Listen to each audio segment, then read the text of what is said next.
when he woke up in a world ruled entirely by women, where men were never treated like real men. Instead, they were treated like prizes, protected, polished, and beautifully kept. They were little trophies that everyone wanted to dress, escort, buy, or cage. They called it love, and the body he now inhabited was apparently one of the most highly coveted prizes in the entire city, though he was still completely clueless about it. All he knew was waking up in an unfamiliar bedroom, staring at a face in the mirror that looked too handsome to be trusted, and a woman standing in the doorway with a silver makeup case. She smiled warmly as if the final decision had already been made. "Mr. Corbin scheduled your beauty appointment. Sit still, Chase," she said. "This will only take an hour." 30 seconds earlier, he had not even known his own name, but his hand was already tight around her wrist. "Appointments are canceled," he said. Her smile faded instantly, as if he had literally slapped her face. That was his first lesson here. Woman could walk into a grown man's bedroom, order him to sit still, and believe she was helping, but if a man said no, he somehow became the villain. He thought refusing makeup was a small thing. Oh, how wrong he was. That first refusal was the first crack in a world wanting him soft, safe, and easy to own. Before the city even fully learned his name, women would be filming him. The streets, a billionaire would try to sign him to a contract, and a lonely heiress would offer him a fortress. A doctor would turn home into a cage, and a red moon goddess would mark his wrist as if he was just her toy. Worse, he would learn that his new body might not have been entirely empty. If he failed, then this world would not just control him, but completely transform them both into the ultimate prize. She tugged her arm, and he let go immediately because he was furious, not foolish. His new body literally trembled from the exertion, making him even angrier. The old self had worked with his hands, carrying heavy weights and taking hard hits, which was his style. Opened stuck doors and never once worried about his physical limits, but this body was tall, lean, and ridiculously smooth-skinned, looking expensive in a way that made him want to punch the mirror. The lavish robe hanging off his shoulders looked like something a wealthy widow would buy for a kept actor. His hair was styled in soft layers. His lips possessed natural color without any makeup. Even while he stood there completely panicked, he looked like the kind of pretty boy this society wanted to wrap in tissue paper. Wild, right? The maid recovered first, pleading with Chase not to be so difficult, noting his father said the institute orientation was tomorrow, and he had to look presentable. Presentable to whom? Chase asked. She simply blinked, replying to absolutely everyone. That told him everything he needed to know. He slammed the door in her face and locked it. For a few seconds, he just stood there breathing. There was a phone on the nightstand, its screen unlocking instantly to his thumbprint. His name was Chase Corbin, 23, living in Brighton Cove, attending the Hudson Ridge orientation. Dozens of photos showed this strange new body smiling gently beside dozens of people he did not recognize. He knew his own mind, certain that his previous life had not been a simple dream.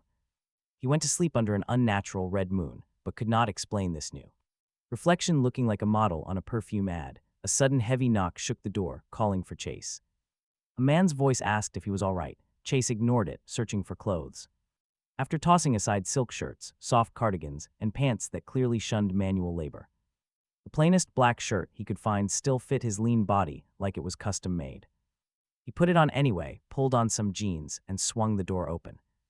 Mr. Corbin was standing there in the hallway, looking worried with a coffee mug in hand. He looked just like any tired dad, house shoes, heavy eyes, and a helpless expression. That kind of fatherly worry made it tough for Jace to stay mad. Behind him, the beauty consultant stared at Jace's shirt like it was an active threat. Mr. Corbin sighed, saying he scared her when she came in for the appointment. The beauty consultant let out a tiny, shocked gasp at his raw appearance. Mr. Corbin rubbed his head. Tomorrow at Hudson Ridge Business Institute really mattered. The place was full of aggressive women who would not leave rough-looking boys alone. He needed to let these consultants soften up his appearance. That was lesson number 2. In this society, softening a man meant protecting him. But back where Jace came from, making something look soft was just prepping it for sale. He looked at Mr. Corbin and asked if he really looked like he needed softening. The consultant chimed in he looked gorgeous, which was exactly the problem. Looking too bold meant women would think he was actively begging for attention. Jace glared and Mr. Corbin winced, bracing for the inevitable explosion. So the bright idea was to make him look completely helpless. The consultant carefully corrected him. The goal was to look respectable, not weak. But in this world, those two meant the same thing. Jace let out a sharp laugh. The consultant shrank back as a doorbell suddenly echoed from downstairs. Mr. Corbin muttered that it must be Eli, whom he called to help out. Help him do what? Shop, calm down, and learn how this crazy world actually worked. Jace did not know Eli Camden yet, but any guy brought in to teach him softness was guaranteed to have a rough morning. Eli soon arrived, looking excessively neat. He wore a pale jacket, perfect hair, and carried 2 huge shopping bags. Eli had a look of sheer panic on his face, his eyes widening at Jace. He lowered his voice, asking why Jace was dressed like a divorced gym teacher. Jace looked down at his plain black shirt and smirked. It was an improvement. Eli turned to the dad, asking if the kid had hit his head again. He made a mental note of that word, and honestly, his new life was getting wild. Mr. Corbin just sighed, telling Eli to take Jace somewhere safe. No rough neighborhoods, no clubs, and absolutely no places with cameras around. He begged him to keep his son far away from anyone filming anything. Eli looked offended, claiming he was literally the safest guy on the planet. He once apologized to a vending machine, which was exactly why he got called. Jace snatched the shopping bags right out of Eli's hands, dropping them cold. Eli stared in horror at his ruined, carefully coordinated outfits. The consultant finally found her voice, saying his jawline was already too severe. She begged him to, at least, let her soften up his eyebrows. Jace pushed past her and headed out, with Eli scrambling right behind him. They needed a place with clippers, a place where he could save his dignity. Eli gasped, warning him that guys did not just get harsh cuts without consulting. Jace ignored the warning and threw the door open to the bright morning light. Across the street, a woman walking her dog froze instantly, staring directly at him. Her mouth fell open as Eli frantically reached out and grabbed Jace's sleeve. Everyone is staring immediately. Eli wants to go back, but Jace pulls away. The woman hears Jace say she can blink and turns bright red. A delivery driver slows her van, a jogger trips, and 2 women stare from the curb. They eye Jace like found money. They both want to steal first. In this strange place, Jace's face is not just a face, it is a literal flare gun. Eli shoves a cap at Jace, but Jace just throws it right back. Eli warns that pretty boys acting bold get followed, but Jace just says they will walk faster. Eli complains that walking faster is just a fitness plan, not a real safety plan. Eli mutters frantic prayers to every insurance company he knows, while a woman nearby stops. Her eyes scan Jace from head to toe before she asks if he is lost. Jace points to Eli, calling him his escort. Eli smiles weakly. Eli claims Jace is joking, and they are totally safe and emotionally managed. Jace disagrees, saying he is not managed at all. The woman leans closer, calling it adorable. Jace steps back and warns her not to call him adorable. Talk about a crazy world rule. Here, a man's anger does not ward women off. It only makes them hungry. Jace grabs Eli and steers him away. He tells Eli to choose between a tattoo parlor, a gym, or a barber shop. Eli complains none are approved, but Jace declares today is a historic day for his list.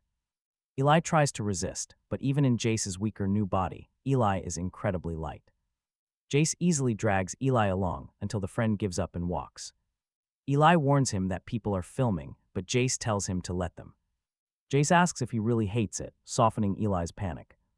Eli mutters that Jace used to care, but Jace stays silent, thinking of his past. The original Jace left traces everywhere, from gentle photos to soft, polite clothes.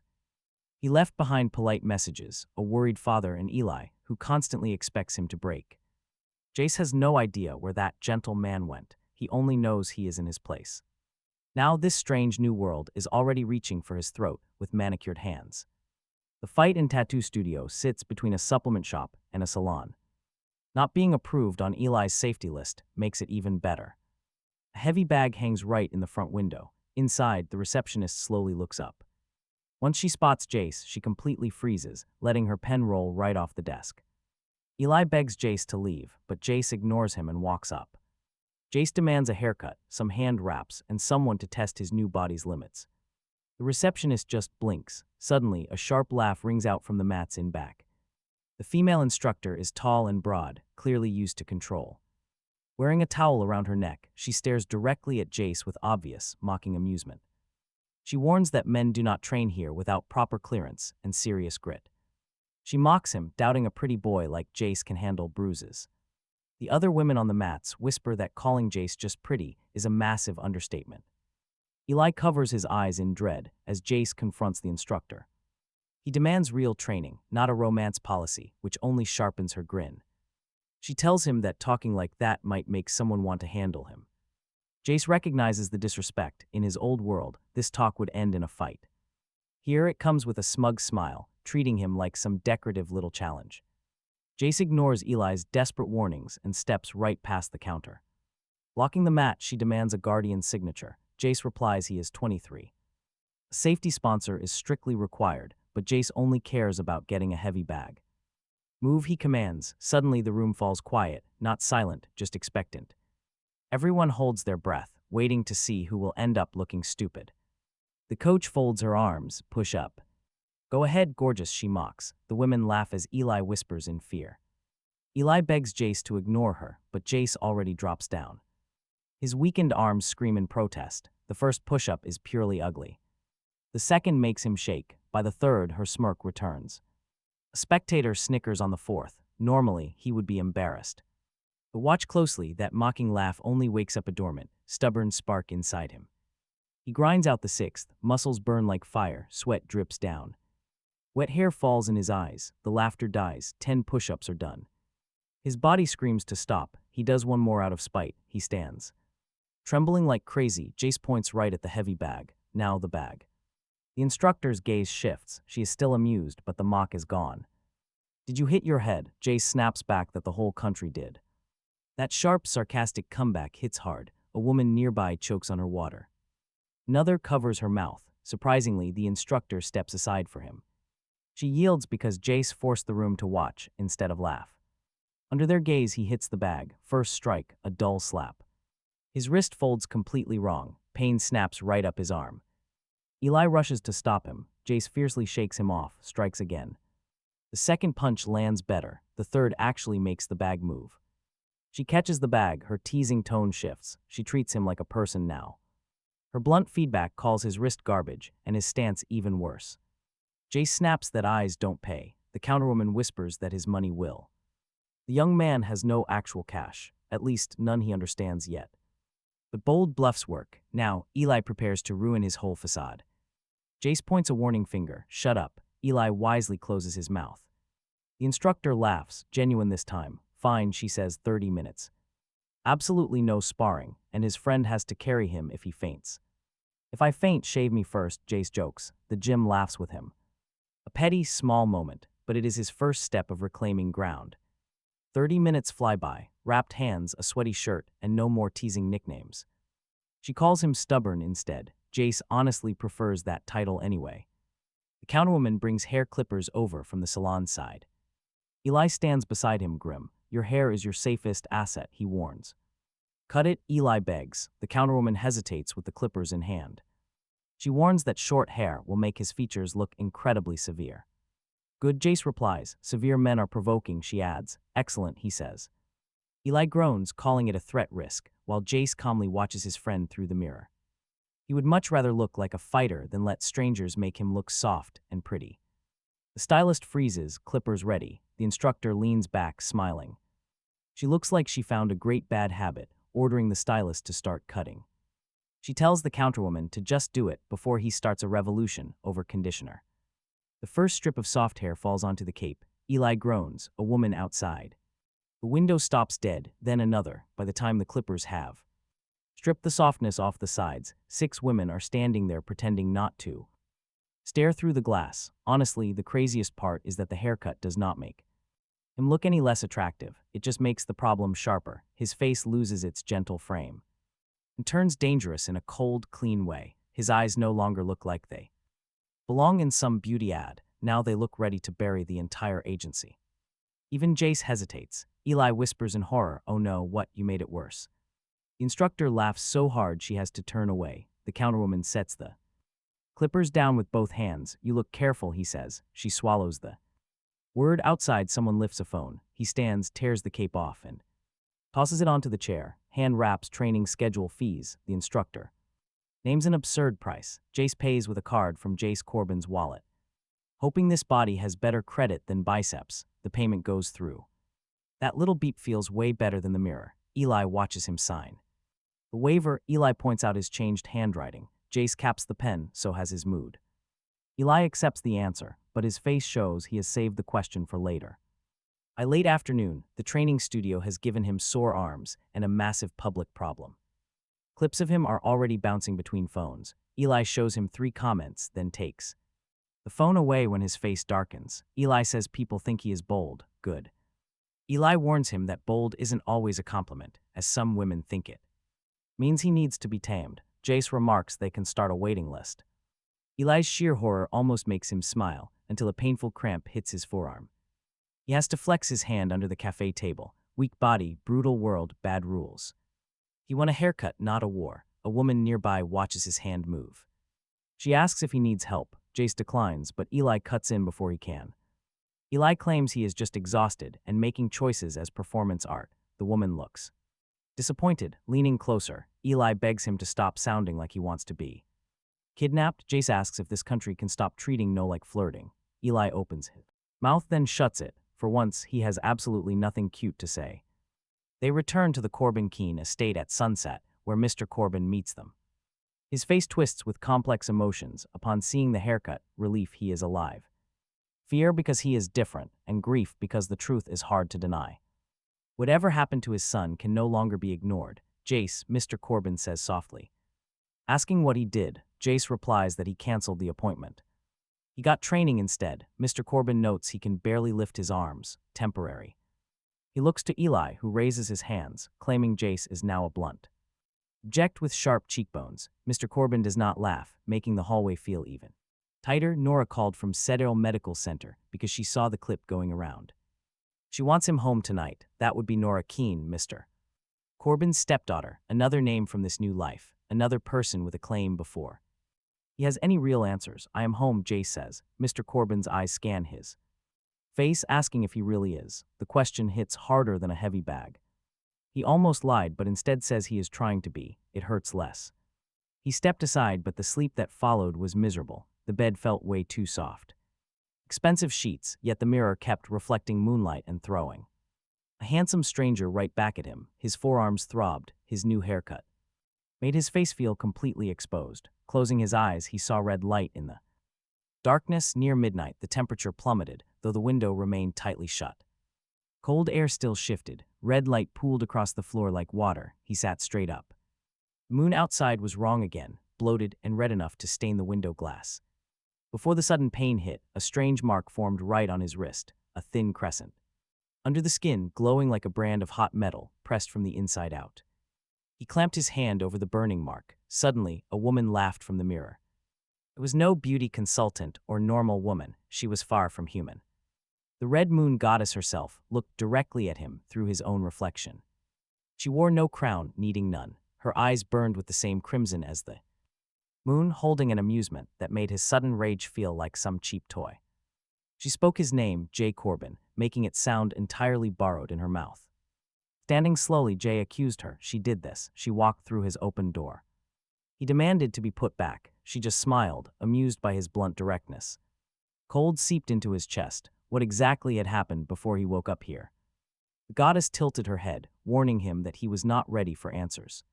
Stepping closer to the mirror, Jay demanded to know why he was even here. His wrist burned brighter. She answered, "This world simply devours men who surrender." The goddess explained how society dresses them up, escorts them, and praises them, only to lock them in a comfortable cage and call that cage love. He possessed one highly useful defect. He still knew exactly how to refuse. That was no reason, just a wager, and her smugness irritated him. With a flick of her finger, the mirror warped. He saw his past self. Rocking longer hair, soft eyes, and a fake smile while hands pampered him. They fed him and guided his hand to sign papers. In the glass, his mouth moved silently before the vision broke. The goddess warned him, fail. And this society will finish stripping away whatever remains of his true self. His anger will fade, his ambition will shrink, and he will beg for permission. He would become the puppet this body was always meant to be. His wrist burned. Holding back a curse, Jay asked what would happen if he actually won. If he proved himself a real man here, under their twisted rules. The exit door might finally open. Her smile widened. Jay pointed a finger. He refused to play rigged games. She countered that everyone plays here anyway. Most just call it manners, and honestly, that cheap shot hit a nerve.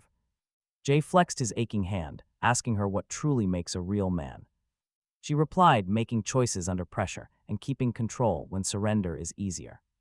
Standing strong even when shaking, and refusing to settle for a comfortable cage. Protecting others without bowing, and desiring without ever becoming mere property. When Jay asked about his new life, the goddess grew cold, telling him to earn that answer later. The mirror went dark and the room warmed up. The glowing mark faded into a faint red crescent, a clear warning on his skin. Standing in the dark, breathing through pain, he understood only one single thing. The haircut was not rebellion, it was the opening bell.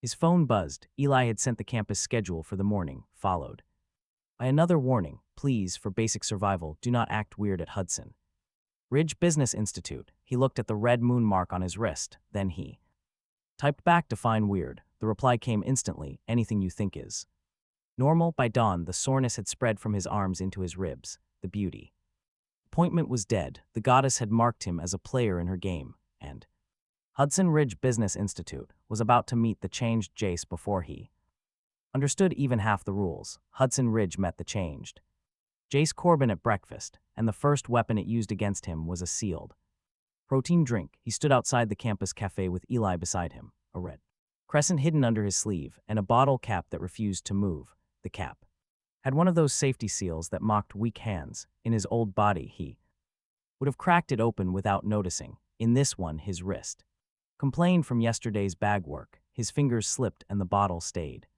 closed. A woman in a blazer saw him struggle, then another, then three more. By the time he tightened his grip for a second try, he had a small rescue team. Do you need help? The first woman asked. No, you sure? That's a tough seal. It's plastic, not a bank vault. Eli made a tiny dying sound beside him. Jace, the second woman, held out her hand. Let me, men can hurt their wrists. On those, he looked at his wrapped knuckles. That would be embarrassing for the bottle. The third woman laughed too warmly. He's feisty. He stopped twisting the cap and stared at her. She smiled wider because apparently warning signs in this country were treated like decorations. Eli stepped between them with the soft desperation of a man who had prevented disasters before. He means thank you, but he is practicing independence. I mean move, he said. First woman actually moved. Small win. He braced the bottle against the edge of a metal table and twisted again. Pain bit through his wrist. The seal snapped. The cap came loose so suddenly that protein drink splashed across his shirt. The crowd made a sympathetic noise. He raised the bottle. Dead, Eli whispered. You just threatened a beverage in public. It started it. A woman filming near the cafe lowered her phone like she was not sure whether to laugh or ask for his number. Another woman behind her did laugh, and that gave permission for the whole little crowd to enjoy him instead of pity him. Talk about a total win. That was the first useful campus rule he learned. If you can't stop the stares, choose the reason. Hudson Ridge Business Institute looked like money had gone to college and learned to network. Glass halls, clean lawns, branded banners.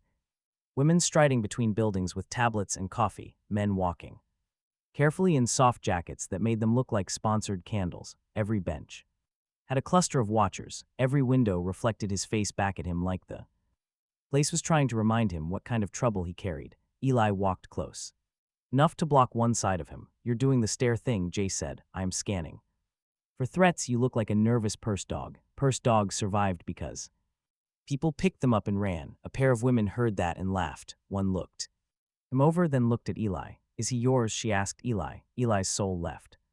Jay speaks up before Eli can choke, declaring no one owns him. The laugh dies in the woman's throat. Good, but her interest sharpens, which is bad. Eli grabs his elbow and steers him through the cafe doors, warning him that he is going to sit, observe, and definitely not try to declare some sudden independence before lunch. Jace makes no promises. Their morning orientation session is a soft prison disguised as orientation. A campus coordinator explains safety escorts, wellness rooms, and grooming expectations for public-facing programs, highlighting the importance of not encouraging aggressive tension. Staring directly at Jace's haircut as she speaks, he raises his hand once, but Eli slaps his hand down before the coordinator can call on him.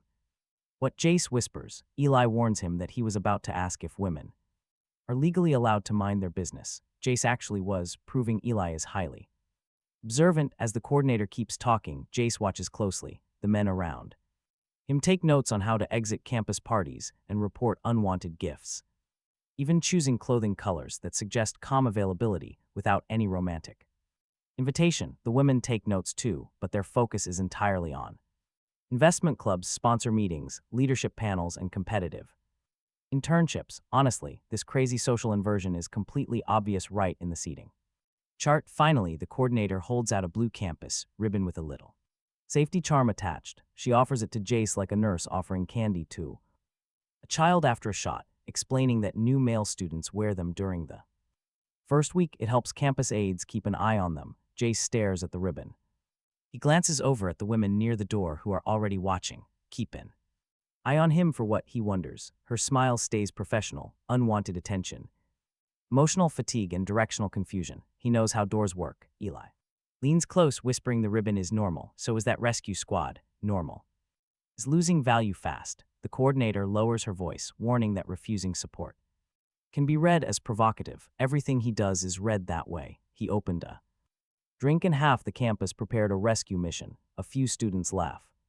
The coordinator does not. She tries to clip the ribbon to his back herself. Jace catches the ribbon before it can touch his strap. Not her hand, just the ribbon. The room watches the blue strip hang between them like a silent contract. He says no. Her face tightens, insisting it is for his protection. Jace tells her to protect his answer. That makes a male student look up from his notes. He does not smile, but instead does something far better. He takes the ribbon off his own bag and folds it away. She sees him do it along with 3 women nearby. Now Jace's refusal has consequences. Eli whispers that Jace is contagious. Good, he replies. She slowly places the ribbon back in the tray. She does not argue again. She doesn't have to.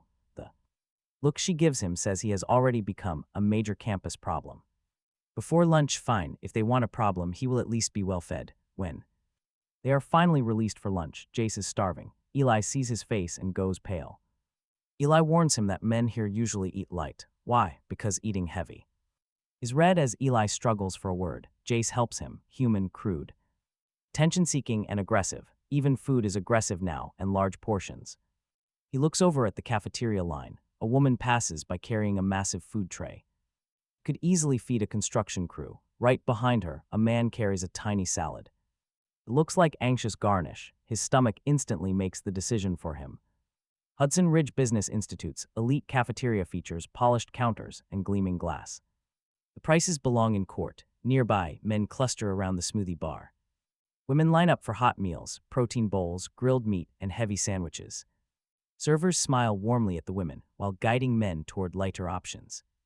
The server looks at Jace, recommending the popular and very clean citrus bowl. Jace demands the steak sandwich, eggs, potatoes, soup, and a slice of pie. She freezes. Jace tells her to pile it together. Behind him, a woman coughs. The server looks at Eli for answers. Eli quickly raises his hands in surrender. Eli claims he cannot control Jace. The server reluctantly piles up the tray. She works with the solemn focus of someone preparing evidence for a trial. As the pie lands, surrounding phones tilt to record. Jace pays with Corbin's card. Another successful beep, a small mercy. Eli stares at the food. Eli murmurs that it is a public statement. Jace smiles, glad to make one. They sit right in the middle, because hiding in a corner would look guilty. Jace sits down, rolls up his sleeves, and immediately begins digging into the meal. That very first delicious bite almost makes him forgive the entire world. Almost, whispers spread as some women smile at this forbidden show. Several men look utterly horrified, throwing Eli a look of deep sympathy. Eli nervously stabs his tiny salad, pretending he does not even know Jace. Then Rex Malley arrives, his name whispered by everyone before he even reaches them. Rex struts forward, as if followed by his own personal camera crew. He has perfect hair, a cream jacket, and is already recording with his phone. Rex is pretty in that approved campus way, catering to his online audience. Society treats his softness as high status, while viewing Jace's appetite as a crime. Stopping right across from the table, Rex calls out Jace's name loudly. Rex sneers that he barely recognized Jace without his usual helpless act. Eli mutters for them to stop, but Jace just takes another calm bite. Rex hates being made to wait. People like him survive on instant reactions. Starving them is easy. Rex raises his phone, claiming everyone is asking about Jace. He mentions the new haircut, the new attitude, and now this massive tray. Tilting the camera down, Rex asks if Jace forgot that men should have dignity. Only a few women laugh. Rex notices the weak reaction and quickly doubles down. He warns that while women love novelty, crude men just become jokes. Rex tells him to know his lane before he totally embarrasses himself. The entire table goes dead silent. You can literally feel the tension building. Jace calmly sets his sandwich down. Eli whispers a warning about his campus reputation. Jace agrees. He looks directly into the camera lens, then right at Rex. Calling him out by name, Jace remarks that being jealous is not a personality. A sudden laugh erupts from someone sitting right behind the arrogant influencer. Rex's face twitches. Jace points at his tiny cup and insults his confidence drink. He tells Rex to get a refund. The entire cafeteria begins to crack. Not fully, but just enough that Rex's recording phone dips slightly in embarrassment. Jace retorts that mocking him won't make Rex look masculine, just desperate. For attention, Jace clarifies that eating lunch makes him full, but turning it into a live show just makes Rex look desperate for content. A woman by the salad bar lowers her phone and laughs. Another whispers that Jace is not wrong. Rex's mouth flattens, his soft demeanor turning sharp around the edges. He asks if Jace thinks this is funny, noting that Hudson Ridge Business Institute has actual standards. Men like Jace do not last, Rex claims, boasting that men like him handle their own business. More laughter erupts. Jace's friend Eli bends over his bowl as if wanting to crawl inside. Rex's eyes cut toward him, warning Eli to put his friend on a leash before someone else does. That instantly kills Jace's amusement, and he stands up. The room's mood shifts. Even in Jace's weak body, standing up changes the math. Rex is not much shorter than Jace, but he has built his status on admiration. Never on being challenged, his phone is still up, and his audience is still watching. Rex's mistake is thinking Jace will protect his pride just because they are both guys. Jace leans in just close enough for Rex to hear him, keeping it quiet. From the crowd, he warns Rex to never say that about Eli again or else Jace will make his next post a public apology. Eli looks up as Rex swallows hard. The crowd catches that tiny throat movement. It does far more damage than any punch. Rex tries to smile, then a quiet voice speaks from the table. Behind them, noting that Rex did ask for it, everyone turns. Ava Lynn sits alone. She has a bowl of soup, a notebook, and a striking silver ring on her right hand. Jace had noticed her earlier as the only person in the cafeteria who was not performing for anyone. She has dark hair, a calm face, and tired, observant eyes. Rex looks highly annoyed until he suddenly recognizes her, instantly. All his annoyance drains out. Ava Lynn does not raise her voice. She does not need to. Calling him out, she states that Rex pointed a camera, insulted him, and dragged Eli into his mess. If his audience wanted dignity, he should have started with some. Her silver ring catches the cafeteria lights, and 3 women standing at Rex's side notice it and instantly stop smiling. One lowers her phone while another looks away as if Ava's ring reminds her of a massive bill she cannot afford to pay. Jace does not know Ava yet or what that ring means, but Rex certainly does. That alone makes this useful. Rex forces a laugh, claiming he did not realize Ava was listening. Ava retorts that he was loud, making the room laugh even harder. Rex's audience is turning. You can literally feel the shift as phones once pointing at Jace now aim directly at Rex. His own livestream has turned into a self-made trap. Rex tries one last time because guys like him smell defeat but refuse to accept gravity. Pointing his camera back at Jace, he tells him to enjoy his little act. Warning that it won't be cute when everyone gets tired of it, Jace grabs his sandwich and calmly responds that being cute was never his plan anyway. That earns Jace the exact reaction he wants, not wild cheers, but genuine laughter. Rex stands there frozen with his phone up, completely out of comebacks. He ends the stream the second his screen goes black. The cafeteria immediately shifts loyalties. A girl who had been giggling with Rex instantly turns her chair away from him. Even one of his own followers whispers to her friend, asking if the clip got saved.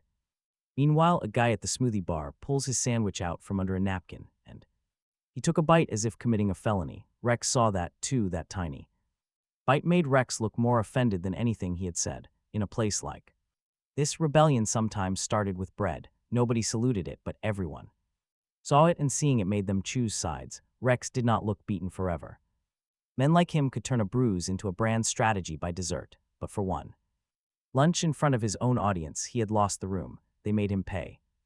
Immediately, two women approached his table before he could even finish the sandwich. One asked if he needed help navigating campus. Another offered to show him a better training facility. A third asked Eli if he was single, as if he were a couch Eli had listed online. Eli snapped, "He is eating." The third woman actually apologized to Eli, which was so backward he almost laughed with a full mouth. Ava stayed seated behind Rex's abandoned battlefield. She did not join the swarm. Honestly, that made her more interesting than all of them. When the women finally thinned out, he turned enough to face her and thanked her.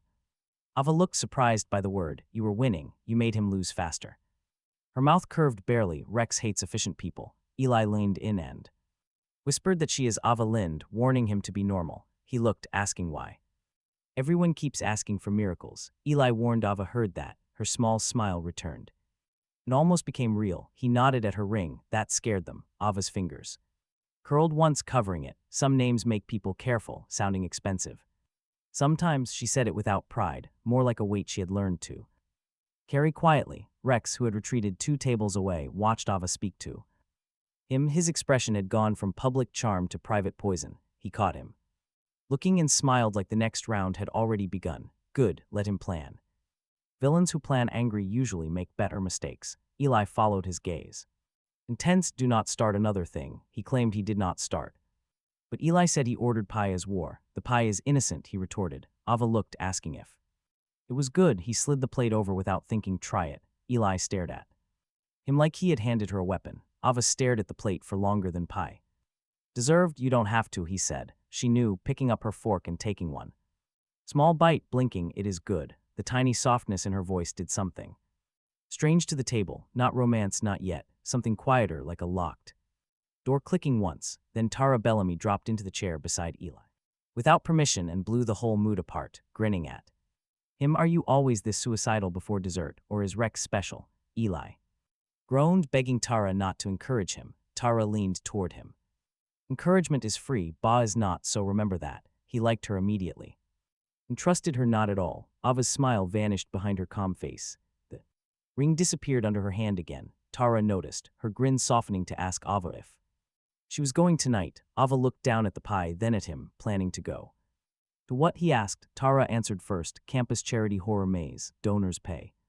Students scream and sponsors pretend. Fear builds community. Very Hudson Ridge Business Institute." Eli shook his head. "Absolutely not. Dark hallways.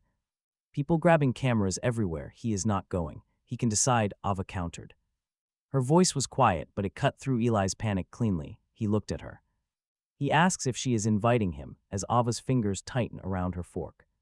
"Only if you want to." It's the first thing he's heard today without any pressure. No instructions to manage him. No demands to be careful, softer, or even respectable. Just if he wants. He doesn't know Ava, nor why her family ring commands such respect. He doesn't understand why people lower their phones the moment her ring flashes, or why she sits completely alone in this crowded cafeteria, forgotten and isolated. But he recognizes a genuine invitation. He agrees to go, making Eli slam his hands down. "You don't even like horror mazes," Eli protests, but he simply likes having choices. Ava looks up at him. Across the room, Rex watches them with a forced smile. His phone is face down, but Rex has clearly lost control of the crowd now. Ava chose a side publicly, and he refused to apologize just for eating his meal. Now the atmosphere shifts. Ava's simple invite changes the entire game. Honestly, it turns a simple lunch victory into a massive night event packed with cameras. And a quiet heiress whose very name makes Bull's back down. Eli stares in shock. He looks betrayed and insists on coming along. Good, he can apologize to the props. Eli points at his tray, telling him to finish eating because they need the energy. He downs his last bite, preparing for whatever wild consequences wait ahead of them. Rex pretends not to watch, while Ava calmly folds her napkin into a neat square. By sunset, clips of their cafeteria drama are already circulating all over social media. By nightfall, Ava's digital invitation arrives, a designated time, gate, and one message. "Come only if you want." His hidden moon mark pulses beneath his sleeve. almost as if the goddess is laughing at his options. The invitation seems harmless until he sees the waiver tables at the entrance. 4 women in black shirts stand ready with clipboards outside the horror maze. One of them hands Eli a glow bracelet, a panic button, and some safety rules. She hands him the exact same gear, holding it out with both hands. It's almost as if she's afraid he might shatter. He inspects the panic button. He hands it right back, stating that if he panics, the whole world will hear. Eli quickly grabs his bracelet, trying to smooth things over with an awkward thanks. But he bluntly denies it. Nearby, people are already filming their tense interaction. His hidden moon mark grows warm, a subtle warning under his dark sleeve. The goddess clearly loves bad choices with crowds around. The entire charity horror maze is built inside a sealed wing of the Institute. Black curtains and fake fog swallow the hallways. Glowing donor signs hang directly next to standard, clinical danger warning labels. The air smells heavily of synthetic blood, loudspeakers, and nervous student fear. Tara Bellamy waves from the entrance, surprised to see them actually show up. Eli holds up his bright glow bracelet with a look of sheer dread. Tara reminds him that waivers exist so people can actually have fun nowadays. Ava stands quietly beside her, her delicate hands wrapped around a tiny flashlight. Her expensive silver ring reflects the ominous red glow radiating from the entrance. Others naturally keep their distance, knowing that ring is more than simple jewelry. It acts as a barrier. Seeing him, Ava looks straight at his sleeve. She asks about his wrist, prompting him to quickly tug his cuff down. He claims it was just a training injury, conveniently omitting the mirror god. Ava nodded once without pushing. That made him trust her far more than he actually should have. Eli looked between them. He announced his complete opposition to entering the maze. He cited spiritual, legal, and cardiovascular grounds. Noted, he replied. Tara clapped Eli on the shoulder. Stick close, she warned she would throw him first. Eli stared. He called it the least comforting offer he had ever received. A horn sounded inside the maze. The line moved. People cheered. Men clutched glow bracelets. Meanwhile, a sponsor camera swept across the entrance. The lens lingered on his face too long. He stared straight back. The camera operator looked down. A petty public win, totally worth it. Ava's mouth twitched as if she almost smiled. Inside, the maze was better than expected. And yet it was far worse than Eli deserved. Red emergency lights flickered. A fake corpse dropped from the ceiling. Eli quickly apologized to it. Tara laughed so hard she hit a wall panel, but Ava, not a single smile. She walked behind them. Her shoulders were tight, scanning every single corner ahead. She was not scared in a loud way, but in a quiet, intense manner. She made no demands and accepted no comfort. An actor dressed as a monster lunged from behind a curtain, roaring. Eli screamed that he respected her craft. The monster actually broke character and snorted. Tara grabbed the wall as he laughed. Despite himself, Ava flinched at the sound, looking surprised that he could laugh. He realized she had only seen people perform around her family name.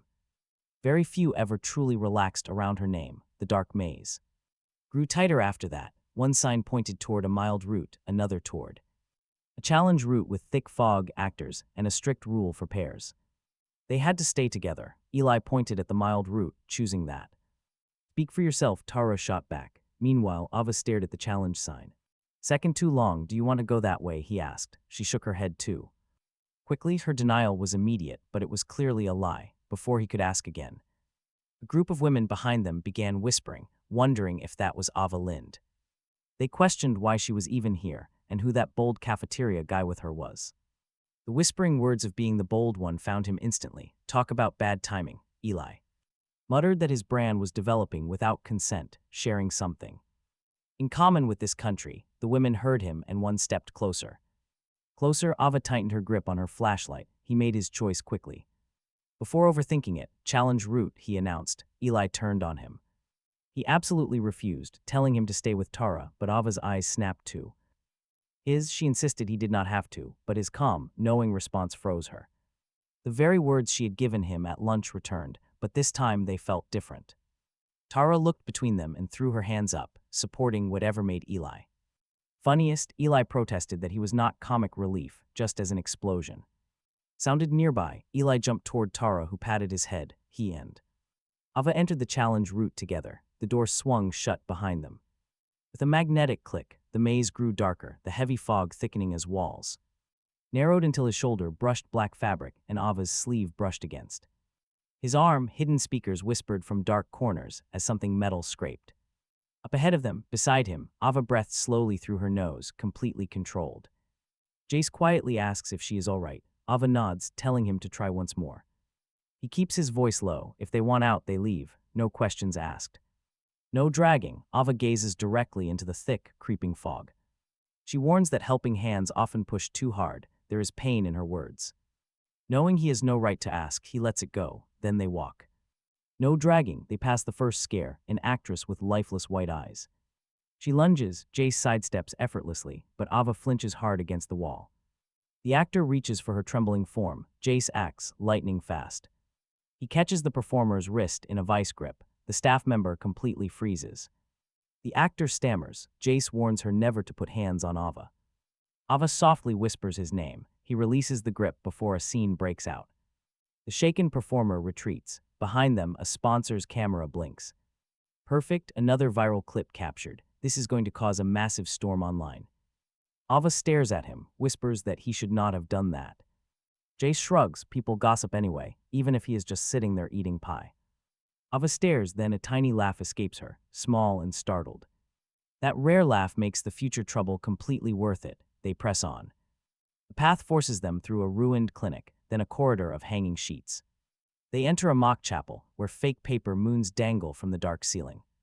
The props look cheap, but Jace's wrist burns. He stops. Ava notices. He blames poor lights, but she doubts him. A scream echoes, not Eli's silly shout, a real, choked cry. This is a true sound of terror, making both of them run forward. Rounding a dark corner, they find a prop room hidden behind a black curtain. The official path goes left. Suddenly, the black curtain shakes and fog blasts. The lights cut out. A massive performer lunges directly between the two of them. Jace calls out for Ava, who had been right beside him a heartbeat ago. No answer. He spins around, but she has completely vanished into thin air. Fake screams and thunder rattle the walls. The maze noise is absolutely deafening. But his side is empty. The real danger is not some cheap jump scare. The quiet girl who handled bullies so easily is gone. Let that sink in. She is lost in the props. Jace pulls the curtain back and steps inside. It is pitch black, only a red emergency light glows. Masks hang from hooks. A heavy metal shelf blocks his path. Ava is crouched behind it, hands clamped over her ears. Her flashlight lies dead beside her shoe. She is trembling. This is no act. Something in this room dragged her back to a terrible, dark place. Jace steps in, letting the curtain fall. He calls her name softly. He tells her he is right here, promising he will not touch her. Her eyes look up, wide and bright, furious with herself. She whispers that she knows. He gently asks what she needs. She begs for quiet. Instantly, Jace rips the main speaker cord away. The room goes silent. He holds up the dead cord, quiet at last. For a second, she almost smiles. Then her face cracks with raw emotion. He quickly looks away. Even in rescue, some people deserve privacy. Outside the curtain, an actor shouts that the speaker went out, so he hollers. Back to put it on the invoice, while Ava presses both hands over her mouth. That laugh of hers is quiet and breathless, but entirely real. He crouches. A few feet back, giving her space. He says they can stay or go. Or even pretend she defeated the room in battle and needs a victory snack. It is her call. Ava stares at the dead flashlight, and he freezes. He thinks about how people keep living through anything. She stares at him like. He spoke a foreign language badly, but still made it somehow useful. She calls him strange, and he agrees. Her hands slowly lower from her face. Most people tell her he is safe, but she wonders if he really is. Then most people are just lazy, he replies. Ava's shoulders finally drop slightly. He offers his hand, palm up, letting her make the choice to reach out. No dragging, he reminds her. Ava stares before placing her fingers in his palm. Her grip is cold and careful as he stands up, helping her up too. She takes a couple of slow steps but halts at the curtain, worried. She whispers that everyone will see them. He tells her they will look boring. They can pretend they just went inside to inspect the wiring. She notices the cord in his hand and points out that he stole it, just borrowed it, he jokes. She lets out another quiet laugh that lingers as they walk out together. He does not try to hold her hand high or carry her out. There is no scene. He simply walks right beside her past the stage setups. passing by confused actors and heading straight toward the exit corridor. Naturally, the sponsor camera catches them. A nearby woman notices them together and smiles a bit too knowingly. He lets go first to give Ava room to process things, but she stays close. Eli finds them 10 seconds later. His hair is messy, his bracelet is blinking, and Tara is laughing nearby. Eli demands to know where they were. Tara apparently fought a clown with a tote bag, proving the mild route was not mild at all. Tara holds up the bag proudly. Suddenly, Ava's hand brushes against his. It is a silent thank you, but wait, a dark car suddenly pulls up. The exit staff immediately straightens up as a woman in a suit steps out. She looks over Ava first, then at him, noting their separated hands. Dressing Ava Lind, she announces that her grandmother's security team has arrived. Eli whispers in absolute confusion, while Ava's face goes completely blank. She explains she asked them to wait outside. The tracker stopped moving. Hearing the word tracker, Ava quickly brushes her silver ring. She catches herself and drops her hand, her eyes flicking to him.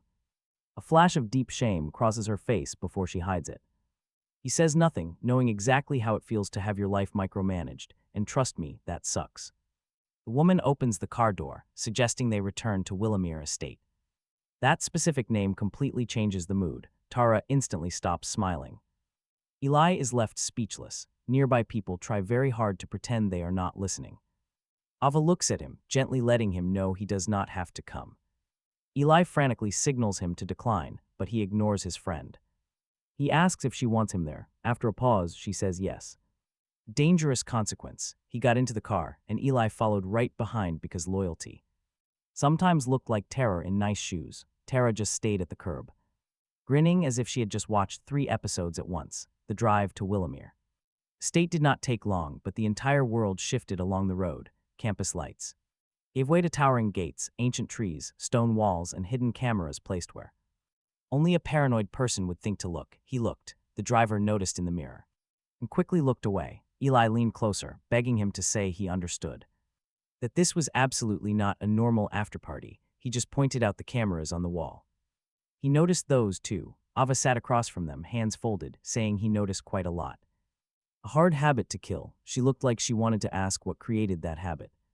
She did not. Another point in her favor. Watch as the gates open without anyone touching them. Willamere Estate rose in the distance like money had gotten lonely and built itself a fortress. Wide steps, white stone, and warm glowing windows across 3 floors. A private pool reflected the moon behind the mansion. Security guards patrolled at the edges of the light, visible enough to warn outsiders, but quiet enough to pretend everything was normal. Eli whispered an apology to every single rich person he ever called dramatic. Ava heard him, saying he could speak up since the house already knew. That was the first joke she made on purpose. Inside, staff took Ava's coat and tried to take his, but he kept it. The house manager stared at his wrapped hands and cut hair, then at Ava, asking if she should prepare the west sitting room. No, Ava replied, choosing the gallery. The house manager panicked instantly, mentioning General Marjorie Lind might prefer otherwise. Ava quietly stated her grandmother was not here, her voice soft but carrying steel underneath. The house manager bowed. Eli leaned in, asking if gallery meant paintings and rich people things. The gallery had paintings, but it also held rifles, sabers, and antique pistols, training blades, glass cases, locked drawers, and enough polished wood to make violence look hereditary. Eli stopped right in the doorway. Absolutely not.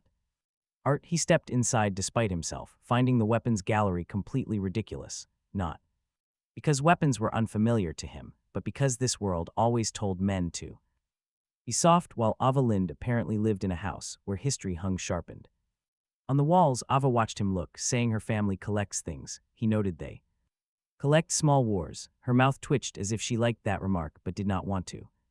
She led them to a glass case holding an old rifle with engraved silver along the stock. It looked well-maintained, heavy, and expensive enough to create massive paperwork just by existing. Ava unlocked the case with a code. Eli anxiously whispered, asking why she knew the code, why there was one, and why they were near it. Ava lifted the rifle with both hands and offered it to him, telling him to take it. He looked from the rifle to her face, asking why. He only unplugged a speaker, but she said he did not make her feel weak. That shut Eli up. Ava's hands stayed steady around the rifle, but her voice carried a tremor she probably hated, saying people give her things Because they want access, she did not know how to give something without.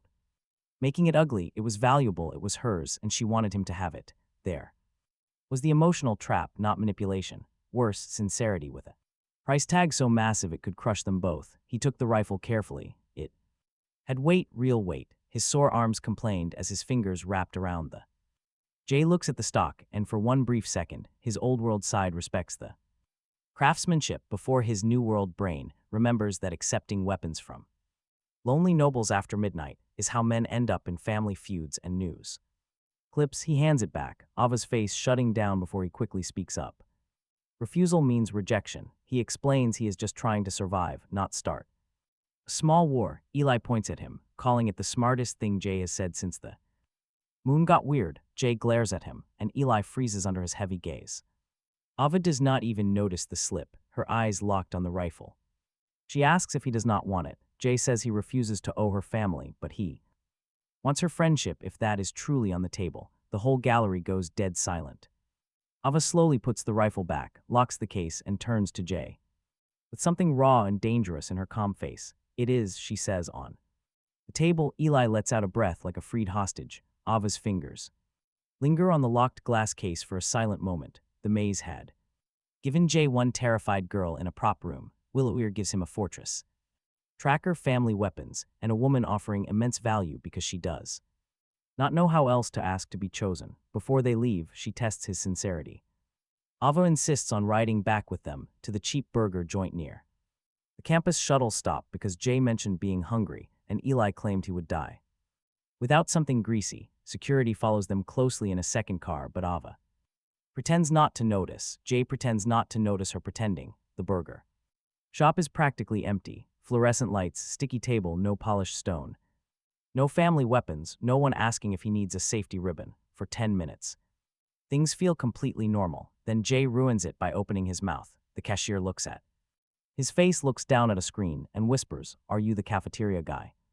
Depends who is suing. Jay jokes. She laughs, giving him extra fries. Ava watches this exchange with open curiosity, like simple kindness is rarer than an antique rifle. Jay pushes the fries toward her. No code required. She takes one. Eli, who has recovered enough to be dramatic again, lifts his burger. Here is to surviving rich families, horror mazes, and Jay's terrible habit of making every public place weird. And to Eli apologizing to a corpse, Jay adds. Ava laughs into her fries. That is when a stranger nearby angles her phone. Jay catches the movement, almost stopping her, but Ava laughs, and Jay makes a fatal mistake. He lets that moment breeze. Too late. The clip is already on Skyline Live.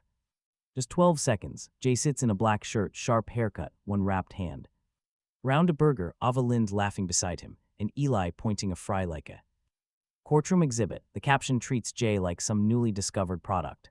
The comments are worse. By 12:07, his face is the top tag. By 12:19, strangers have spliced his cafeteria run, the maze footage, and this dinner into one messy viral legend. Bold pretty boy humiliates Rex Malley, rescues a mystery noble, then eats like a criminal. By 12:31, Eli calls him, screaming not to open Skyline Live, but Jay is already opening the app. His follower count on an count he barely understands is climbing by the second. Comments flood in under the clip. Some want to protect him, some want to hire him, and some want to own him so aggressively that he flips the phone face down. Then Ava texts him.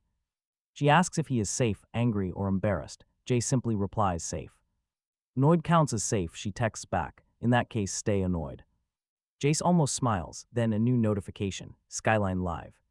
They sent a creator invitation. Behind it, Graves Media follows him. He has no idea what they want or who stands behind that follow. He does not know one cheap burger video just moved him from campus problem to public asset. Right now, he only knows that Ava Lind is his first real friend in this world. Now his face is public property, with two giant platforms noticing him before he can even figure out how to open a bottle without causing a scene. The red moon mark warms under his sleeve. Outside, past the glass, the moon looks almost normal. Almost. By morning, get this, his phone is not a phone. It is a slot machine with his face as jackpot. The burger shop video exploded on Skyline Live while Jace slept badly. Every single refresh makes the numbers climb. Not because people hate him, that would be simple. It is ugly because they want Him comments flood in asking if he needs protection or if he has a price they even tell Ava Lynn to move out of. The way so strangers can see his hands, Jace closes the app and checks his bank balance. That hurts way worse. Eli calls before he can throw the phone. Under his bed, Eli warns him not to look at the comments. Jace replies that he is looking at his money instead. Training, food, basic survival, everything costs money. Living independently is expensive. Eli points out that his father pays for things. That is not independence, Jace snaps. Eli goes quiet. He sighs like Jace just made a moral point and ruined his entire morning. Skyline Live sent him a creator invitation. Eli explains that they are pushing him because the algorithm thinks he is a beautiful social emergency. Does it pay? Jace asks. When Eli says yes, Jace decides to use it. Eli warns him that users do cute dances, skincare routines, and things he refuses to describe to protect Jace's blood pressure. He is not purring at a camera for rent money. Eli says nobody mentioned purring, but Jace knows they would. Eli does not deny it fast enough. Honestly, that is answer enough. By noon, his old laptop is on the desk, curtains half drawn. He angles the camera down to show only his wrapped hands, the keyboard, and his jawline when he leans too far forward. Jace does not know the platform tricks, nor does he need to. The app has a simple button to go live. Plus, his past life left him with one massive advantage. This world has not trained the fight out of him. He knows how to compete. Not gracefully, not gently, and certainly not while thanking people for underestimating him. He opens a ranked lobby, cracks his knuckles, and tells them, I need cash. Watch or leave. The count jumps from 300 to 12,000 before the match even loads. Chat moves so fast it turns into digital rain. They demand to see his face. They ask who is playing for him, or if that voice really belongs to those hands. Someone tell him to get a manager. Jace ignores all of it until the first donation rocket bursts right across his screen. It is bright, stupid, and worth more than the training costs he has been trying to ignore. He stares at the numbers. Now that, Jace mutters, is actually useful. Threw at him today. More donation rockets followed as the game loaded. The lobby chat remained silent. One opponent sported a verified badge alongside a professional ranking icon next to her role. Her voice echoed through the channel, smooth and amused, asking if this was the bold, pretty boy from that cafeteria clip. He adjusted his hand on his mouse, replying that it depends on who loses. Her teammates laughed. The ranked female pro laughed too, slower, calling it adorable and asking which girl controlled his aim. There it was, same script, different room, back at Hudson Ridge Business Institute. Rex Mallow had called Jace's appetite ugly because he thought a man should shrink. On Skyline Live, a verified pro called his skills fake because she believed a man could only decorate the screen. Wrong woman, wrong day. The match started. She rushed the center lane with the confidence of someone who routinely humiliated softer men for content. He let her take the first angle, letting her think he was late. Then he cut under her sightline, baited her shot, and put her down before another word left her mouth. Watch this. The chat completely freezes, then absolutely explodes. The pro fell silent for one beat. Jace spoke into his cheap microphone. Tell the girl controlling his aim she is doing great. The donation rockets doubled. Eli texted him in all caps, do not flirt with violence on stream. Jace typed back between rounds, too late. The pro came after him harder. Good. The first kill could be luck. The second could be panic. The third made the room choose a new explanation. By the fourth, chat stopped asking if he was real and started arguing over who had trained him. The pro's voice came back sharper, insisting no male hands move like that. Jace leaned forward too far. The camera caught his jawline and part of his mouth before he corrected it. That tiny accident hit harder than the kill streak. The viewer count climbed like someone had kicked it. The pro saw it too. Her tone changed. Not fear, not yet. Greed, maybe. Annoyance, wearing lipstick. Show your face, she said. If you are really him, win a round first. Her teammate stopped laughing. She did not win the round. Jace ended it with a cheap flank, a clean shot, and the kind of ugly little victory that makes a proud person forget she is being watched. Rematch, she snapped. Pay for it, Jace replied, meaning the match, but chat decided he meant donations. The screen filled with rockets, banners, hearts. Seriously, these bright donation amounts looked totally fake. Skyline Live pushed Jace's stream onto a trending panel while he was still trying to close a pop-up. His hands were shaking, but not from fear. This time, money had a sound, a tiny bright ping every time another donation landed. Independence sounded cheap and annoying. He loved it. Eli called again, so Jace put him on speaker without taking his eyes off the screen. Eli spoke, his voice strained, warning him that the stream was trending. Eli noticed a campus count calling him a hidden pro, better than a hidden snack. Ava asked if he needed security. That made Jace's hand slow for half a second. He looked at the chat, the ranking, the donation total, the camera angle, the little sliver of his own face betraying him at the bottom of the frame. Tell Ava he needs dinner, Jace replied. Eli groaned, replying that was not what she meant. Jace knew, cutting the call before Eli could lecture him more than his actual father. Skyline Live tried to help after that, which really meant trying to ruin him with a friendly interface, a prompt. A prompt popped up right beside his active matchmaking queue. It recommended soft lighting and a comforting full-face stream style. He stared at it, reassuring the audience was not his style.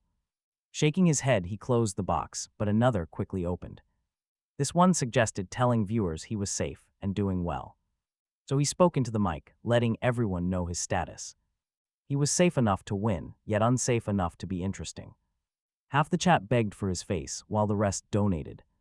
That was his first real lesson about how streaming here worked. Saying no while winning was absolute premium gold on this live streaming platform. The ranked pro heard his response and warned he would get banned. He scoffed he dared her to beat him before that happened. The viewer count climbed higher as an anonymous donation challenge began. One viewer kept throwing dollar amounts at the top of his screen. They paid cash every single time he won without showing his face. It felt dirty, but it paid for his next month of training. Both things were true, and staying independent was never going to be cheap. Instead, his freedom was sponsored by strangers obsessed with his looks. Within seconds, a campus account clipped his bold statement online. Another profile posted slow-motion keyboard footage of his tightly wrapped hands. A third account turned her original insult into a viral caption. He watched the phrase trend in real time as the match loaded. The insult should have belonged to her, but he chose to claim it. By the end of the hour, he owned that petty title completely and made it useful. The female pro returned to the voice channel, her tone noticeably colder now. She challenged him to play with a hand cam and absolutely no cuts. He asked if she wanted proof, but she wanted to expose him. Her choice of words stung. She wanted to see what he was. He tilted the camera down to show his hands, wrists, and keyboard. The glowing red moon mark remained barely hidden beneath his hand wraps. One bad movement and his supernatural secret would go completely viral. He should have turned off the stream, but he refused to run. Instead, he told her to watch closely. He charged extra for lessons. The next match hurt immensely as his fingers began cramping up very badly. His injured wrist throbbed every time he snapped the mouse sideways. Recognizing his stiffness, she attacked, forcing wide angles and quick turns. She repeatedly pressured his weak joint, using a smart and cruel strategy. She almost had him for a second. The chat smelled blood. Donations suddenly dried up as her sweet, sarcastic voice came through his headset. She mocked his tired, pretty hands, prompting a dangerous smile from his lips. He whispered that loud mouths got tired too, then changed his pace. He stopped rushing her, letting her believe his injury was his downfall. Instead, he lured her into the exact same corner 3 times in a row. He punished her severely for assuming physical pain made him play stupidly. He briefly flexed his cramping fingers on the hand cam, yet still won easily. He hit back so hard the screen lagged. The ranked pro did not ask for another rematch. Silence. It paid almost as well as cash. The ranked female pro queued up again, bringing friends. The lobby quickly filled with verified badges, spectators, and crowds who clearly came to watch the pretty boy get wrecked by actual professionals. That prediction was useful. Viewers always love a beatdown they think is deserved. He let them have the first 2 minutes. They boxed him in, baited his escape, and forced him into a corner where a normal player would panic. Chat started celebrating like his execution had already begun. Then his old world habits took over. Not magic, not genius, just patience under pressure. He waited until the pro overcommitted for the camera. Slipped right behind her, breaking the trap. 1 down, 2 down. The third tried to retreat, but he chased her just long enough to make it personal. The pro slammed her desk. The sound cracked through her microphone. He said, "Careful, people will think you are emotional." The chat turned on her so fast it almost looked rehearsed. It was not justice, just pure entertainment. Still paid stream over. By then, his pending donation total had become an insane number he checked 3 times because his brain rejected it. 2, it still was not enough to buy real freedom, but it was enough to buy better training, solid equipment, and food that did not look like it had been portioned for some decorative bird and a small bit of breathing room. It also bought a problem he could not easily close with a button. The stream replay started. Spreading before he even stood up, his handcam clip instantly hit campus accounts. The desk slam from the pro became a reaction sticker. Someone cut together his jawline. Accident, the donation rockets, and that line about education like he had planned.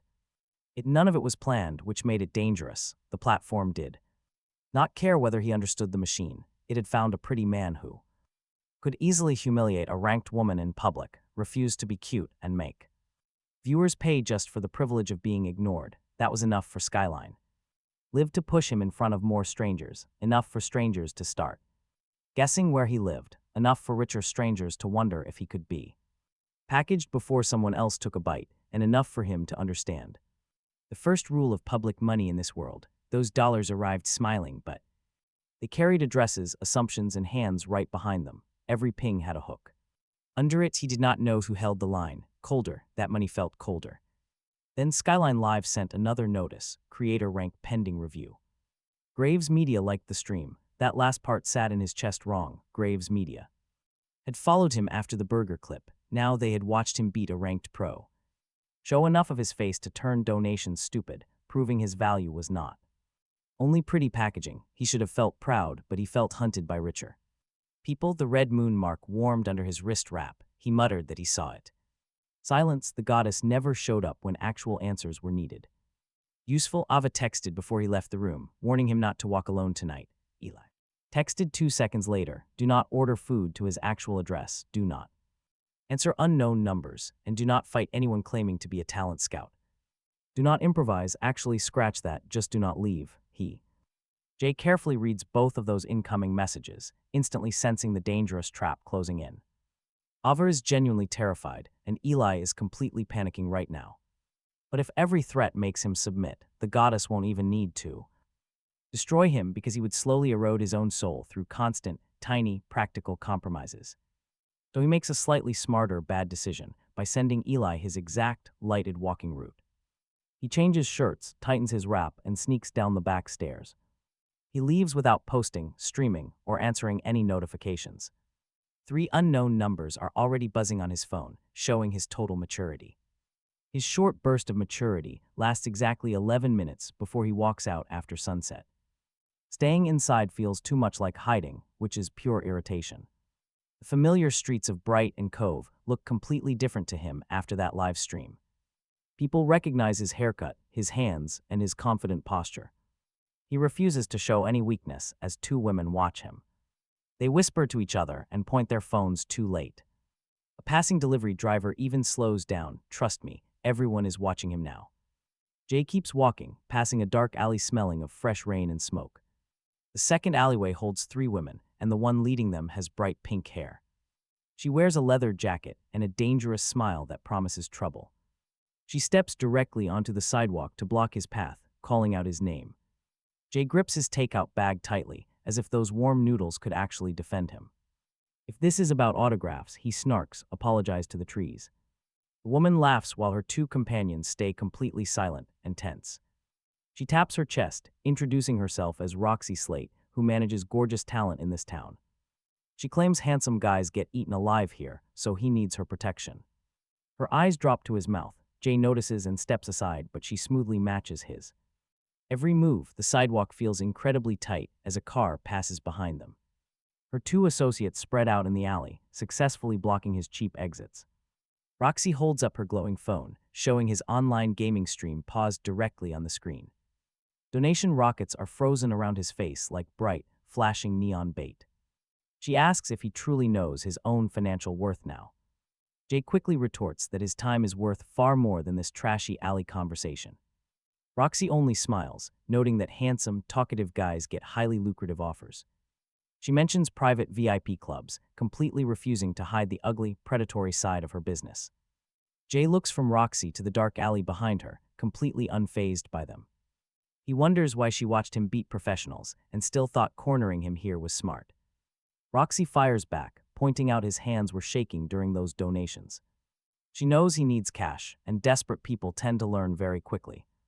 That insult strikes a deep, painful nerve, but he successfully channels his rising anger into focus. He always learns much faster when people finally shut their mouths. Roxy steps closer, smelling of fresh mint, heavy smoke, and bad decisions. She warns him that he is public property now, and only her management keeps the worst hands off. Otherwise, far rougher people will take a turn, and she is the polite choice. Jay lets out a cold laugh, making her smug expression instantly shift.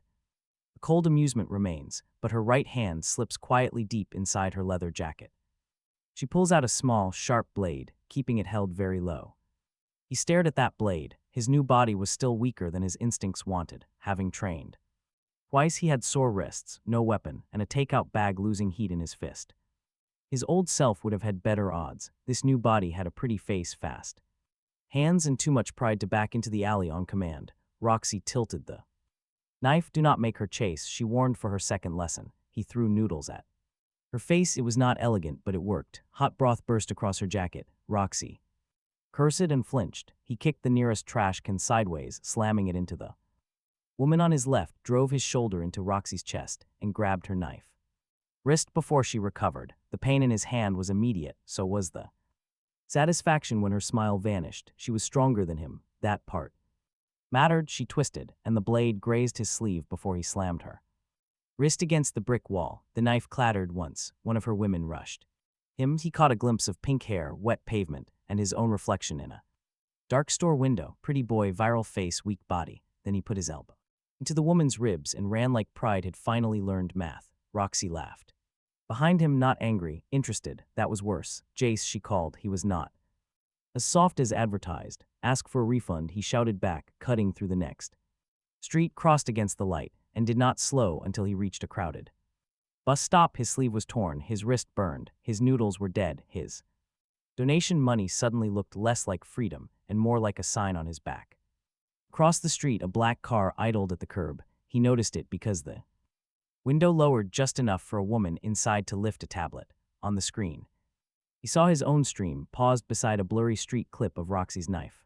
The logo on the case was Graves Media. The window rose. The car pulled away. His phone buzzed before the tail lights turned the corner. The message came from a verified Graves group account. Vivian Graves requests his presence at Grace's tower tomorrow morning. Requests, that was a pretty word for a summons. He looked at his torn sleeve, his empty hands, the donation total still glowing on his phone and the red crescent burning under the wrap. The stream had paid. The stream had also announced him to fans, predators, and whatever lived above both of them in a glass tower with his name already on its tablet. He had wanted cash for Independence. By midnight, Independence had sent him a bill. Graves tower did not look like a building. It looked like a warning with windows. The verified message sat on his phone all morning, while Eli tried to convince him that powerful corporate summons were traditionally avoided by people who enjoyed having organs. Eli paced outside the campus shuttle stop, warning him. Vivian Graves does not invite people, she acquires them. Jace replied she could practice. Disappointment, Eli argued that was not a strategy, though Jace claimed it worked. He got attacked in an alley, Eli countered. Eli opened his mouth, closed. It then pointed at Jace's torn sleeve. See how that is worse, Jace did. That did not mean he would hide in the Corbin Keene house and wait for Roxy Slate or Graves group to decide which cage matched his face better. The skyline. Live money had landed in his account that morning. Real dollars, training money. Equipment money, a small, ugly little shield. Then Graves' tower rose over the business district and reminded him that some shields were decorative. The lobby. The building has marble floors, black glass, heavy security, and a polished front desk. The receptionist already knows Jace's name, staring at his haircut and wrapped wrist. She notes the bruise on his knuckles with that professional, barely hidden hunger. She tells Jace that Vivian Graves is expecting him. Eli makes a tiny dying sound behind him. Lucky her. A private elevator slides open before they even reach it, revealing a black card. No note, no explanation, just the kind of luxury that makes poor judgment feel invited. The guard says Vivian wants him to have no spending limits while under her care. Under her care, those three specific words. Talk about control. Jace leaves the card untouched on the tray. The guard blinks in surprise. Eli whispers that the card could buy his anxiety a vacation. Jace retorts that Eli's anxiety can get its own cage. The elevator rises. In silence, Graves Tower's top floor opens into a massive glass office. Arrogance here looks like interior design. The city spreads out below while screens. On one wall display stock tickers, creator rankings, and a frozen image. Of Jace's hands on the Skyline Live keyboard, Vivian Graves stands. By the window, he recognizes her instantly just from how the room behaves. Around her, the assistant straightens, and the security guards go completely. Still, even Eli stops breathing too loudly. Vivian looks about 30. With dark hair pulled back and a tailored suit that doesn't soften. Her hard posture, like someone who learned professional violence and then bought better ways to outsource it. She is beautiful, but in a cold, sharp way, not like Ava's quiet beauty or the street hunger he keeps. Running into, Vivian looks like she expects the world to sign first and ask questions later. She turns, her eyes scanning Jace from head to toe. She says his name, Jace Corbin, noting he has become expensive very quickly. Jace dryly replies he has that effect on medical bills, too. Eli coughs. Vivian smiles coldly, telling Eli to wait outside, but Jace demands Eli stays. The atmosphere in the office shifts, quiet but tense. An assistant pauses over a folder, and a security guard shifts her weight. Eli looks at Jace, appreciating the loyalty but clearly doubting their survival odds. Vivian isn't offended, which makes her far more dangerous. She simply says fine. Now Eli can hear her offer Jace the cleanest future he will ever get. The assistant places a contract down. Jace remains standing, which Vivian immediately notices, sitting first, as if owning the room even more because of his refusal.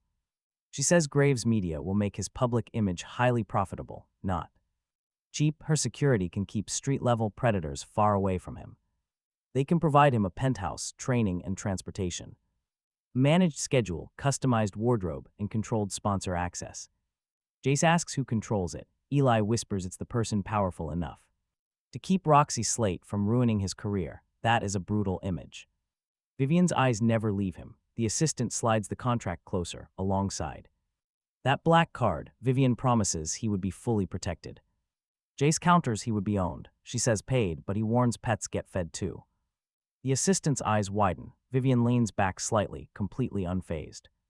Vivian asks if refusing her makes him independent. Jace says no, it makes him awake. Her smile thins, pointing out his 3-hour stream, where a club fixer nearly cornered him while she kept her knife clean. It barely counts. Vivian taps a single finger on the contract. This is market reality, not some romance fantasy. Jace, he is young, beautiful, visible, untrained, and defiant in a world that always punishes men who confuse attention with power. That is her first true statement. Jace hates hearing it, so he targets the part he can physically fight. He is not a product launch with abs. The assistant chokes. Eli stares at the floor like it is sacred ground. Vivian laughs once. A short, annoyed laugh. She calls him very committed to being difficult. Jace prefers accurate as he picks up the thick, expensive contract. It is packed with soft words that hide absolute, hard control. There are clauses for appearance consultation, security, and behavior standards. Then he spots the crucial clause about companion approvals. Jace puts the contract down with a flat no. The assistant steps forward. She warns Jace that Vivian Graves is offering terms no other creator gets. But he only cares about his refusal. The assistant tells him to sit. Placing a hand on Jace's shoulder, his body reacts before he can think. He catches her wrist, twists it away, and steps to the side. There was no need to break her arm or cause a massive scene. Simply put, his message is do not touch him and call it care. The assistant pales while Eli hisses his name, but Vivian is already moving. She crosses the office fast enough to prove the old soldier rumors are true. Her hand shoots up, catching his forearm to stop his retreat. In that brief moment, Jace and Vivian are locked close together. Her grip is immensely strong, while his own strength cannot match it. Vivian feels his weakness and smiles, whispering that there he is. She does not push him back. A physical shove would have been far simpler. If she had ordered her security team to pin him against the glass, Jace could have hated her cleanly. Instead, she loosens her grip slightly. She lets him feel the choice. His body is behind his instincts. Vivian notes his wrist's telegraph pain, and his right shoulder guards itself. He does not realize how fragile he is, and honestly, it is terrifying. It sounds caring, but it is just cold risk assessment. Eli gasps. Vivian glances over. Jace brought Eli because he trusts him. She counters, asking Jace to let her protect his close friend too. That heavy offer silences them both. Vivian releases his arm completely. She promises her security team can quietly cover Eli Camden's safety. No drama, no fixers coming after him. Eli's expression instantly shifts. Fear, then hope, and finally shame cross his face as Jace watches. Vivian notices every single detail. It is her gift and her curse. Now Jace sees the real offer. It is not about his comfort. His refusal has a massive blast radius. Roxy already proved that. Fame did not just target Jace, it put targets on everyone close to him. Standing near him, for one ugly second, that contract looked less like a cage and more like a padded wall around Eli. Then he looked at the companion approval slide. Again, protection that started by choosing his friends was nothing but ownership. With better manners, no, he said. Eli looked at him both hurt and relieved at the same time. Vivian's expression sharpened, asking if he would risk Eli just to preserve his pride. He stepped closer to the table and tapped the contract once, saying he would risk himself to preserve the difference between help and ownership. Do not use Eli as a discount on his leash. The assistant looked like she wanted to object, but she did not. That was another tiny collapse, not victory, just a crack. Vivian saw the crack too. Since he had entered Graves' tower, her people had looked to her first. Now they waited to see what he would do instead of what she would allow. He pulled his arm free, ready to move. This time as he walked toward the elevator, nobody grabbed him. Fake authority did not always collapse with screaming. Sometimes it collapsed when a room full of powerful people watched. Man refuse the chair, refuse the card, refuse the contract, and leave with the offer still bleeding on the table. He had won something in that room, not safety. Not power, not enough, but he had made Vivian Graves spend effort instead of permission, and that mattered. Power absolutely hated being forced to ask twice. It hated witnesses even more, especially witnesses who could walk away. That mattered. More than style points, he should have been allowed to enjoy that victory for 10 steps. But of course, Roxy Slate had terrible timing. Eli's phone buzzed as they reached the street. He looked at the screen and went totally stiff. He asked what was wrong, and Eli turned the phone toward him. It was a photo of Eli sitting in a booth under red club lights, except he was not there now. It had been taken earlier, likely when Roxy's people followed him after campus. The message under it was simple and clear. Tell pretty boy the invitation is less polite tonight. Eli swallowed hard. She knows where he lives, he whispered. The small victory from Graves' tower turned to ash fast. This world just kept teaching the same brutal lesson with different hands. If a powerful woman could not buy him from the top, another would try to drag him from the bottom. And if neither could reach him cleanly, they would target someone who stood near him. He took Eli's phone and told him to go home. Eli immediately refused. Absolutely not. He argued that Eli defended him back there, so do not dump him like a soft backpack. But Eli snapped back that he was not going into Roxy's club alone either. Eli looked terrified, but still stood his ground. Loyalty did not always arrive with muscles. Sometimes it arrived pale, shaking, and making terrible choices in nice shoes. The easiest move would have been to call Ava Lind and let her security swallow the problem. He almost did. Ava would have answered, and that was the dangerous part. She would have sent a car, maybe two, filled with the kind of quiet, dangerous people who made campus staff stand straighter. She helped because helping was the first language she trusted around him. But Roxy had already used Eli to pull him in. If he dragged Ava's family name into this, the whole mess would become another contest over who got to keep him safest. He needed witnesses, not owners. So he changed the plan. They did not go alone. They went noisy. Eli hated every part of that. Eli nervously asked what noisy even meant. Location shared, phone recording. Public entrance and no back doors. If they got separated, Eli was to run toward people. Toward him, sickeningly practical, but he rejected it. He hated talk that sounded like final words, so he gripped Eli's shoulder tightly. To silence him, Eli was definitely not bait, nor some sacrificial payment. He refused to be a target. Eli's expression cracked before he nodded. That was the emotional toll Vivian tried to buy. Eli did not need a perfect hero at all. Just proof he understood the risk. He texted Ava. No begging her family for help, just a direct warning of their location. If they went silent, she texted back warning him. He texted back that he preferred the ground floor, then slid his phone away. He set his phone to record, sliding it deeply into his pocket. This was not his weapon, but absolute insurance for whatever consequences came next. Roxy's club lay hidden behind a plain door beneath a very loud restaurant. No sign outside and absolutely no glamour, just a dark red-lit hallway. Two guard women stood at the entrance. Deep inside, Roxy Slate waited for him. Her table displayed his ruined takeout bag like some kind of victory trophy. "You owe me noodles," she demanded. He told her to send an invoice. Eli stayed close behind him, breathing heavily. Roxy's crew let out a laugh. There were 5 thugs waiting. One guarded the door, others leaned on walls.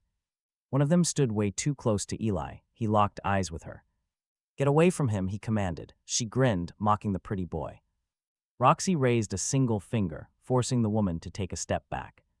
She was not being reasonable. Rumor said he walked out of Graves Tower without a card. Roxy noted how bold that was.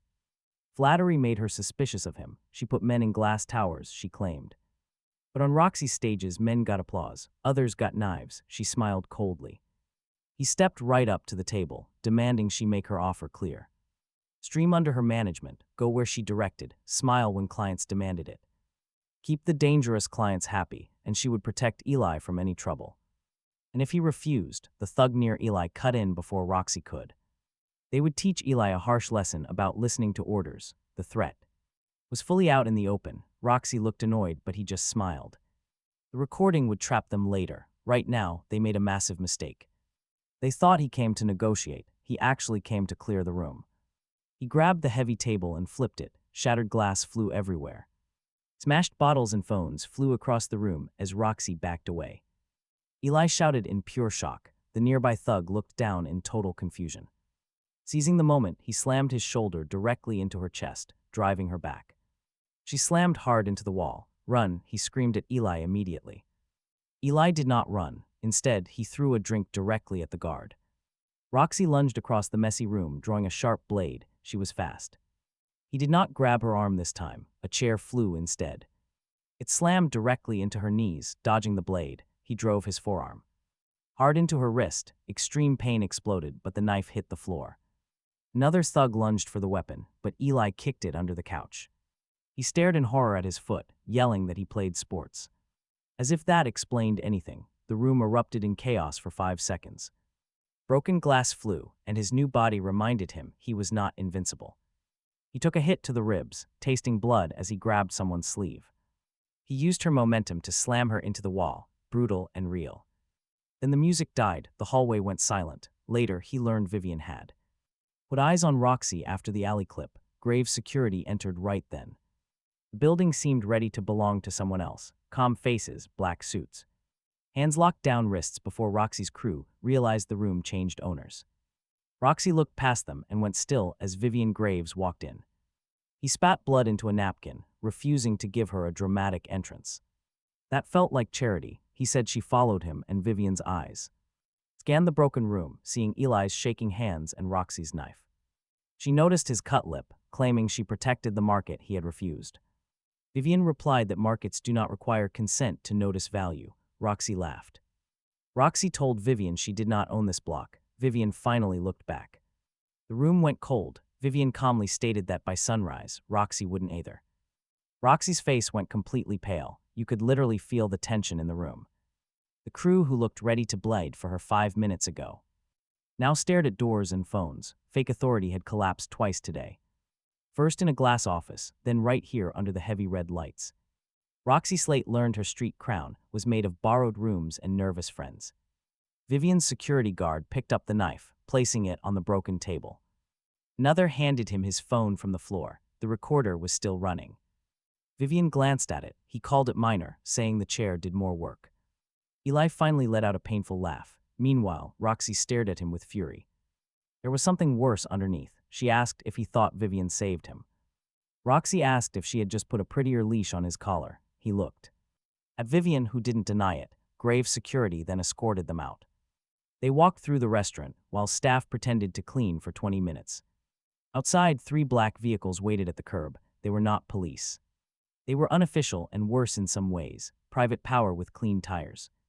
Eli leaned against the wall, clutching his stomach and saying he felt sick. He was told to aim away from the convoy, asking how he could joke. With a twisted face, Eli muttered that she used him because of him. He admitted he knew. Eli looked at him then, really looked, anger fading. Only fear and loyalty remained. Eli told him to warn him next time. Before becoming a human disaster, he replied that Eli would just say no. Eli said that was why he was needed. Vivian waited nearby. She gave them space like a gift, which only made him trust her less. As he stepped toward the sidewalk instead of the car, guards immediately shifted. Vivian raised a hand to stop them, saying he was free to walk. He called her generous, but she pointed out he was still bleeding. 3 crews just learned that targeting him would bring grave security. Crashing through their doors, she offered him a ride, but he hesitated.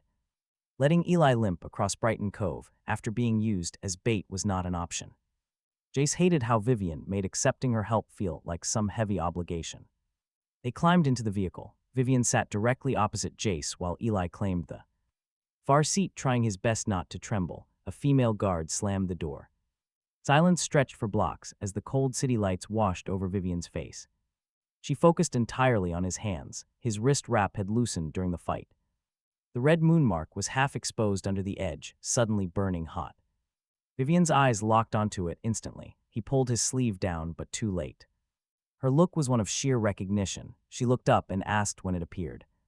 Jace replied it was a bad night. When she pressed, he just smiled through the pain.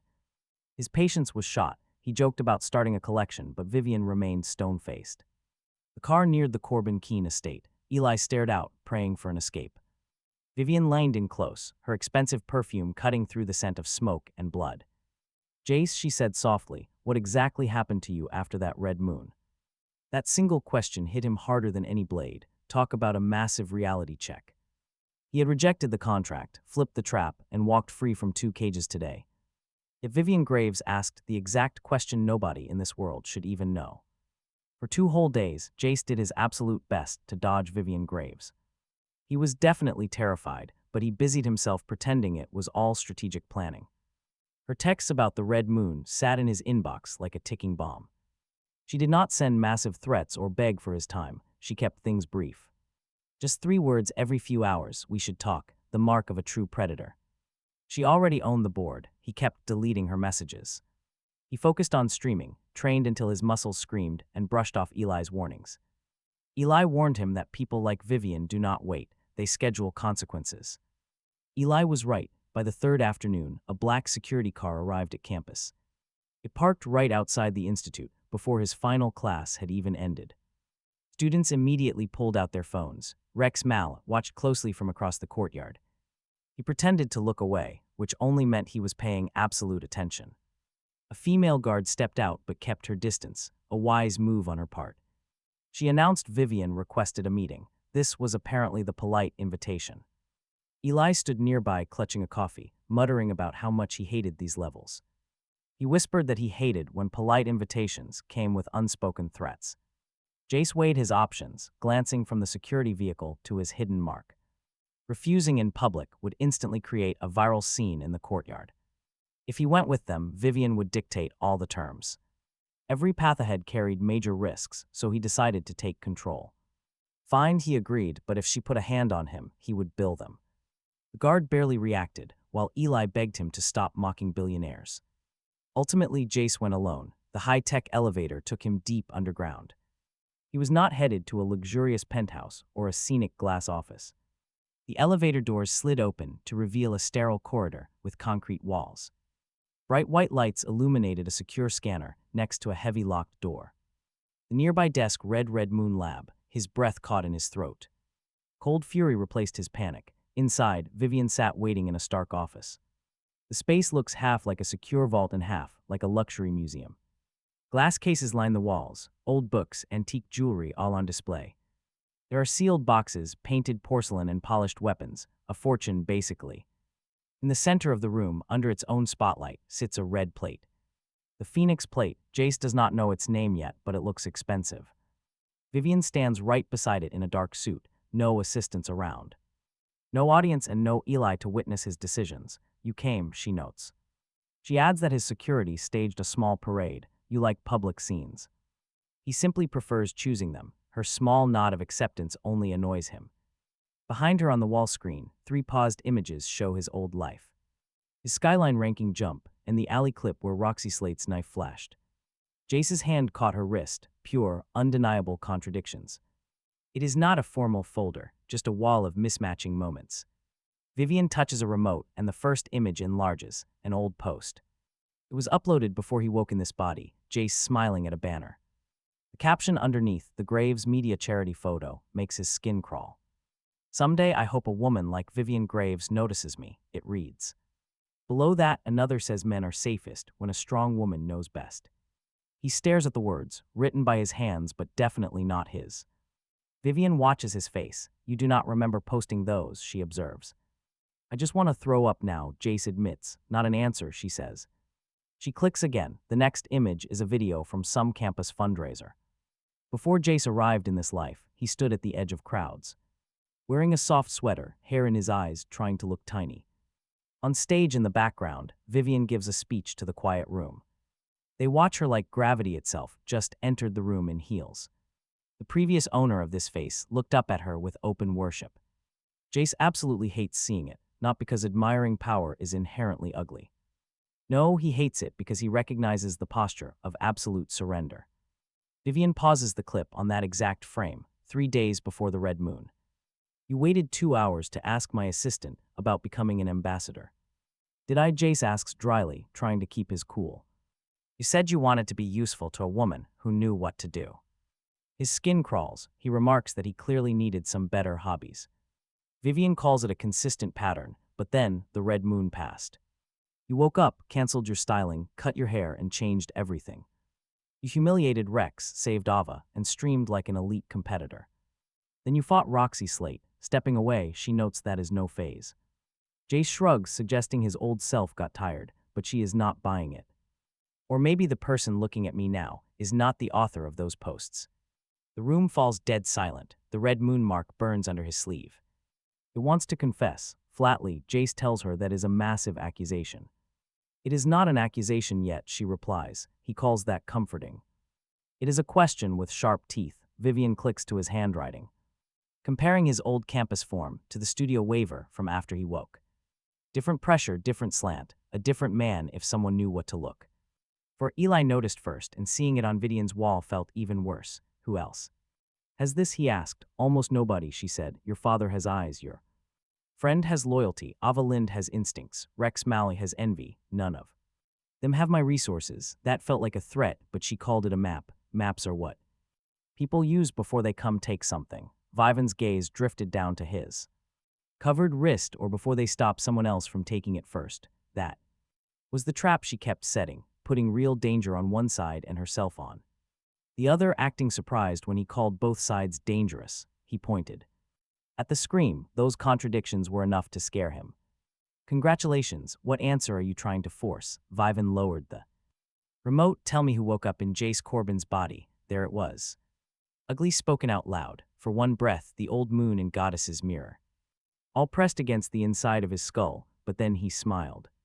Because fear deserved bad company, just a guy with great taste in haircuts. Vivan did not laugh. "Deflection won't save you, and neither will confession if the person asking already built the cage." His pulse beat so loud he could hear it in his teeth. The worst part wasn't that Vivan guessed too much. The worst part was that some scared corner of him wanted someone else to hold the answer for a minute. That was how cages started looking useful. He hated that feeling most. It felt like surrender. But look, she changes the screen. His old game account appeared low rank, barely used, with casual soft stats that looked asleep. Beside it sat the live match where he crushed a ranked female pro so badly her desk slam became a meme. Vivan said 1 week ago this account could barely clear a training lobby. Then you went live and outplayed a professional while hiding your face. People improve, but not like that. The third image changed. Studio footage, maze footage, Roxy Alley footage, and club room footage from security angles he never knew existed. Him catching wrists, checking corners, and moving wrong for a man raised here. "World's rules." Vivan's voice stayed calm. "You look inexperienced in this body," she remarked. "Your strength fails you and your balance is off. But your choices are trained. Your eyes check exits before your feet do. Your Hands move before a managed male should even decide he can resist. He hated every true word. You brought me here to compliment my footwork. No, she replied, you changed after the red moon, the mark under his sleeve burned and Vivan saw the twitch. She stepped closer to the pedestal, not close enough to touch him. Graves has studied red moon events for years, she said. Disappearances, personality fractures. People waking with skills they never learned. Families insisting someone came back wrong. That sounds like a hobby for people owning too many buildings. It's survival when it happens near your company. And now you think it happened to me. Vivan didn't answer, which was answer enough. He laughed sharp and dry. So the contract was a soft cage, and this is the lab cage, the honest room, though rooms don't get honest because rich women label them. Her eyes hardened. You are standing in a body with a public a history he doesn't remember, a mark tied to an unexplained event, and a pattern of combat and defiance that absolutely nobody around Jace Corbin recognizes. Hearing his own name like that hurts his chest, not just fear. No, something deeper. The old Jace wasn't some theory to Eli. He was a son, a friend frozen in old photos and messages. He was a man who wanted the exact cage Jace keeps kicking open. He doesn't know where that soul went, but Vivan won't carve him open to find out. Want a pet project, he tells her, buy a robot. That sharp line hits. Her mouth tightens. You think jokes make this less dangerous, she asks. No, he replies, they make it less yours. He turns toward the door, but a heavy lock clicks. Talk about bad timing. Vivan doesn't raise her voice. She doesn't need to. Jace, she warns, if you walk out ignorant, Roxy's level of predator will be the absolute smallest thing waiting. Then unlock the door and let him learn outside. Cooperate, she demands. Never. Let Graves security protect you, she insists. No, again, sign the managed contract. He already gave his answer. Vivan walks to the side wall and presses her palm against a scanner. A glass panel slides open, revealing shelves of sealed files and strange red-marked objects he doesn't recognize. He sees photos, old phones, a cracked watch, a child's drawing of a red moon, and a row of small evidence bags that make his stomach tighten before his brain can even process why she doesn't pull a file. Good, if she started reading case numbers, Jace might have walked into oncoming traffic for variety. Instead, she holds up a small object from the front shelf, a plain metal key bent at a strange angle. A woman in another state vanished under a red moon for 12 minutes, Vivan says. She returned with this in her hand and a foreign language she had never learned on her tongue. Her family said she was much kinder afterward. Her husband insisted she was a total stranger wearing his wife's face. Is that story supposed to make him trust her? It's supposed to make Jace understand why she doesn't treat his mark like simple jewelry. She puts the key back. One object, one chilling story, enough to make the room colder without turning the moment into a lecture. What happened to her? Jace asks before he can stop himself. Vivan closes the glass panel. She disappeared again the next time the moon turned red. Now that's a chilling price to pay. Not paperwork, but a warning with a body-shaped hole in it. The goddess's smile flashes in Jace's memory, red and amused. Fail, and the world will finish what it has already begun. Vivan watches him absorb that. You need me, she says. I need answers, Jace retorts. That's not the same thing. Vivan steps closer to the pedestal and the light catches the phoenix plate between them like a warning flare. You keep talking about ownership, she says, but you have no problem using Ava Lynn's friendship, Eli Camden's loyalty, his father's house, Skyline's massive audience, and every dollar strangers throw just because they want to look at his hands. That one hits me because it lands so close to the truth. Using help isn't the same as surrendering choice. Choice without power is a slogan. Power without choice is a cage with better locks. She looks almost satisfied that he can keep up. That makes Jace want to smash something, which is exactly the wrong mood to have. Near priceless relics, Vivan steps around the pedestal. The phoenix plate glows under the light between them, red and gold, painted with a bird rising through stylized flame. It's beautiful in that entirely useless, rich way. Beautiful when they know nobody can afford to hate them. You keep mistaking refusal for power, Vivian says. You keep mistaking pressure for consent. The air sharpened, she moves first, not to hit him, but to catch his marked wrist. He pulls back fast, too fast for his still weak body on the polished floor. His heel clips the pedestal base. The phoenix plate wobbles for one stupid heartbeat. Vivian and he both reach for it. His fingers catch the edge. Her hand catches his forearm. The plate hits the side of the pedestal. The crack sounds small, but the consequence, absolutely massive. The phoenix plate splits right through the painted bird, slips from his fingers, shattering into three red and gold pieces on the vault floor. Silence comes down hard. Vivian looks at the pieces. He looks at Vivian. That, he says carefully, was not all him. Her eyes lift. There is anger in them now. Good, anger is cleaner than fascination. The phoenix plate belonged to the Graves family collection for 4 generations, Vivian says. Put it on a lower pedestal next time. It is insured. At $100 million, his brain rejects the number completely. He almost laughs. Then he sees her face. She means it. This number is not fairness. It is a weapon. With commas, and Vivian knows exactly where to point it. That plate is worth $100 million was, Vivian says. It sat in a room where you were grabbing people and you broke it while refusing her help. That is a very expensive way to say you locked a door. Vivian does not answer right away. That scares him more than yelling. She kneels beside the broken pieces with the kind of control people use when they are one breath away from becoming dangerous. Her fingers hover over the painted bird, avoiding the sharpest crack. My grandmother protected this collection during a fire, she says. My mother used to say the phoenix plate survived because some things are too stubborn to burn. He could have mocked that, but did not. The plate was still a trap, but it was not just a trap, which made it work even better. The object had history, pride, grief, and a ridiculous number attached to it. Vivian looks up. You think everything I own is a leash. No, he says, I think you use everything you own. As one, Vivian bends, picks up one broken piece with both hands, placing it on the velvet cloth beside the pedestal. The way she touches it tells him the number is not the only thing that matters. Family, history, pride, useful. Guilt tries to crawl into his throat. He swallows it. Guilt is not permission. Vivian opens a drawer under the display case and pulls out a thin debt note. Blank until she writes the number. Her handwriting is clean enough to be cruel. $100 million.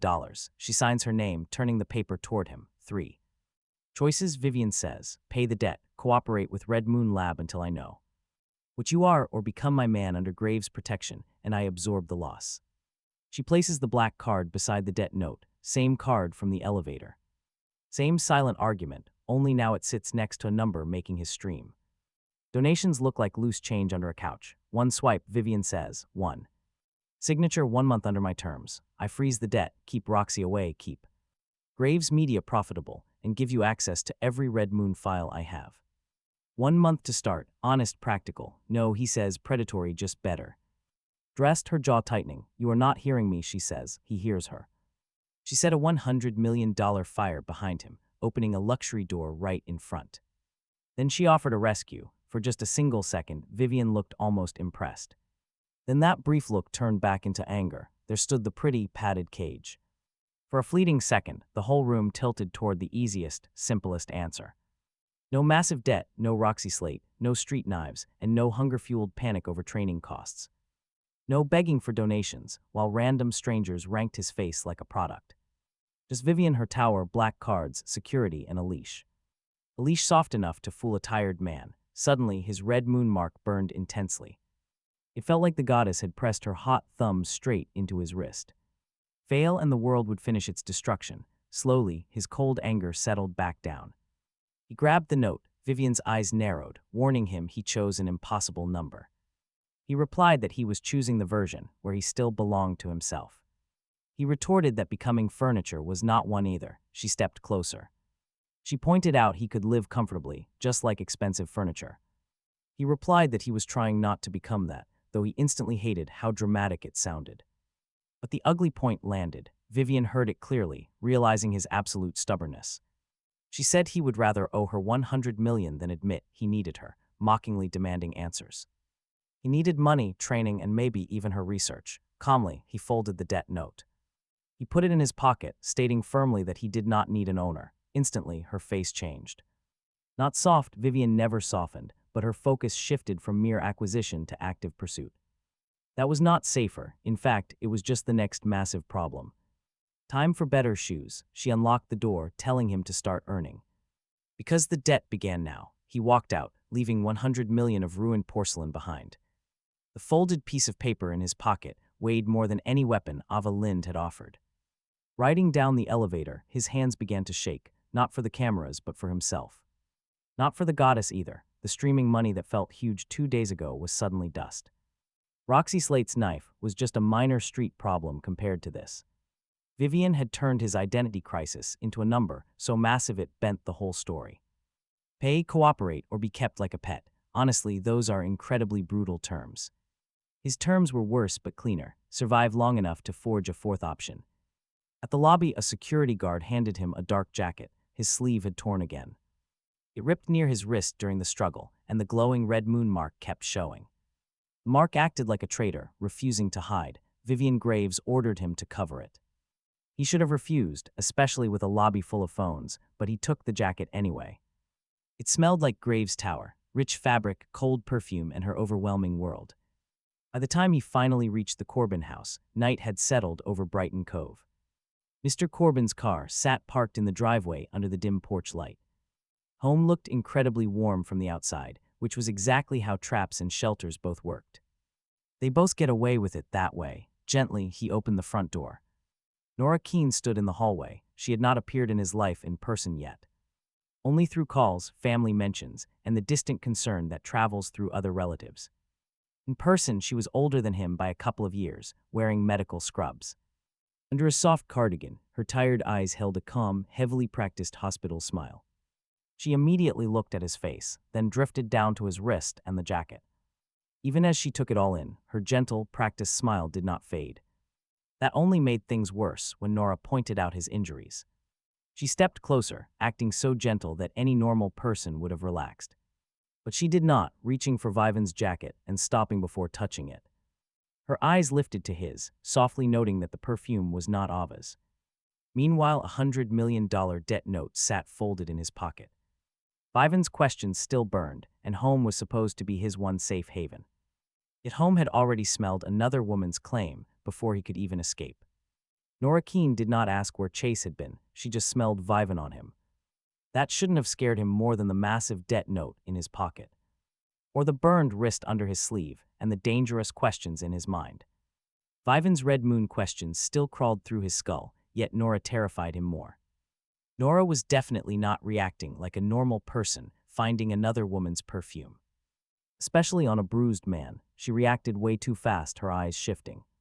Her gaze moved from Vivan's jacket to his torn sleeve and dried blood. She stood in the hallway wearing medical scrubs underneath her soft cardigan.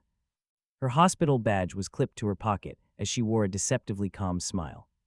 It was a gentle look that could easily fool any hospital waiting room. Calling him Chase, she softly noted his injuries as she stepped closer. She stopped right before touching him, but that tense pause brought no comfort. Other women touched without permission or treated him like risk management.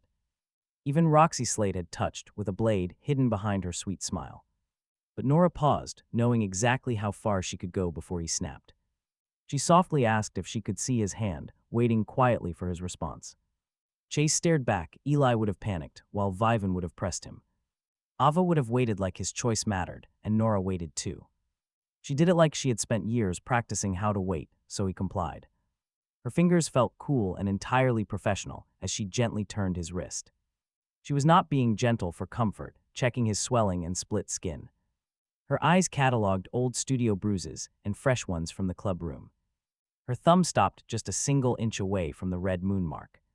Looking back up, she calmly repeated that the perfume was not Ava's. That statement fell like a politely placed knife as Chase pulled away. Nora smiled, noting she would be disappointed if Ava wore something so cold. He should have laughed, but instead he just watched her walk away. She took Vivan's expensive jacket off his shoulders with a polite, firm care. Before Chase could even object, she dropped the luxury coat over the fireplace. He warned her it was borrowed, but Nora simply struck a match. She murmured that the claim was borrowed too, as the lining caught fire. The expensive fabric curled black, turning Vivan's scent into bitter, rising smoke. Nora stood in front of the fireplace, with her hands calmly folded. She treated the luxury item like simple medical waste being disposed of.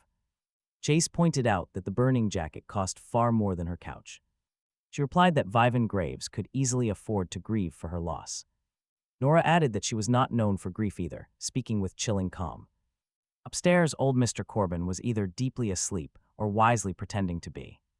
The house has that charged quiet of people guarding against an unwanted Conversation. Nora leads Jace inside, where a hot bowl of soup waits. Counter along with bandages, pain medicine, ice, and a detailed budget notebook.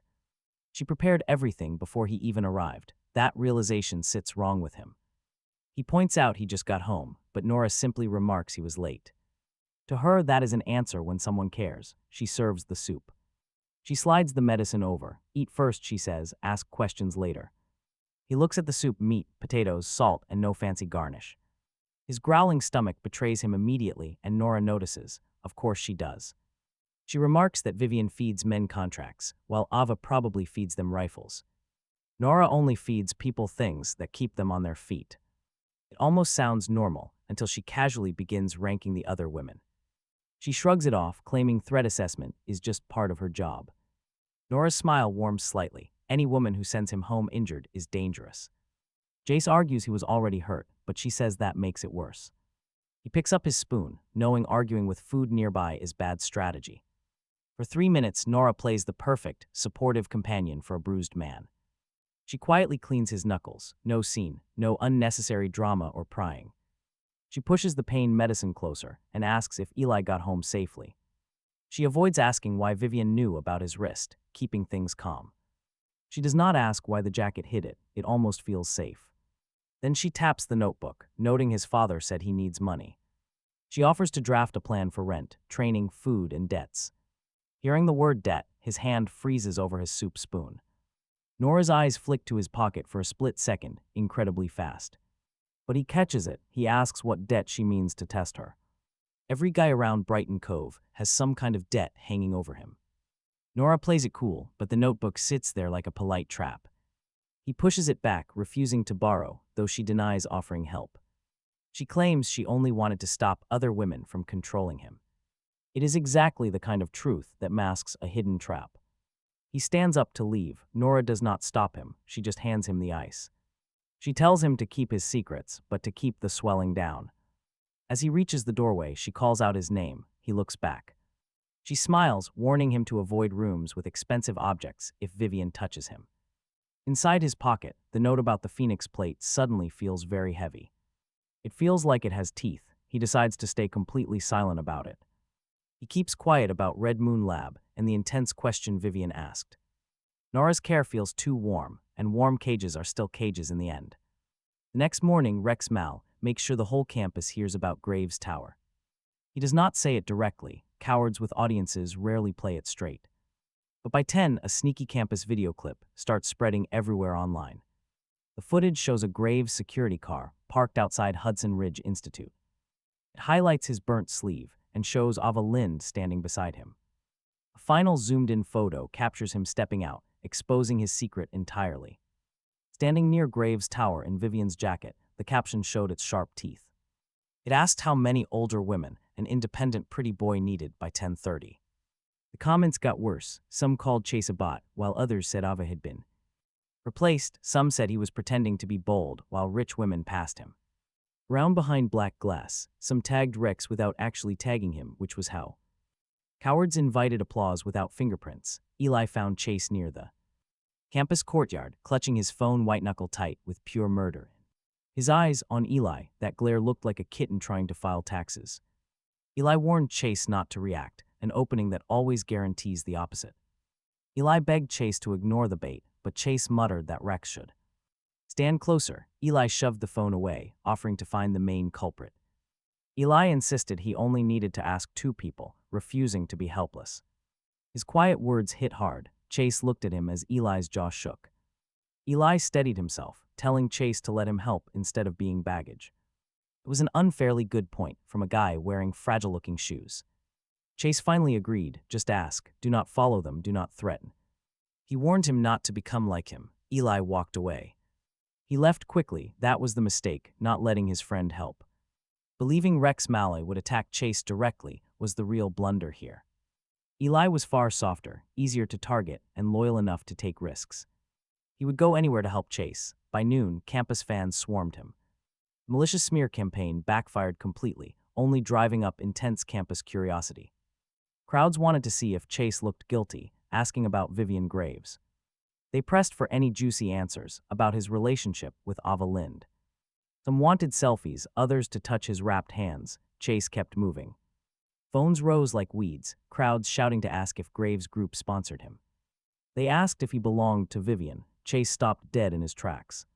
He coldly told the crowd that he belonged only to himself and no one else. Chase added they could mourn privately. That quieted some, but attracted more cameras. Suddenly, his phone buzzed, an unfinished voice message from Eli. Chase hit play. Eli's breathless, shaky voice came through, saying he found 2 of Rex's goons. He cornered them near the old shower room to find the leak source.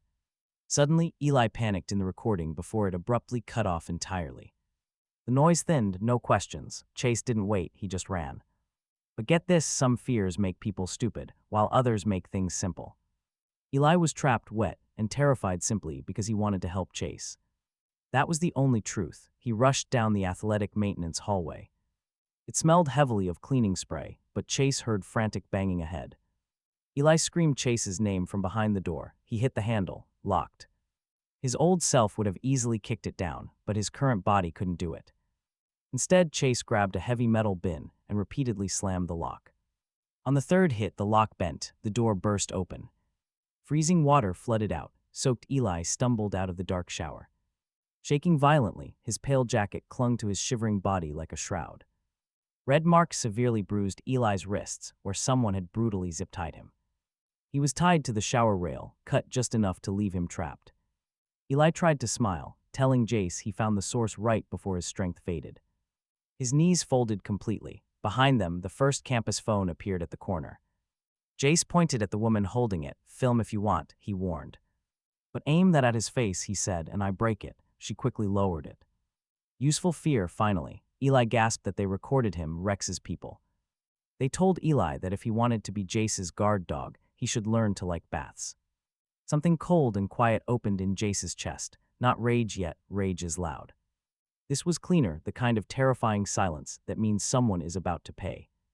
Tara contacted Ava's security the second Eli's message went dead. Ava arrived before campus staff did, appearing at the far end of the hallway.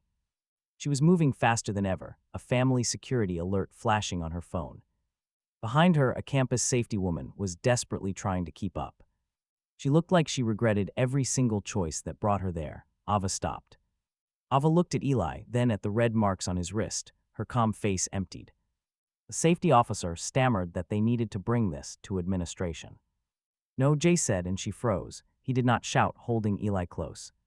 Shouting would only make Eli flinch. Ava's voice came low and almost flat. "Who did this?" she demanded. Eli's eyes flicked to the courtyard. That was enough.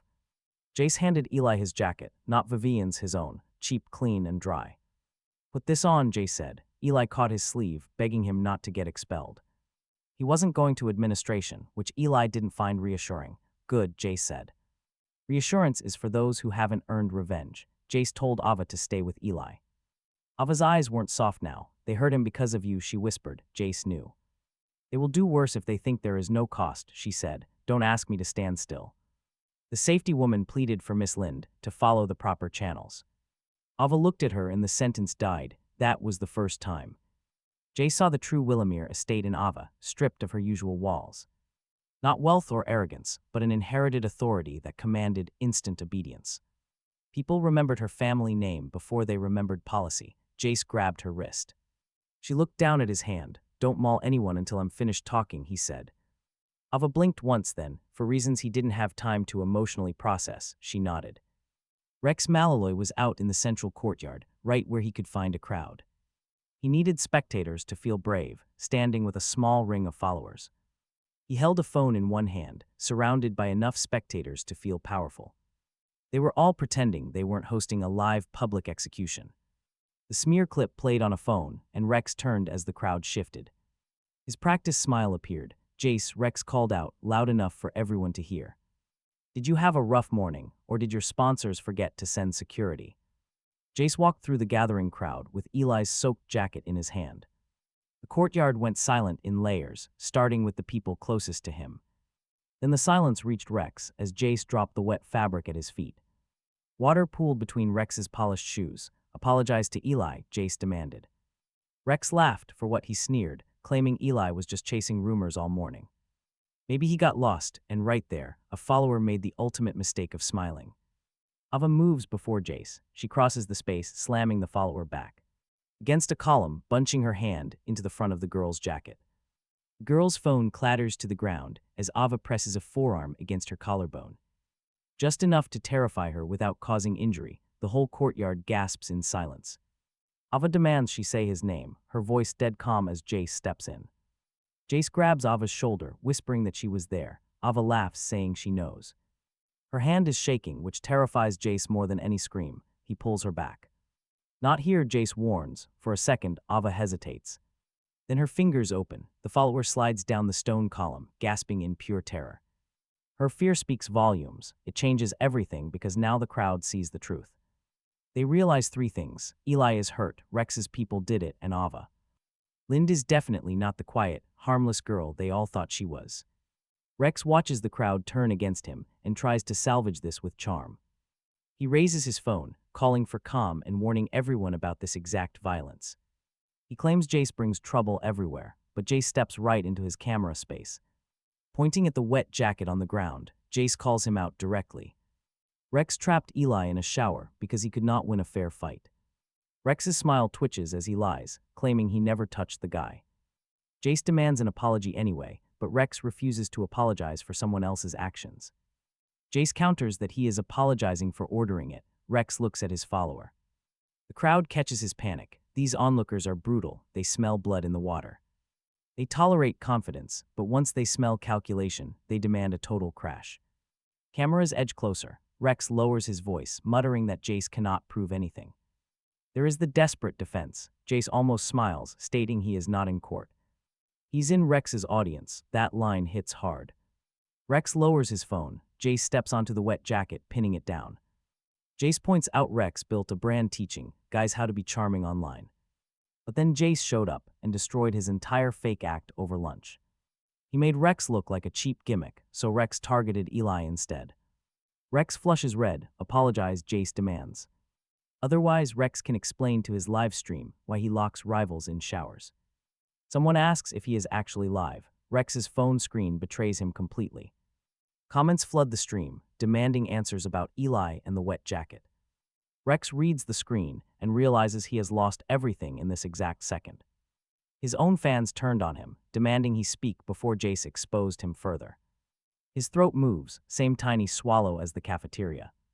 The same public crack, this time it tastes sweeter. Rex looks into his camera, forced to apologize, but Jace demands to know to whom. Rex glares hatefully at Jace before looking back at his phone to address Eli. He says it is for his followers' actions, but Jace leans closer, rejecting it. The crowd waits. Rex's jaw works as he finally confesses to the shower incident. Again, Jace demands. Rex's eyes go wet with pure fury. Rex says it again. By this point, the crowd is already clipping the video. By the third apology, Rex is pale and his friends back away from him.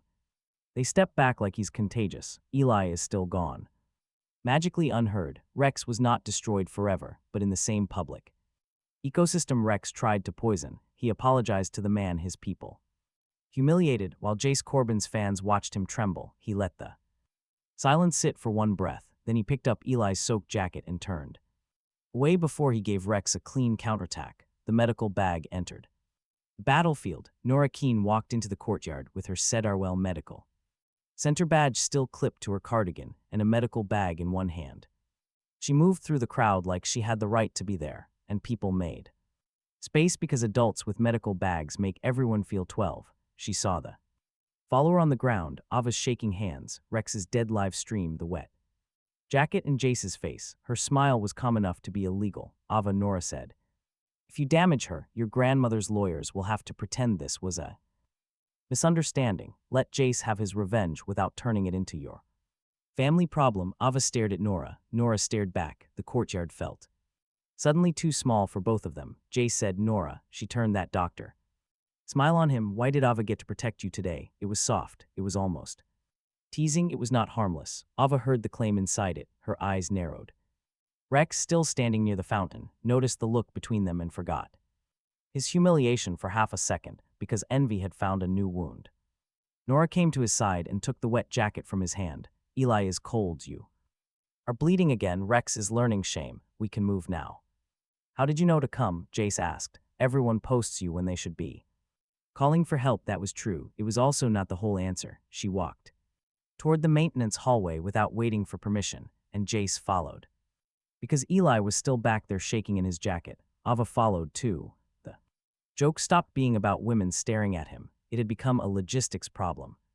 With witnesses, Ava wanted to punish anyone who touched his people. Nora wanted to be the one allowed to care afterward. Vivan had already turned rescue into leverage, and Jace still owed Vivan Graves $100 million by evening. Rex's apology had more views than his smear. Eli was dry, embarrassed, and furious that people kept sending him supportive messages with water emojis. Ava received a cold call from her family security line and answered it with two words. I'm fine. She did not sound fine. Nora drove him home. She placed a clean jacket over his shoulders before he could object. Not Graves, hers. Warm, plain. Domestic, that made it more dangerous. In the passenger seat, his phone kept buzzing. Clips, comments, Rex apology edits, donation offers, people asking where to buy the black training shirt he kept wearing, women asking if Corbin Standard was his style or just his attitude. He stared at that phrase. Corbin Standard. It had started as a joke in the comments, a label for the way he dressed, trained, refused ribbons, ate too much, and kept making people uncomfortable by having a spine in public. A joke could become a product. Product could become money. Money could become a fourth option. Nora glanced at the phone. Your little show has customers. He looked at her. She smiled. At the road, budget problem, she said, or opportunity, the debt note in his pocket pressed against his thigh. Rex had paid for Eli's humiliation in public. Ava proved loyalty can be dangerous. Nora turned her care into a heavy armor on his shoulders, while the next bill was already waiting in his pocket. It was on every phone screen. If Vivian wanted $100 million for his brand, then he had to sell something before anyone could sell him out. Rex apologized on stream, cleaning up his reputation, but his bank account did not change at all, making it the first incredibly cruel joke of this entire debt. Sympathy felt like power until he remembered she held a note for that massive debt. And a broken Phoenix played in her vault. Stream clips could ruin Rex. Donations bought training, but none of that actually changed the staggering debt hanging over him. Nora figured that out early. She sat with eggs, coffee, and notebook, looking ready to perform surgery in the Corbin Keene house. No, he told her before she could even open the notebook, but Nora just smiled. She explained that he was going to make one budget, while she prepared 4 of them. That was worse. She listed options for his current and creator income, plus emergency help, and another where he stopped letting pride rule. He quietly took the coffee while she tapped the open notebook, offering him her help. She insisted it was not with money, though his face clearly begged. He almost laughed, annoyed that she made traps sound like funny jokes. Just then, a sudden text from Ava arrived. He had only told her the total number, but not about the vault, the plate, or Vivian touching him. If the debt was real, Ava could help quietly. He stared at it. He stared at the screen longer than he should have, knowing she would not ask questions. She did not ask about the Phoenix plate. She just offered help. It was quiet, direct, and far too expensive to be harmless.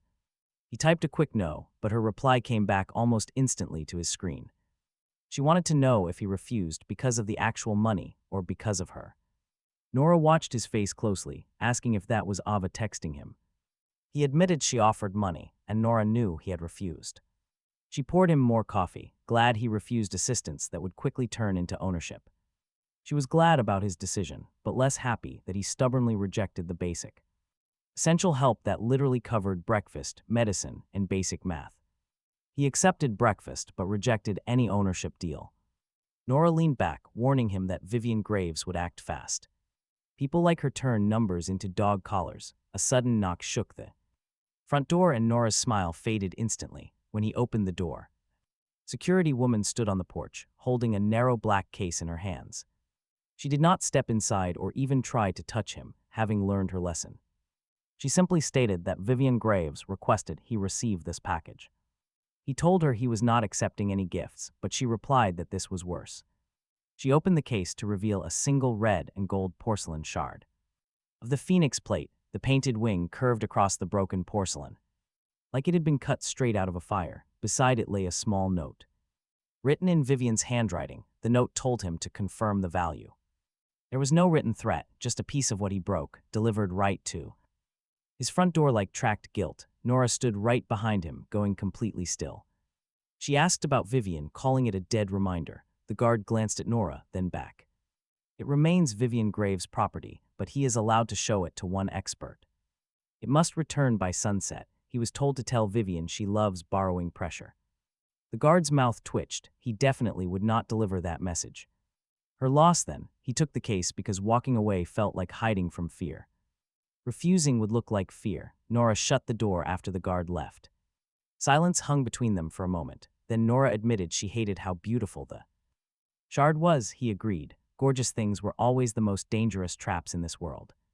Pretty faces, fine jackets, black cards, heavy gates, and phoenix plate shards.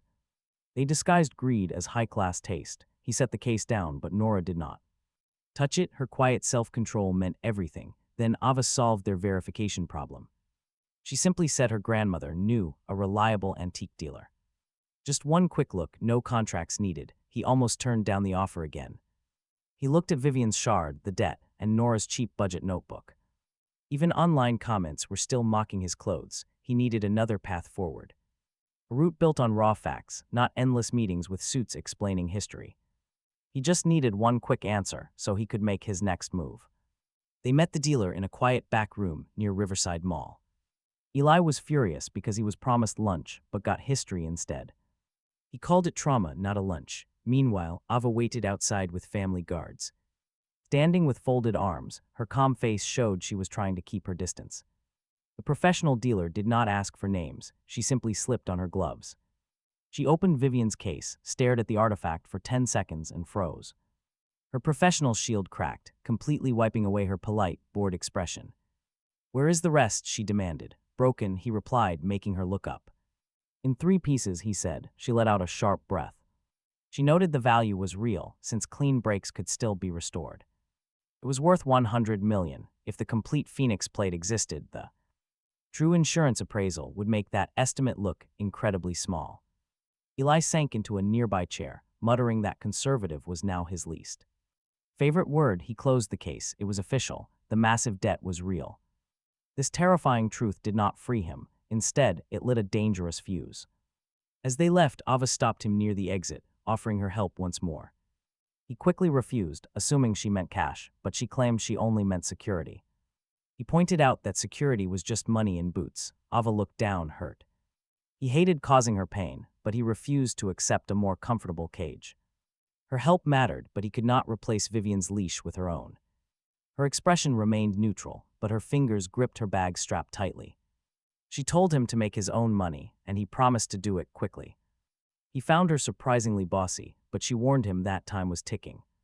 Behind them, Eli raised his phone with a look of absolute terror.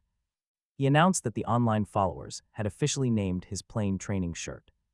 Taking the phone, he saw a video of Rex's apology trending online. But the internet was distracted. Everyone wanted to know where to buy. His stylish black training shirt, his dark jacket, and those hand wraps. He chose these clothes because every soft piece in his closet looked like a surrender flag. One top comment demanded the Corbin standard, "No pretty boy cage, sell the shirt." Someone even turned that phrase into a rough Corbin standard. The words looked arrogant, but they also seemed useful. By that evening, he went live without a game. His desk sat in a borrowed creator room. Inside Riverside Mall, not his bedroom. Eli had refused to let him stream from home after complete strangers started guessing their address. For once, Corbin let Eli's panic win. Just him at the desk, hands in frame, one plain black training shirt folded beside the keyboard, a jacket on the chair, and his red moon mark hidden under a tight wrap. Talk about a massive gamble. This was either a quiet launch or a public dare. Corbin kept his face mostly hidden because refusing still paid better than showing everything. The viewer count rose fast. The chat wanted his face. They wanted gossip about Rex, and to know if Vivian Graves had bought him. They wanted Ava. They wanted everything except what he actually intended to give them. Corbin held up the shirt and said, "This is not cute. It is not soft. It is not designed so women feel safer telling you where to stand. It is a shirt you can train in, sweat in, get yelled at in, and still look like you have not apologized to your own reflection." The chat slowed, and then it exploded. Eli, who was sitting off camera against his own will, whispered, That it was absolutely the worst commercial, yet somehow still the best one. He held up the jacket next, same rules applied, pockets that hold things, fabric that moves and no ribbon loops and no ridiculous decorative buttons that only exist to make men easy to grab. If you want to be displayed by curtains, instantly donation rockets started firing before. He even mentioned the price. That was both useful and depressing, a message from Nora.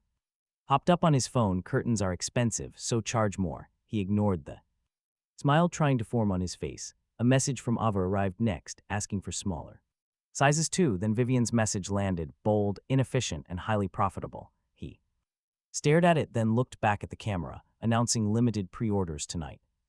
He promised Corbin standard practical jackets, training shirts, and just one simple rule. He was not selling pretty, but rather moving like you own your body. The live counter jumped. A verified apparel sponsor quickly dropped an offer in his private creator window before he could even open the sales page. Triple fee for full face modeling, recommending a soft boyfriend angle. He read it out loud because public humiliation works best when everyone can see the knife. To no one's surprise, chat went insane. Some viewers begged him to take it, calling it incredibly easy money, while some said he was stupid to turn down a sponsor while owing Vivian Graves. One comment asked whether a man with his face could afford principles. He looked at the camera and pulled the jacket on without ever showing his face, offering his own model shot. Sleeves move, the zipper works, and the pockets hold your phone, wraps, keys, and whatever shred of dignity is left after asking a stranger to become your boyfriend. Costume. Eli made a strangled sound off camera. The sponsor's message disappeared, which felt much better than a contract signature. Then, a campus count commented that Corbin's standard would get men followed, cornered, and laughed at because this modern world did not reward men who dressed like they had somewhere to go. He placed both hands on the desk and called it a good warning. Buy it only. He designed clothes for those who wanted their bodies to belong to themselves. If that offended anyone, he figured they should pay for the education. The order counter started moving before he even opened the official pre-order. That was the part no sponsor understood. The product was not fabric. It was pure refusal with pockets. Absolute genius. He stepped back from the desk and did 10 push-ups on camera. They were not pretty. His ribs complained from yesterday's bruises, but he kept forcing himself through them anyway. His wrists shook. The red moon mark stayed hidden under the wrap out of pure spite. By the 7th push-up, the chat stopped begging for his face. By the 10th, donation rockets covered the order preview. He stood there, breathing heavily, and pointed at the folded shirts. That is the fit test. If they wanted cute, he hoped the disappointment would build character. The first pre-orders hit incredibly fast. Eli slid off his chair from the floor. Eli gasped that Jace had literally insulted the customers into buying. Jace only insulted the leash. Customers made their own choices. That was his cleanest sales pitch, and it was still rude enough to be uniquely his. The limited drop went live through the Skyline Live storefront, and for once he did not explain the platform. He did not need to. The screen showed the only number that mattered. Available pre-order slots turned into sold slots, slow at first, then fast, then stupid. By the 9-minute mark, the first run was gone. Eli made a sound that belonged in a hospital. Jace, he whispered, that is 6 figures gross, and he was having a gross heart attack. The chat, they turned this sellout into its own show. Fans posted screenshots. Women who had once wanted him to be cute started arguing about whether their boyfriends could wear Corbin's standard. Men who had once worn safety ribbons started posting that they bought the jacket because it had absolutely no charm hook. Rex's followers tried to mock it, but accidentally made the slogan trend even harder. Rex himself made one last small mistake before the warehouse made even bigger ones. He posted a clipped reaction with his perfect, soft smile and claimed that Corbin's standard proved he was selling male insecurity back to desperate boys. The clip should have hurt. Instead, the comments under it filled with screenshots of his apology to Eli. Someone edited his tearful apology beside his sold-out counter. Someone else wrote that Rex sells jackets while Jay sells showers. Rex deleted the clip in 6 minutes. Too late. The deletion was petty money, and he kept it. Petty money spends too. The deletion told him Rex was not finished. It told him he was weaker, angrier, and looking for a dirtier route than public jokes. He should have treated that as a weather warning. Instead, he treated it like background noise because the sales counter was louder. The sellout did not free him. It opened a door. He watched the Sellout number blink and felt something dangerous rise in his chest. Hope. He hated hope when it arrived early. Early hope makes men stupid, so he did the math before it could lie to him, even after the launch, even if the second drop sold bigger, even if Skyline Live kept pushing him because public defiance. Printed money, he was nowhere near 100 million. He proved he could earn, but he had not proved he could escape. Then the warehouse van found him. He could have gone home with Ava's security. He could have called Nora and let her turn concern into a ride, soup, and another quiet check of his wrists. He could even have answered Vivan's message and let Graves' security put a black wall around. Instead, he told Eli they were personally delivering Vivian's shard case to the service courier, slipping out the back door because massive crowds had gathered near the main entrance. Eli took one look at the quiet, empty service lane and warned him that those exact words are how people die in cheesy crime thrillers. Eli was completely right, but that was the price of refusing a safer ride. It turned out the setup started with one of Rex's last remaining hangers-on. Someone had watched him leave the antique shop, holding Vivian's precious shard, saw the Corbin standard sell out, and tipped off greedy, ruthless thugs who did not care who he was. In that moment, all he saw was a side door opening near the service lane as two women advanced with calculated, rehearsed movements. One of them bumped Eli, while the other threw a thick bag over the case. A third attacker grabbed his arm. Sadly, Ava's security team was way too far away because he had foolishly insisted on walking around completely unprotected. That was pure pride. The sliding van door was the immediate consequence. He stomped on his captor's foot and spun around, driving his elbow directly into her jaw. The black case slammed onto the pavement. Fortunately, the shard remained safe inside. He thanked whatever crude deity was watching over him as Eli screamed his name. A hand gripped his wrapped wrist, sending a flash of blinding pain through him. Then a stun baton cracked against his ribs, temporarily paralyzing his entire body. They threw him into the van. The door slammed and everything went pitch black. He fought back blindly, knees, elbows, and teeth struggling wildly in the dark. His body was far stronger now, a testament to his grueling physical training. Training had helped, but pure anger did more. Still, numbers always win out. 3 women kept him pinned, one driving and another crushing his ribs. They arrived at a dark, abandoned warehouse under corrugated metal 10 minutes later. They dragged him out, stripped his phone, grabbed the case, and dumped him. He was tossed onto the concrete like trash. The boss wore heavy work gloves. She flashed a chilling, empty smile, never even bothering to introduce herself.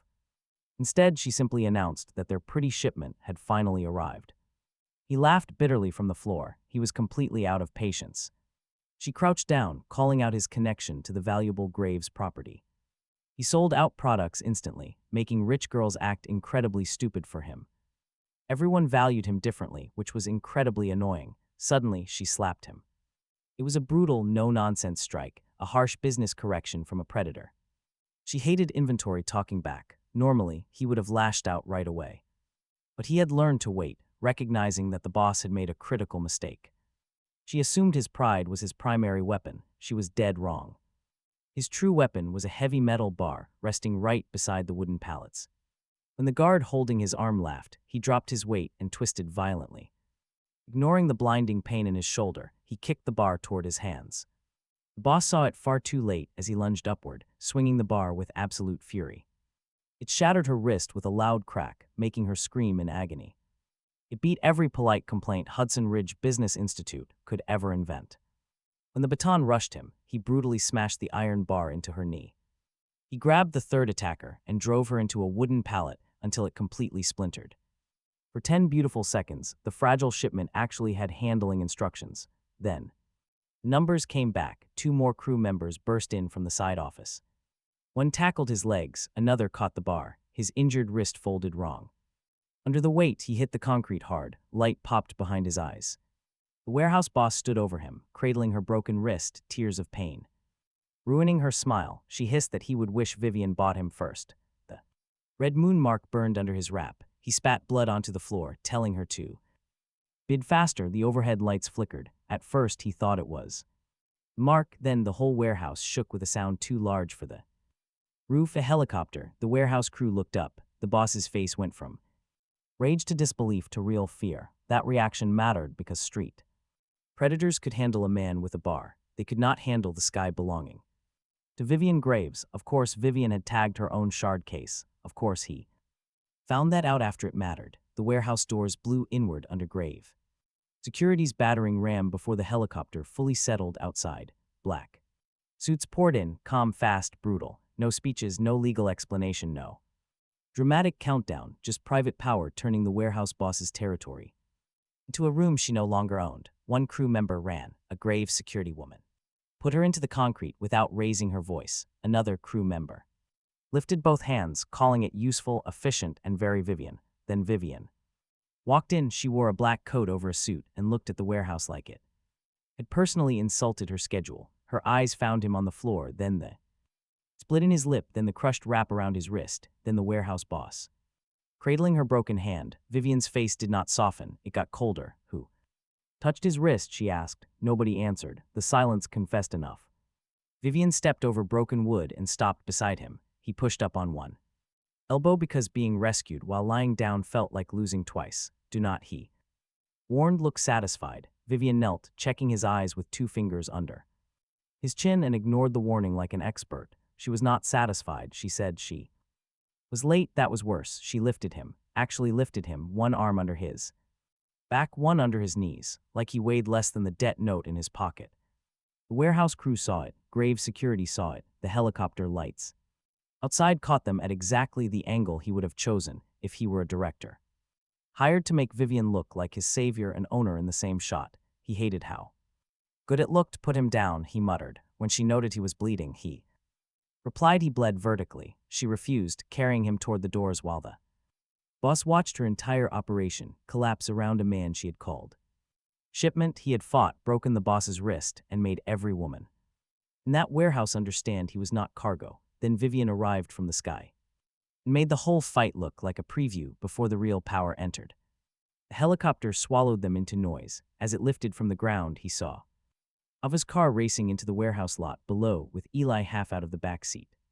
Before the vehicle fully stopped, Ava looked up at the helicopter, and even from that height he could read the guilt on her face. She had been too late.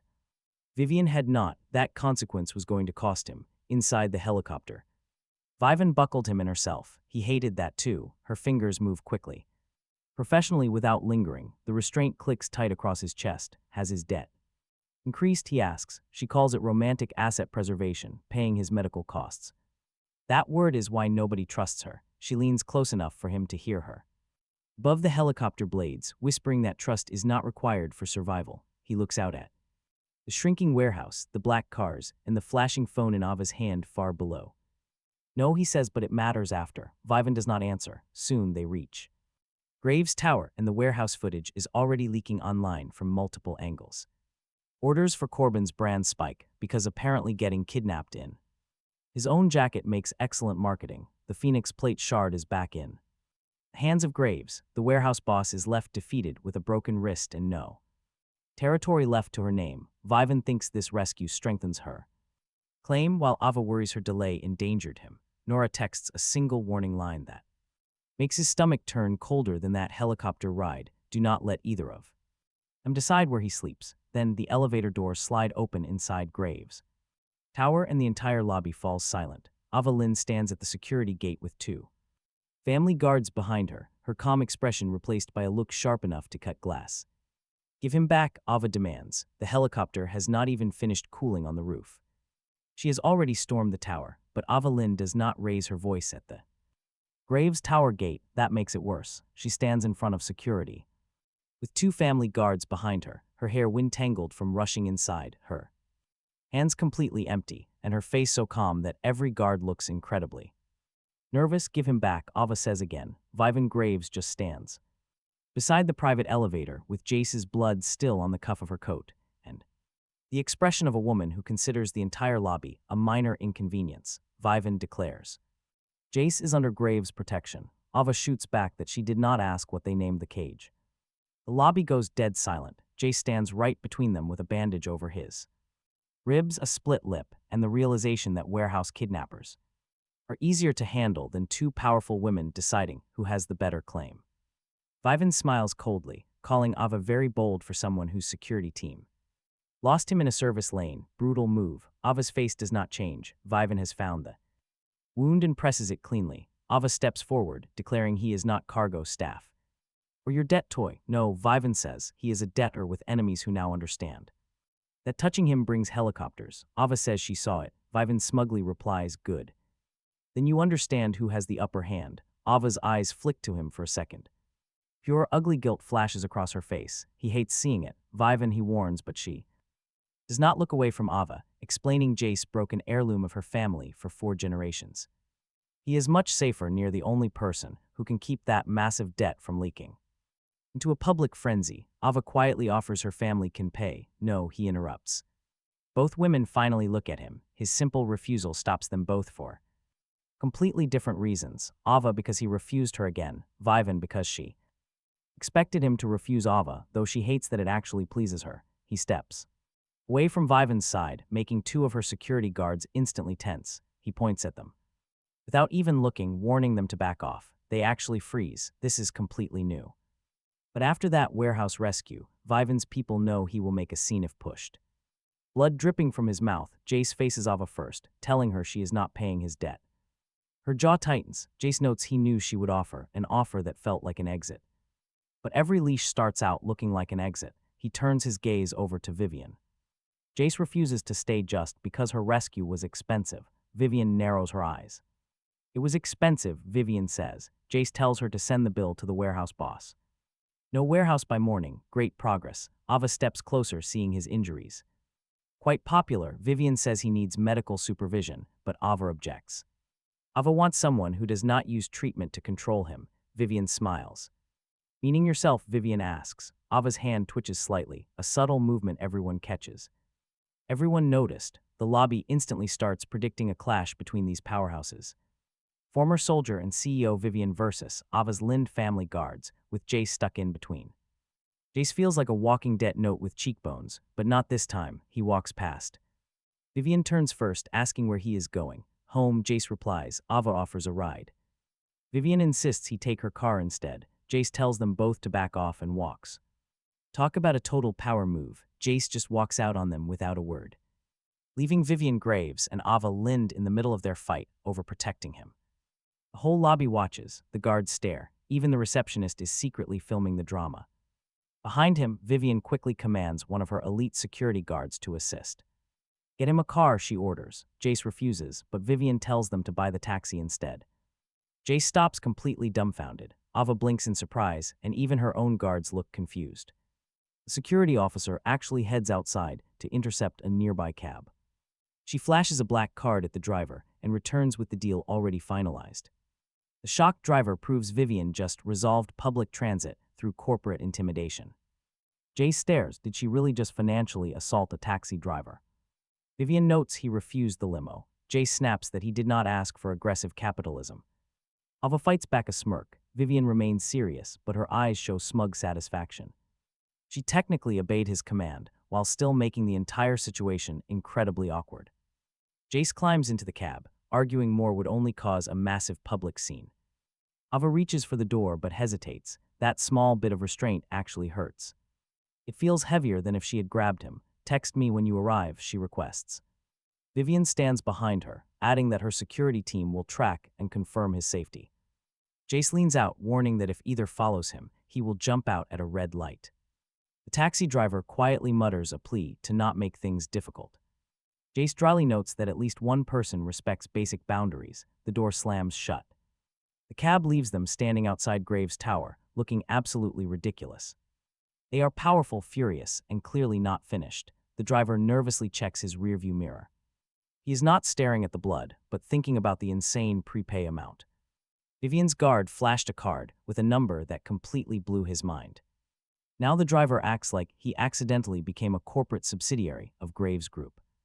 Asking if Jace is okay, the driver gets a flat no and just nods knowingly. He asks if those powerful ladies belong to him. Jace just watches the tower shrink. That exact question is what keeps making Jace's life a living nightmare. The driver briefly takes his hands off the wheel in shock before remembering to steer. Understood, he mutters. Jace's phone buzzes. You knew this would happen. The drama is already online. Of course it is. The shaky, terrible footage is absolutely perfect for online gossip. Vivian dressed in black. He walks past a taxi driver staring blankly at a black card. Looking like he had just witnessed the entire national debt, online captions called it a love triangle. The comments called it an absolute war. One user joked Vivian bought the whole taxi because she could not buy him fast enough. Another claimed Ava looked like she was ready to purchase the entire road. A third wondered when Nora would join the fight. He flipped his phone face down. Too late. The world had already started playing a brand new game. Every woman near him was a scoreboard, and every rejection became a viral clip. For 10 minutes, he believed that was the strangest emotional problem of his day. Then he got home. Nora was already waiting at the Corbin Keene house with food on the table. Fresh bandages resting beside the plate, and an expression showing she already knew everything. About the helicopter, the warehouse, the tower gate, and maybe even the taxis.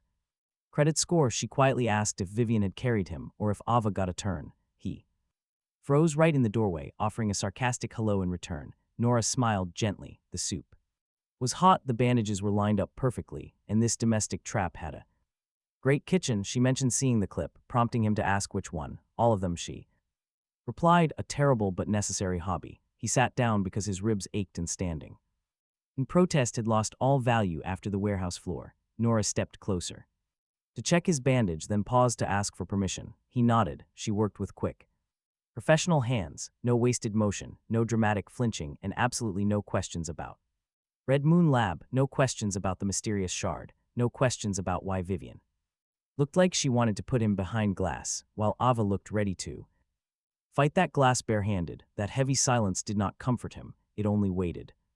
Nora taped the bandage down, advising him not to sleep alone tonight. That was incredibly fast. He joked about answering before the leash developed a vocabulary. She laughed softly. Pointing out she was always nearby changed her expression for just a second.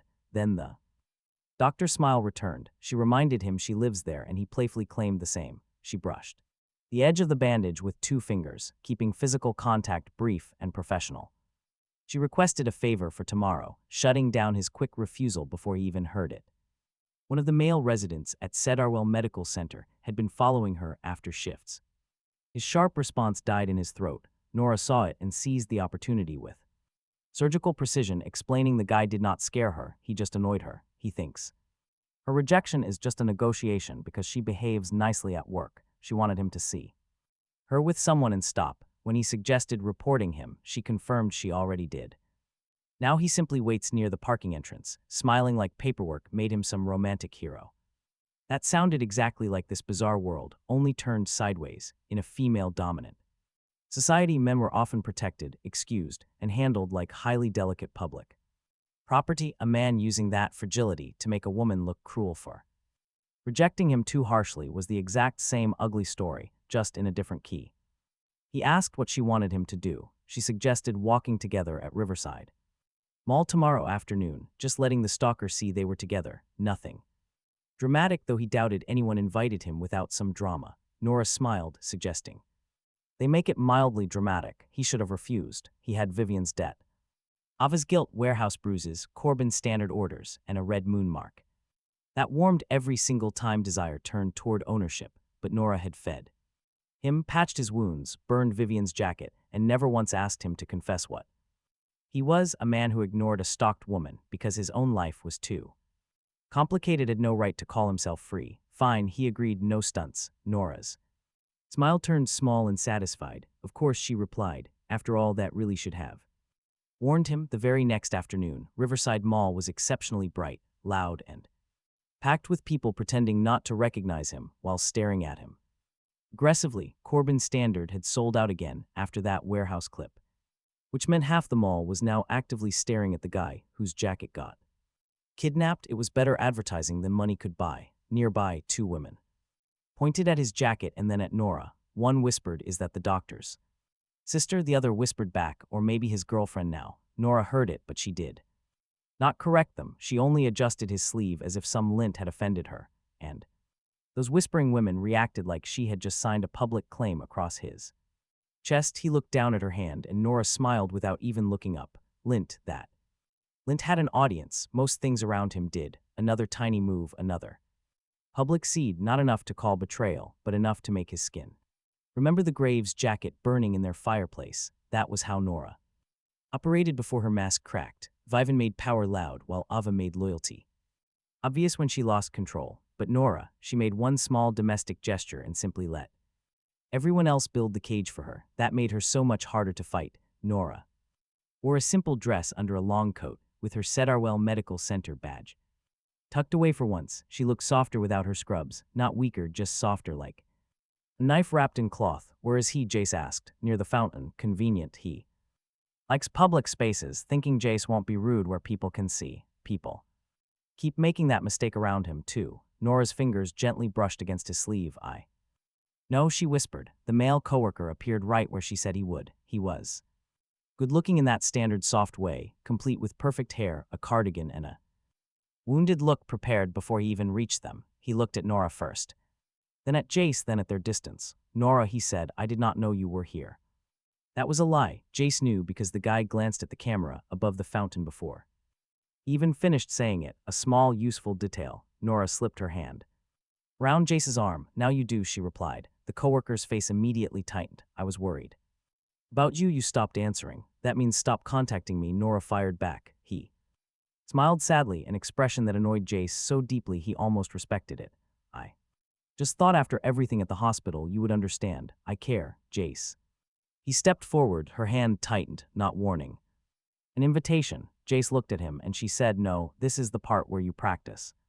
Hearing it, his eyes flicked to Jace's face. Recognition landed, then envy.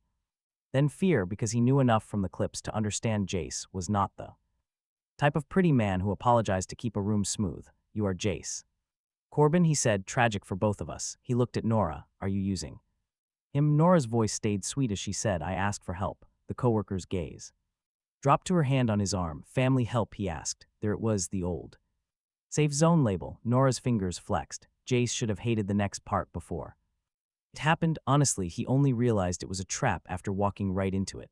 Nora looked up at him and whispered quietly enough that only he could hear, only if you. She wanted to make it impossible, the exact same phrase Ava once used. Jace's stomach tightens. He knows exactly what she is asking for, a public claim. A kiss short enough to deny, but clear enough to crush her coworker's fantasy. Jace really should have said no. His life is already crowded with scheming women. They love using public drama to force private claims, but the coworker followed her. He turned her rejection into some cheap performance. Honestly, Jace is sick of people treating a firm no like a door they can just keep rattling, so he decides. Jace leans down and kisses Nora. It is quick, public, and perfectly controlled. No wandering hands, no real passion, just enough to strip away her coworker's smug mask. The fake heartbreak fades, revealing the ugly, calculating truth underneath. Everyone around them reacts. Phones whip out instantly. Someone actually gasps for the right reason this time. Nora's hand trembles against his arm as the coworker stumbles back in shock. He stammers that he did not know. Jace warns him to back off. It worked. The coworker walks away looking entirely wrong. He actually looks completely relieved. Not the right reaction. Jace watches him head toward the parking garage entrance. Nora tries to tug his arm the other way, casually asking if they want coffee. Jace does not budge. He looks at her and asks why the guy looked relieved. Her smile freezes. She weakly claims there are many reasons to feel relieved. That is a textbook hospital answer, Jace retorts. He demands the truth. She lets go of his arm. Jace quietly trails the coworker with Nora following. They head into the parking lot, and that is where things get truly messy. They catch up to the coworker, just as he is whispering into his phone. He snaps that he was promised she would talk, but nobody mentioned Jace would show up.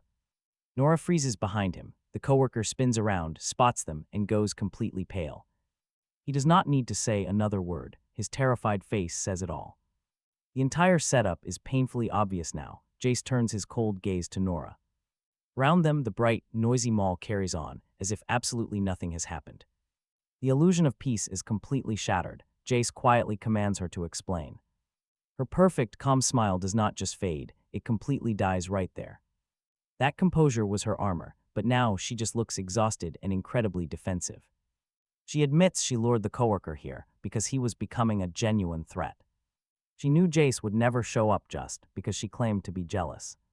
It is a calculated, ugly confession. Jace takes a slow, deliberate step back. Nora panics, pleading with him, while the coworker desperately tries to sneak away. Without breaking eye contact with Nora, Jace points a warning finger at the runner. One step, Jace warns, and you are right back in this. The man freezes. Nora swallows hard, whispering that she knew him long before their parents ever married.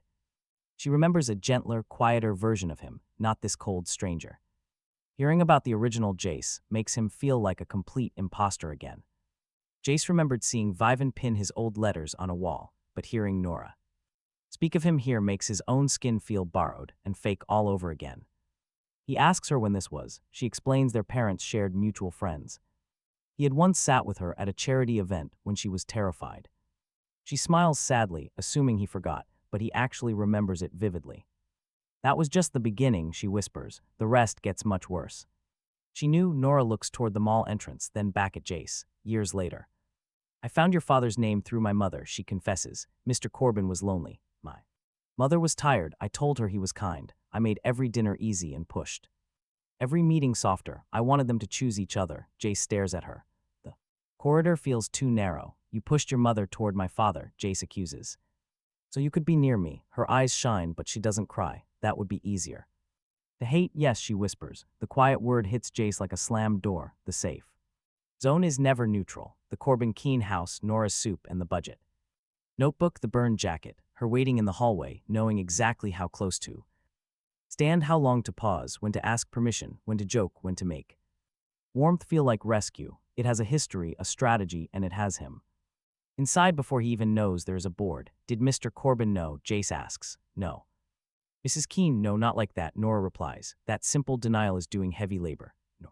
Flinches. Good. Did you want him? Jace asks, the old version. She looks at him for a long second, then drops the line that makes everything worse. I loved the boy who needed me, Nora says. Then the red moon happened and you came home. Looking at every cage like you wanted to burn the whole thing down. I thought I had lost him, but then I realized I wanted the man who could leave. The red moon mark flares under Jace's sleeve. He grabs his wrist. Nora catches the movement and her eyes sharpen, but she does not ask yet. Even now, she knows when not to push. The coworker makes a small, frightened sound. Jace has forgotten he is even there. Leave, Jace tells him. He leaves fast. Nora and Jace stand alone in the parking corridor with the echo of that public kiss still spreading through the mall behind them. Was the stalker real? Jace asks. He was annoying, persistent, useful, she says. That is disgusting. Yes, she admits. Was the kiss real? Her breath catches. It is the question she both wanted and dreaded. No, she says first, before her voice breaks smaller. Yes, I staged the moment, but I did not fake wanting it. That honesty does not save her, it just makes the damage cleaner. You turn family into access, Jace tells Nora. She steps toward Jace. He steps back. She stops. Because it proves she knows exactly where the line is. I did not force our parents, she says. I did not drug anyone. I did not buy anyone, and I did not trap you in a room. You trapped the root, Jace replies. Her face goes pale. Good people like Vivian build cages out of contracts. Roxy builds them out of knives, and Rex builds them out of gossip. Nora builds hers out of dinner, medicine, and timing. And the word home, and let's be real, a pretty cage is always the most dangerous one. Dangerous one. Jace walks past her toward the mall exit. Nora does not follow for 5 steps, but then she does. Jace, she says, I know I made it ugly, but I am not Vivian. No, Jace answers. Vivian tells him when she wants the room. Nora stops. That one hurts her. Jace keeps walking because if he stays, he might soften, and softening too early is how this world gets its hands around men and calls it love. Outside, his phone starts buzzing so hard it feels like another attack. The first notification is that public kiss clip. Of course it is. Riverside Mall has given the internet exactly what it wanted. Jace Corbin kissing Nora Keene in front of a stunned follower, just one day after Ava Lind stormed Graves' tower. And Vivian Graves carried him out in a dramatic helicopter rescue. The comments are, they did not ask if he was safe. They asked which woman had won. None of them had. That was the problem. Then a message from Ava arrived. Was that real? He closed his eyes.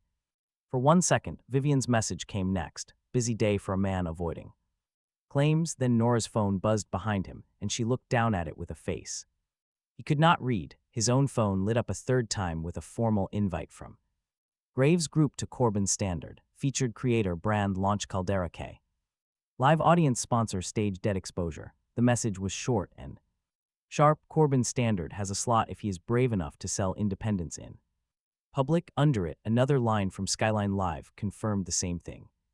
Corbin Standard's second drop numbers had pushed him into the featured creator list. Graves Group on the sponsor stage. Vivian would be there, Double A's family. Had donor access, said Arwell Medical Center was staffing the event. Nora looked up from her phone. Medical staff, she said quietly. They asked, said Arwell. Medical Center for volunteers. Ava texted again, do not go with Vivian. Alone, Vivian sent one more line. Caldera K will move the debt faster than. Hiding at home, the red moon mark under his sleeve pulsed hard enough that he almost cursed. Vivian and Ava had collided at the gate, Nora's safe home. Mask had cracked open in a mall corridor. Every woman with a claim had become active. Then the island put a camera in front of all of them. It was an island launch with cameras, sponsor banners, Corbin Standard orders, Rex.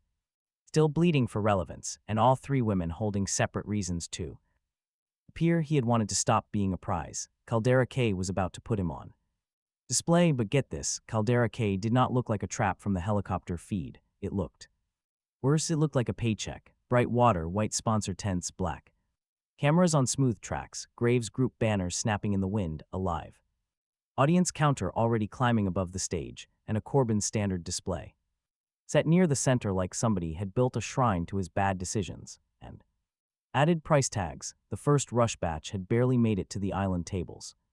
Eli Camden watched the island feed over his shoulder and whispered, please tell him they were not going. They are not, he replied. Eli exhaled. They were selling Independence in public, a different disease. Eli covered his face with both hands. Eli missed when his friend's worst habit was offending beverages. The Caldera K invite had arrived several ugly days after the warehouse clip because Corbin Standard's second limited drop had sold out after the rescue footage. The debt to Vivian Graves was still $100 million. The Phoenix plate shard was back in her vault. His body still hurt when he breathed too deeply. Nora Keene's public kiss had turned home into gossip. Ava Lynn's guilt from the warehouse still sat in his phone as short, careful messages. Vivian's helicopter rescue had given the internet a new favorite angle of him being carried like expensive damage. So yes, he went. Not because Vivian wanted him there, and definitely not because the cameras wanted him there. Hiding at home would make Nora's warmth into a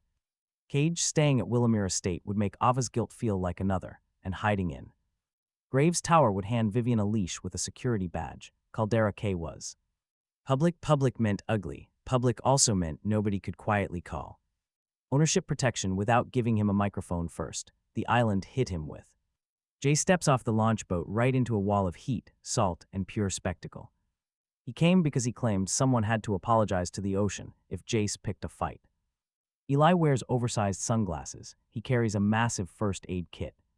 It was a gift Nora forced on him, though Eli complains he is not medical staff. Jace calls him moral support. Eli insists he is moral opposition. Still useful though. They step right into the main sponsor stage area on Caldera K. The island has been turned into a massive, live-streamed creator brand launch. It features just enough rugged survival decoration to make wealthy people feel tough. There are product tables, camera platforms, water stations, and climbing ropes everywhere. Marked trails run along the shore, beneath a screen tracking the live viewer count. Numbers spike the second Jace's face hits the camera. Honestly, did you expect anything else? A stage coordinator approaches Jace with a fresh towel and a branded wristband. She wears that nervous smile people use when they want to manage him without getting bitten. She welcomes Jace Corbin to the island and offers him a special comfort tent. Jace stares at the towel, then looks directly at the cameras. He asks if the tent has a lid. The coordinator freezes, so Eli snatches the towel. He steps in before Jace can commit a felony, saying Jace means thank you. Jace corrects him immediately, stating he can sweat outside. The viewer counter spikes again. Good, let them know early. Suddenly, Vivian Graves arrives from the sponsor platform. She commands the space, making the entire island feel instantly more tense. Wearing a black sleeveless jacket and dark pants, she shows absolutely zero softness. Her Graves security team follows in a perfect line. She eyes the bandage under his jacket. She warns him that he should not be doing a coastal route today. Jace counters that he should not owe her $100 million either, but here they are. The debt is why he is selling, but he is there because he chose the arena. Vivian's jaw tightens. No drama today, not in front of the cameras. For a woman who hates restraint unless she is controlling it, that is a huge deal. Ava Lind arrives next through the donor entrance, flanked by two Lind security guards. She has zero interest in pretending to be casual in this heat. Her calm face is locked tight, making the air around her feel incredibly tense. Ava looks Jace over, checking him from his ribs to his wrists and face. She asks if he is walking the route, and he replies he is selling the clothes. Ava's mouth tightens. She offers to put her own Lind security team on the route. Quietly, Vivian interrupts and says that her Grave security team already reviewed it. Ava fires back, mocking the team that failed him at the warehouse. A nearby camera operator freezes, completely forgetting to pretend he is not listening. Vivian smiles dangerously, pointing out that Ava arrived late there as well. Jace steps between them before things devolve into a high society bar fight. Nobody fences him in on camera, not Graves, and certainly not Lind. He rejects anyone with a badge, a black card, or family guilt. Suddenly, Nora Keene appears. She steps out from behind the medical tent. She wears a professional doctor smile. Seriously, it looks almost illegal. Nora says that is good, especially after everything she confessed at Riverside Mall. She promises to be ready with bandages when Jace's stubbornness starts bleeding. Eli points at her, finally, a practical woman on this island. He takes back his praise. The crowd loves the drama before he can even deny it. Comments flood the screen. They name Vivan and Ava beside the stage. Who wins the war? They ask if Jace is brave or bought. Jace glares. Turn off the romance comments, he tells the coordinator. The coordinator winces. Engagement is strong. Jace says treat it like an infection. The comments stay. Vivan watches. Ava's face goes icy cold. Nora's smile sharpens. 3 different women stand there, each claiming him. Strangers online watch. They turn his love life into a scoreboard. That's the public arena for you, high stakes and brutal humiliation all at once. The coordinator tries to nudge Jace toward a white stool under soft lights. It is for the interview. It looks entirely uncomfortable. He perches, not stands. A stylist reaches out with a brush. Jace steps around both. No stool, he says firmly, refusing to perch. The coordinator blinks. The camera is set. Jace tells him to move it. Vivan watches silently. Ava looks ready to smash the stool herself. Nora opens her first aid kit, preparing for the inevitable. If he fights furniture, she mutters, she is not billing anyone. The counter jumps. They want to fight. Jace decides to deliver. Instead, he drags the product rack right to the center of the stage. He shows off shirts, jackets, and pants with functional pockets. Pockets deep enough for a phone, saving men from carrying tiny bags. The host tries to hand him a scripted line about confidence. Jace reads it once, then holds the card directly to the camera. He mocks it. Whoever wrote this thinks confidence is a scented candle. Corbin's standard is not here to make men look safe for strangers. These clothes move, the seams hold, the pockets actually work. If grabbed, the break seam tears before injuring your shoulder. If a man wants to be admired on a stool, fine, Jace sells gear. He designs outfits for the man who stands up when stools feel like leashes. The crowd is silent, then a rough sound, pure recognition. The counter spikes immediately. The host cannot even recover. Vivan grimaces in annoyance. The soaring numbers prove Jace right. Ava stares at the break seam with sudden, quiet approval. Nora's expression shifts. She notices the practical, tear-away shoulder patch. Nora is annoyed to be impressed. Eli whispers that Jace insulted a chair into sales. The chair started it, Jace replies. The host desperately tries to recover. The host asks if the Graves Group sponsorship helped Jace build this brand. Vivan's eyes sharpen. This is a subtle corporate leash disguised as gratitude. Jace looks at the host, then turns his gaze to the crowd. He states Graves Group sponsored the stage, but he built the brand. He did it because he is tired of stages, deciding where men stand. Talk about playing with fire. That bold line clearly costs Jace some favor with Vivan. He sees it in her tense jaw, but it wins over the audience. As the counter climbs, Envy takes the microphone. Rex Malley steps up. Seeing this, Jace lets out a laugh before he can even stop himself.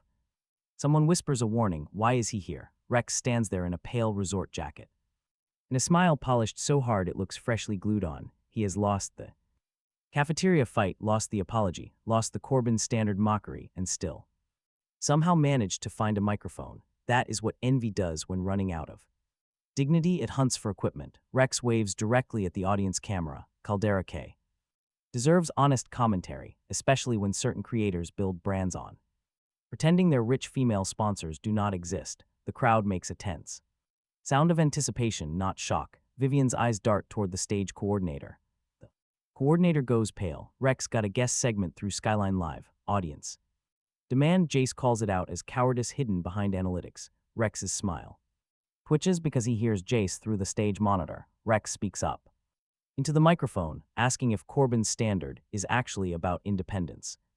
Why are Vivian Graves, Ava, and Nora Keane all standing close enough to catch Jace when he falls? The crowd reacts as Rex lifts his phone. On the screen is a stitched clip of Vivian carrying Jace from the helicopter. Ava at Graves' tower, Nora's public kiss, and Jace's Corbin's standard order counter.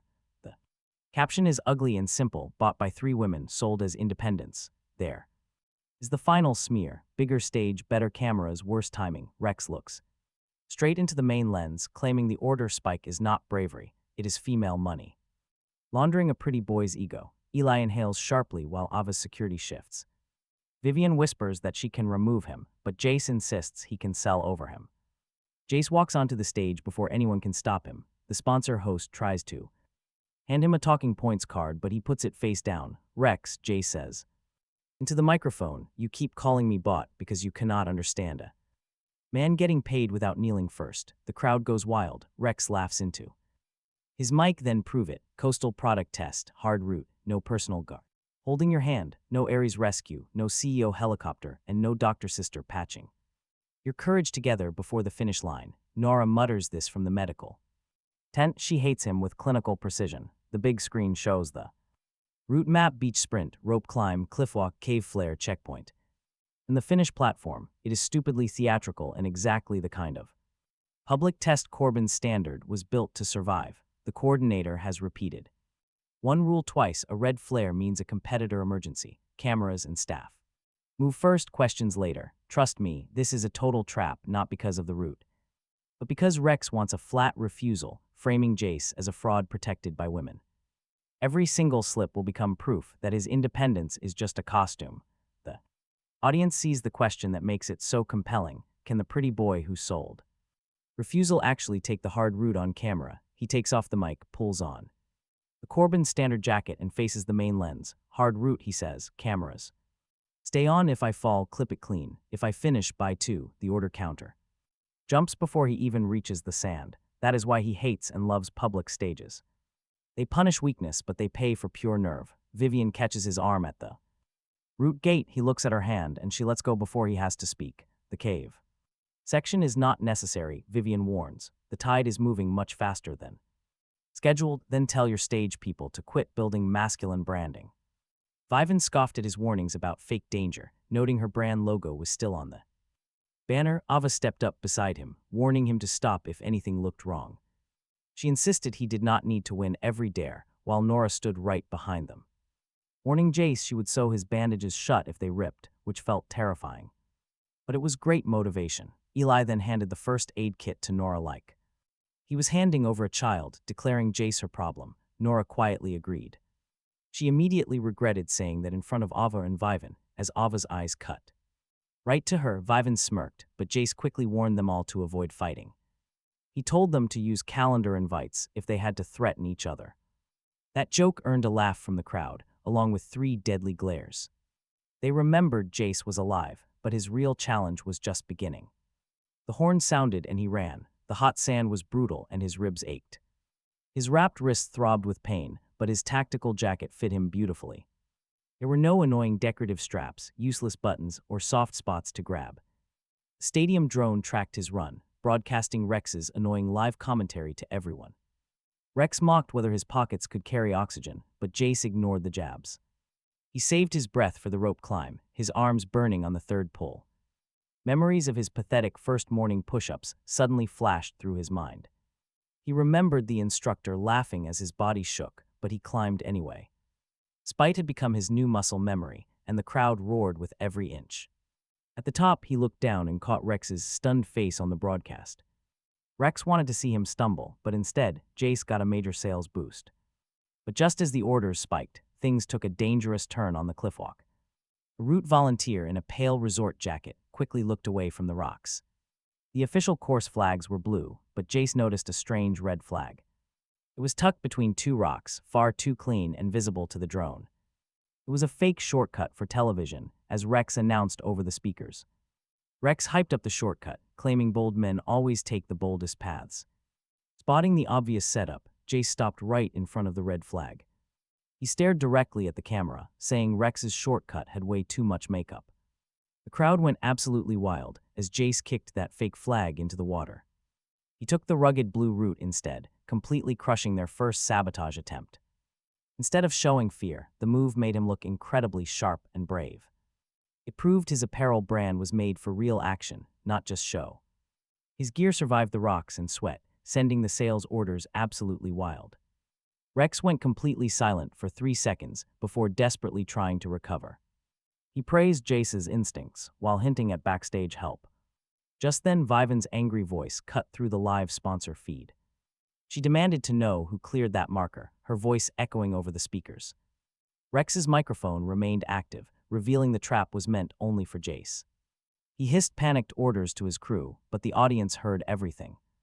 Suddenly, a bright red flare ignited at the cave entrance below the cliffs. Jace spotted her from the upper trail, her black jacket bright against pale stone. She ignored the staff, running straight toward the cave because of the flare. It was positioned to trick cameras into thinking Jace sent a distress signal. Rex wanted to trap Jace in a staged panic, but Vivian was the one who took the bait. She absolutely hated being disobeyed, but she hated being late to save him even more. But this trap was no longer just a game. It was turning incredibly dangerous.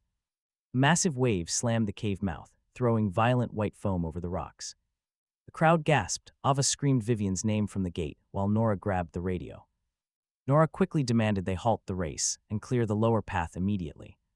The coordinator stammered about sponsor schedules, but Ava quickly shut her down. With Ava backing them, the crew scrambled. Jace now had a clean path ahead. He could have finished the race, leaving Vivian to face her own mess.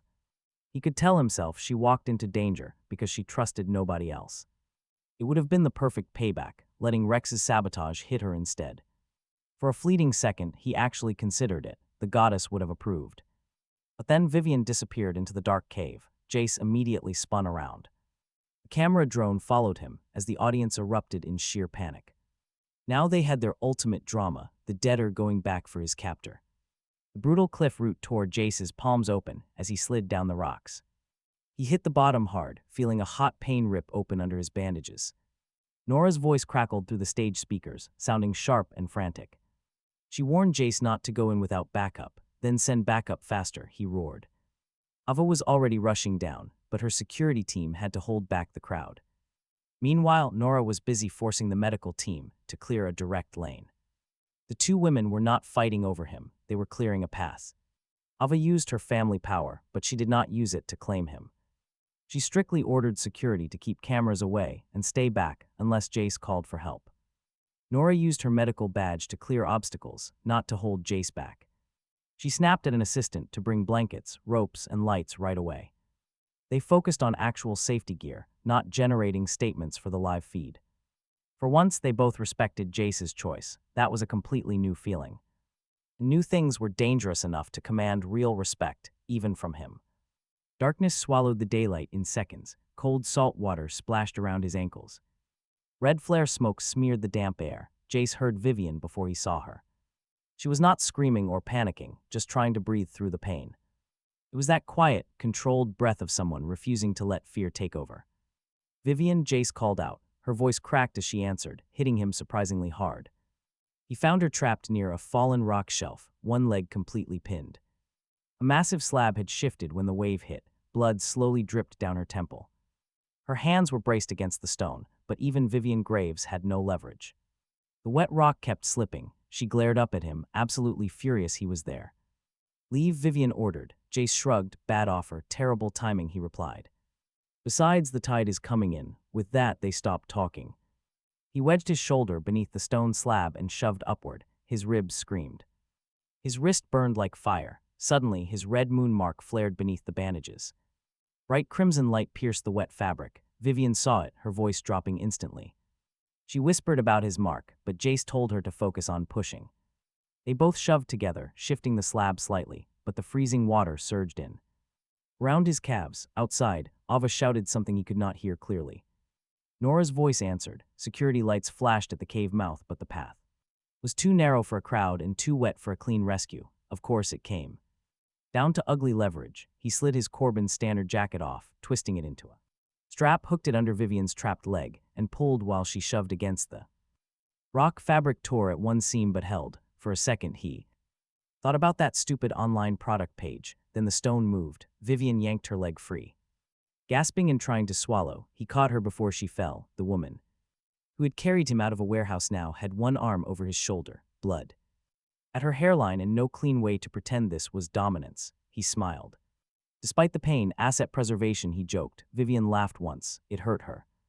Terrible. They staggered toward the cave mouth as yet another wave hit. Vivian was still stronger than most injured people had any right to be, but her leg folded twice. Each time he took more of her weight. Each time the red moon mark burned brighter. By the time that daylight hit them, those live cameras had the shot. Ava stood on the rocks with her hands half raised, wanting to run in and smart enough not to block the exit. Nora stood beside her with bandages already open, her face incredibly pale under her usual professional calm. Meanwhile, Rex was on the sponsor platform behind them, surrounded by stage staff and phones, yelling into a dead microphone. That flare was not supposed to. He stopped because the crowd had heard enough. This time, all of it. A stage security woman snatched the microphone right from his hand. Rex tried to pull away, but the audience had already turned. Phones circled him. Not our main guy. His face did the same tiny public collapse he had seen in the cafeteria and courtyard, only worse now. Because the whole island knew, he had wanted a humiliation clip, and nearly made a gruesome death scene. No hearing, no investigation, no fancy office, just Rex Malley dragged off the platform, while his final sabotage destroyed the last platform he had. Seriously, talk about instant karma. That was his ultimate public removal from the one thing he loved most, being watched with absolute admiration. The order counter behind the stage jumped so hard it glitched. Corbin's standard sold through its island stock, while the founder bled through his sleeve and dragged Vivian Graves out of a cave in a torn jacket. Rex's trap had made him look braver. It made Vivian look human. It forced Ava and Nora to cooperate. It made the red moon wake up, because when Nora reached for his wrist to check the bleeding, the wrap split. The crescent mark underneath was no longer crescent. It had opened into a red line down the center of his palm, pulsing like a heartbeat that did not belong to one person. Ava, Vivian, and Nora all saw it. For once, none of them claimed him. All three reached toward his hand, then stopped at the very same time. Choice. The moon over Caldera Cay turned red in full daylight. The crowd noise vanished. The ocean froze midwave. The red moon goddess laughed from everywhere at once. Finally, she said, the pretty prize learned to bleed in public. Let us see who loves him enough to let him go. The island fell away before anyone could explain the mark. The dream trials began. With his hands still bleeding, and all three women standing close enough to save him but not close enough to own the choice, the red moon trial did not begin. He woke up. It began with the ocean freezing mid-wave. 1 second he stood on Caldera Cay with wet shoes, Vivian Graves leaning heavy on his shoulder. Ava Lind and Nora Keene stood close enough to help but far enough not to grab. Nearby, Rex Malley was dragged away as his last sabotage burned down his brand. Suddenly, the entire island fell dead silent. Not quiet, completely silent. The cameras froze, red recording lights still glowing. Later, every stream would show the exact same useless thing, a red flash, a skipped beat of time, and glitched audio that sounded like the sea swallowing its own echo. The crowd became a blurred wall of faces. Eli stood near the medical tent with his mouth open, holding bandages in one hand, completely trapped between panic and a desperate prayer. The sky turned blood red as the goddess stepped from the frozen wave, as if the water itself was her doorway. She announced that a trial does not wait when the final choice arrives. Vivian tried to stand tall despite her injured leg. Ava stepped in front of Jace. Nora reached toward his wrist, then stopped right before touching the split mark. You can absolutely feel the tension as she smiles. Look at that, she sneered. The cages learned manners. Jace tried to step forward, but his body refused to move. Red light locked his feet to the wet stone. The mark in his palm split open like a mouth, sending agony up his arm. Every woman nearby reacted differently. Vivian looked for the mechanism while Ava searched for a door. Nora checked for bleeding. That single moment defined them all. The goddess laughed. She taunted Jace Corbin for surviving public desire, debt, rescue, sabotage, and 3 women mistaking concern for ownership, far better and messier than expected. She admitted, let them go, Jace demanded, his voice rough but clear. The goddess tilted her head, still giving orders while bleeding, charming. Yet incomplete, he insisted he made his own choices to become a real man. Only under pressure, she countered, now they must. Ava and Vivian tensed up. Vivian's eyes narrowed, Nora's Dr. Calm vanished entirely, the goddess raised her hand, peeling Caldera K away in crimson sheets. The stage, the cave, the frozen wave, the crowd, and counters all peeled away. Like old stage props, below them lay a black, mirroring floor reflecting their feet. A circle of crimson mirrors rose around them, showing Jace different versions of himself. One stood in a Graves Tower penthouse, dressed too well and speaking softly. Another stood safe behind the Willowere estate gates, destined to become furniture. Another sat at the Corbin Keen kitchen table, smiling with eyes that had forgotten how to leave. His stomach twisted, the goddess clapped. Once noting 3 women, 3 separate claims, 3 beautiful reasons to Kate him, she urged them to stop pretending love is pure when built on fear. Vivian stepped forward, demanding the rules if this was another Red Moon event. The goddess smiled at the former soldier, who still begged for rules. Before losing, fine, she agreed. Each would get exactly what they wanted before. They hesitated, keep him and the world stops hurting him, release him and they might lose the version they love. Nora turned pale, Ava whispered. What version? The goddess silently stared back at Jace instead, a chilling warning. Then the first mirror opened beneath Vivian's feet. Just like that, she vanished.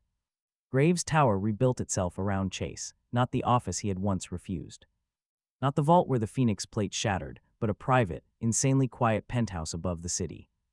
It had black glass, low lights, and expensive silence. His wrist was clean. No red marks, no bruises, and no warehouse cuts. A black card rested on the table. Right beside a signed contract, his signature sat at the bottom. He tried speaking. But this dream made his mouth smile instead. Whatever you think is best, he said. Vivian stood across from him in the penthouse doorway, wearing absolutely no blood or dirt. No salt water, no cave dust, just a perfect suit and total perfect control. Her leg was healed, the city looked obedient, security waited outside the penthouse door. The contract sitting on the table gave her everything she had ever wanted in Graves Tower and more, residential protection, companion approval, and access to the Red Moon Lab. There was managed image, suspended debt. Chase turned toward her before he wanted to. And that was when things got terrifying. He was trapped in his own body, completely helpless. Vivian saw it. At first, her face did what it always did around leverage. She calculated. Then, the goddess appeared in the window reflection right behind her. It showed the clean version. No knives, no warehouse, no wrecks, and no Ava arriving late. No Nora building family roots, no debt pressing his throat. He signed because he trusted. You staying because you knew best. His dream mouth spoke, claiming he was safe. Those words tasted like pure ash. Vivian's hand tightened around the contract while Chase desperately tried to force air into his lungs to move one finger. Absolutely nothing. His body sat like an expensive answer to her oldest argument. The goddess walked behind his chair, whispering that he would never refuse or embarrass her. He will not run to caves, alleys, service lanes, or impossible debt anymore. Absolutely no delays. Vivian looked directly at him, but not at his face. Only at his eyes, which mattered because they were the only part of him still fighting.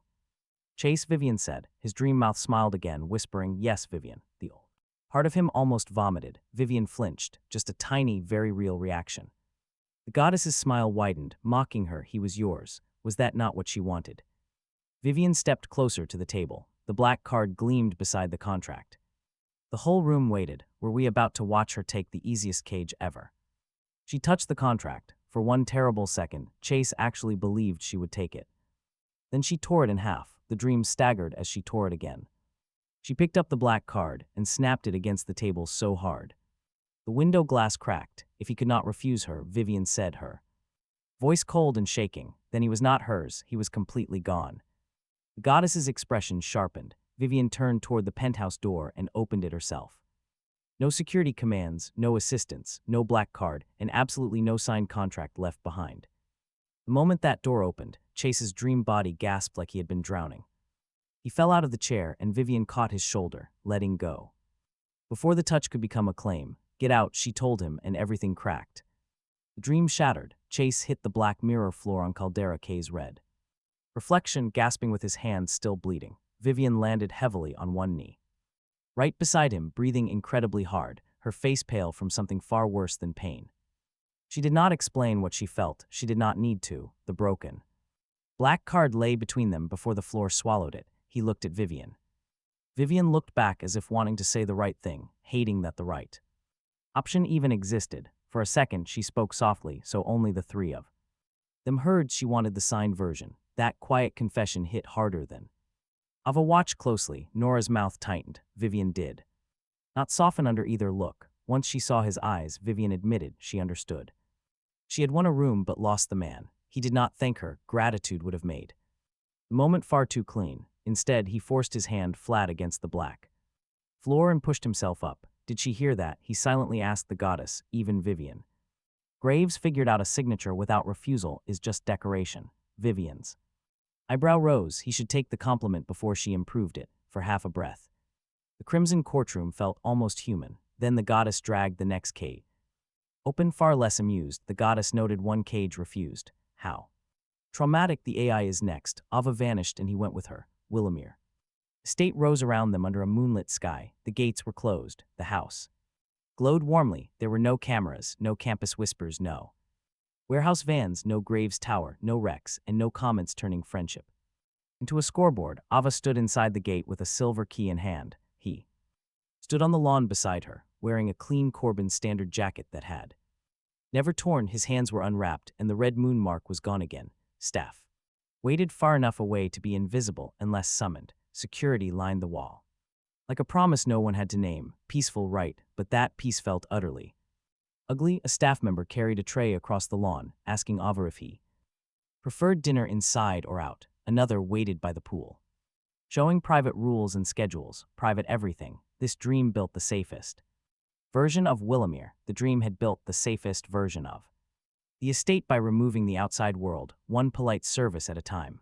The dream version of him did not object, and that was what made Ava's hand tighten around the key. Ava had never wanted to own a stage or a contract. She had only wanted one place where nothing could reach him before she did. The dream understood her too well, giving her a quiet house, careful staff, and no comments. On the screen, along with a version of him who looked grateful to be hidden, a guard at the gate asked if the road should stay closed tonight. The dream version of him answered before Ava could, saying it was easier that way. Ava's eyes snapped to him. His real self was trapped behind that gentle answer, screaming without sound. That was when Ava understood the same thing Vivian had learned in the penthouse. A safe yes can still be a stolen no. The dream version of him looked at Ava and said he could stay there, where no one would reach him at Willamere. State. Ava's fingers tightened around the key as the goddess appeared beyond the gate, standing on the road outside like a woman asking to be denied entry. You know loneliness, Ava Lind, the goddess said, knowing what it is to live in a fortress where everyone envies but nobody enters cleanly. Yet he entered, seeing the weapons, the tracker, the family name, and he still asked for friendship. Keep him. Lock the gate, and you will never be first and then abandoned again. Ava looked at the house, then at him. The dream version of him smiled softly, saying it was safe. Ava stepped back as if that word had touched a fresh bruise. The goddesses. The trick becomes obvious. Vivian's cage looked like control, while Ava's looked like relief. Pure relief. No more public comments, no more cameras turning her care into cheap gossip. No more arriving too late, no more warehouse guilt, no more watching Vivian suffer. Carry what Ava wanted to protect, just a gate, a key, and Jace agreeing to stay. The one friend who never leaves. He tries to speak, managing just a single word. Ava, her eyes snap to his. The goddess turns her sharp smile on him, careful.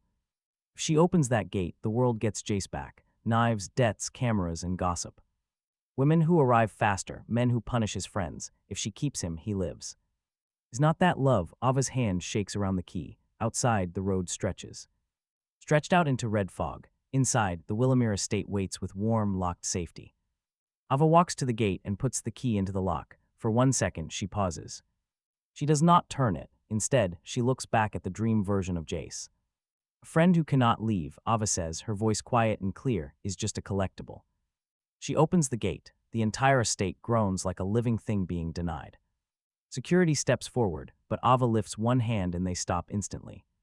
Her protection obeys her restraint. The road opens. Wind rushes through the estate. Blowing out half of the warm lights, the dream version of Jace stumbles. Jace stumbles, feeling his real hand bleed again. Ava takes his hand for one heartbeat. Then she lets go, pointing toward the road. Go because you want to, she says. The estate shattered into red glass. Jace lands back on the hard black floor. Falling hard, Ava drops beside him, her hand still shaped around an invisible key. Vivian reaches toward her, stops herself, and lets Ava stand up on her own. 2 refusals now. Ava stares at her empty hand. I wanted the gate closed, she whispers. Nobody mocks her. She looks at Jace, feeling ashamed yet steady all at once. She wanted one place where she was never late. I know, Jace tells her. That does not excuse it. She nods, the blunt truth hurting and helping both. She steps back, not away from him, but away from any claim on him. That silent retreat says far more than any speech ever could. 2 refusals. Look at that, the goddess's smug smile has completely vanished. How noble, she sneers. How expensive, now for the homemaker. Nora does not flinch when the mirror takes her. Jace does. The Corbin Keen house rapidly rebuilds itself around them in the dark. Warm kitchen, soft lights, hot soup, and medical bandages laid beside a clean plate. It should feel incredibly safe because he knows this room. Instead, it feels terrifying. Like the prettiest trap yet, Nora stands right beside the table in her cardigan. No Cedarwell Medical Center badge, no public mask, and no coworker in sight. No mall corridor. Across from her sits a completely different version of Jace. Not the dream version with hard eyes, but the softer, gentler Jace of the past. Longer hair, soft shoulders, hands folded together like he is trying to disappear. He looks 23 and tired in a way Jace has no right to resent. Jace's breath catches. Nora freezes too. The goddess appears suddenly in the doorway. She tilts her head with absolute satisfaction. There he is, she whispers, the boy. The boy who needed you, who smiled at your soup and stayed when you waited. The one who never treated home like a lock. Nora's face cracks open slightly. She rarely shows real emotion unless she is weaponizing it, but this is enough. The soft Jace looks up at her, whispering her name. It nearly breaks her. Moving from the table with the careful grace the MC had seen in old clips, he wasn't weak. Trained to disturb nothing, he looked at the soup, the bandages, and the extra chair. Placed close to Nora's side, smiling as if every small kindness had been a rope he was grateful to hold. You found me again, he said, as Nora's breath trembled. I tried, she whispered, and he answered, I know. Those unaccusing words made things so much worse. He looked at the MC then, not with hatred or fear, but like someone staring at a storm that had moved into his house and started opening windows. You made them look at me differently, he said. The MC forced one word through the heavy dream. Pressure, sorry. The boy gave a tiny smile, and the MC didn't say how much he hated it. That shouldn't have hurt, but it did because this man wasn't just some prop made for Nora. He was tired, gentle, and part of the life the MC had been spending. Like stolen money, the goddess stepped beside the boy, placing one hand on his shoulder. The MC wanted to rip her hand off, but his body wouldn't move. You engineered family root, the goddess said, calling it ugly but patient. You loved the version that needed care. Then the stranger arrived, wearing his very face burning through every soft place you built. He was the original boy, she said. Let the rude invader fade, so home becomes home again. Nora looked from him to the MC. The true cost of Riverside Mall hit the MC without her needing to explain it. She hadn't just wanted control. She wanted the person she remembered back from a change. She couldn't understand. She had made that desire ugly, routing her family around it, but grief lay beneath the scheme, and grief made cages feel fully justified to the person building them. The gentler Jace reached for her hand. Nora took a step toward him. The MC couldn't even blame her. That was the most painful part. The goddess whispered that he would never leave because he never wanted to. Nora froze. Her hand hovered right over the gentler Jace's fingers. Then she pulled back. The softer Jace lowered his eyes as Nora made a sound like someone had struck her, yet she refused to fall. I loved the boy who needed me, she said. The goddess smiled again. Nora turned to the MC, declaring she wouldn't murder the man who actually chooses. The kitchen lights flickered red, and the goddess's smile vanished. Nora walked to the front door of the Corbin Keen house, which was locked. With 3 deadbolts the MC had never seen in the real house, she opened them one by one. Each heavy click shook the walls. Home doesn't count, Nora said, if he cannot ever leave it. The softer Jace looked up, but instead of anger, jealousy, or fear, he looked relieved. That scared the MC even more. Then the kitchen shattered. Nora hit the black floor on both knees. Ava caught her elbow as Vivan reached toward the MC, stopping again. The 3 women looked at each other, not as allies, not yet, but as people who had chosen to lose the easiest version of what they wanted. The goddess stood amidst the mirrors, red light crawling over her face. 3 cages refused, the MC said, forcing himself upright. You lost, she laughed, but this time her laughter held absolutely no amusement. It was older than time. No, the red moon goddess said, now the cruel math begins. Mirrors turned inward, and every single reflection became the MC. Then every reflection split. One side showed the man he had been before the red moon. Older in the ice, rougher in his speech, carrying memories from a world where his anger made sense. The other side showed Jace Corbin before the MC took over. He possessed a practiced smile, quiet shoulders, and a life of people who loved him. Managed, underestimated, protected, and failed him in different ways. Then the red moon mark in his palm opened down the center, turning into a split heart shape. Vivan whispered there were 2 signatures, and Ava realized he was still there. Nora covered her mouth with both hands, unable to hide her tears fast enough. The goddess finally gave the answer she had held back since their first night in the mirror. The original Jace Corbin never actually vanished.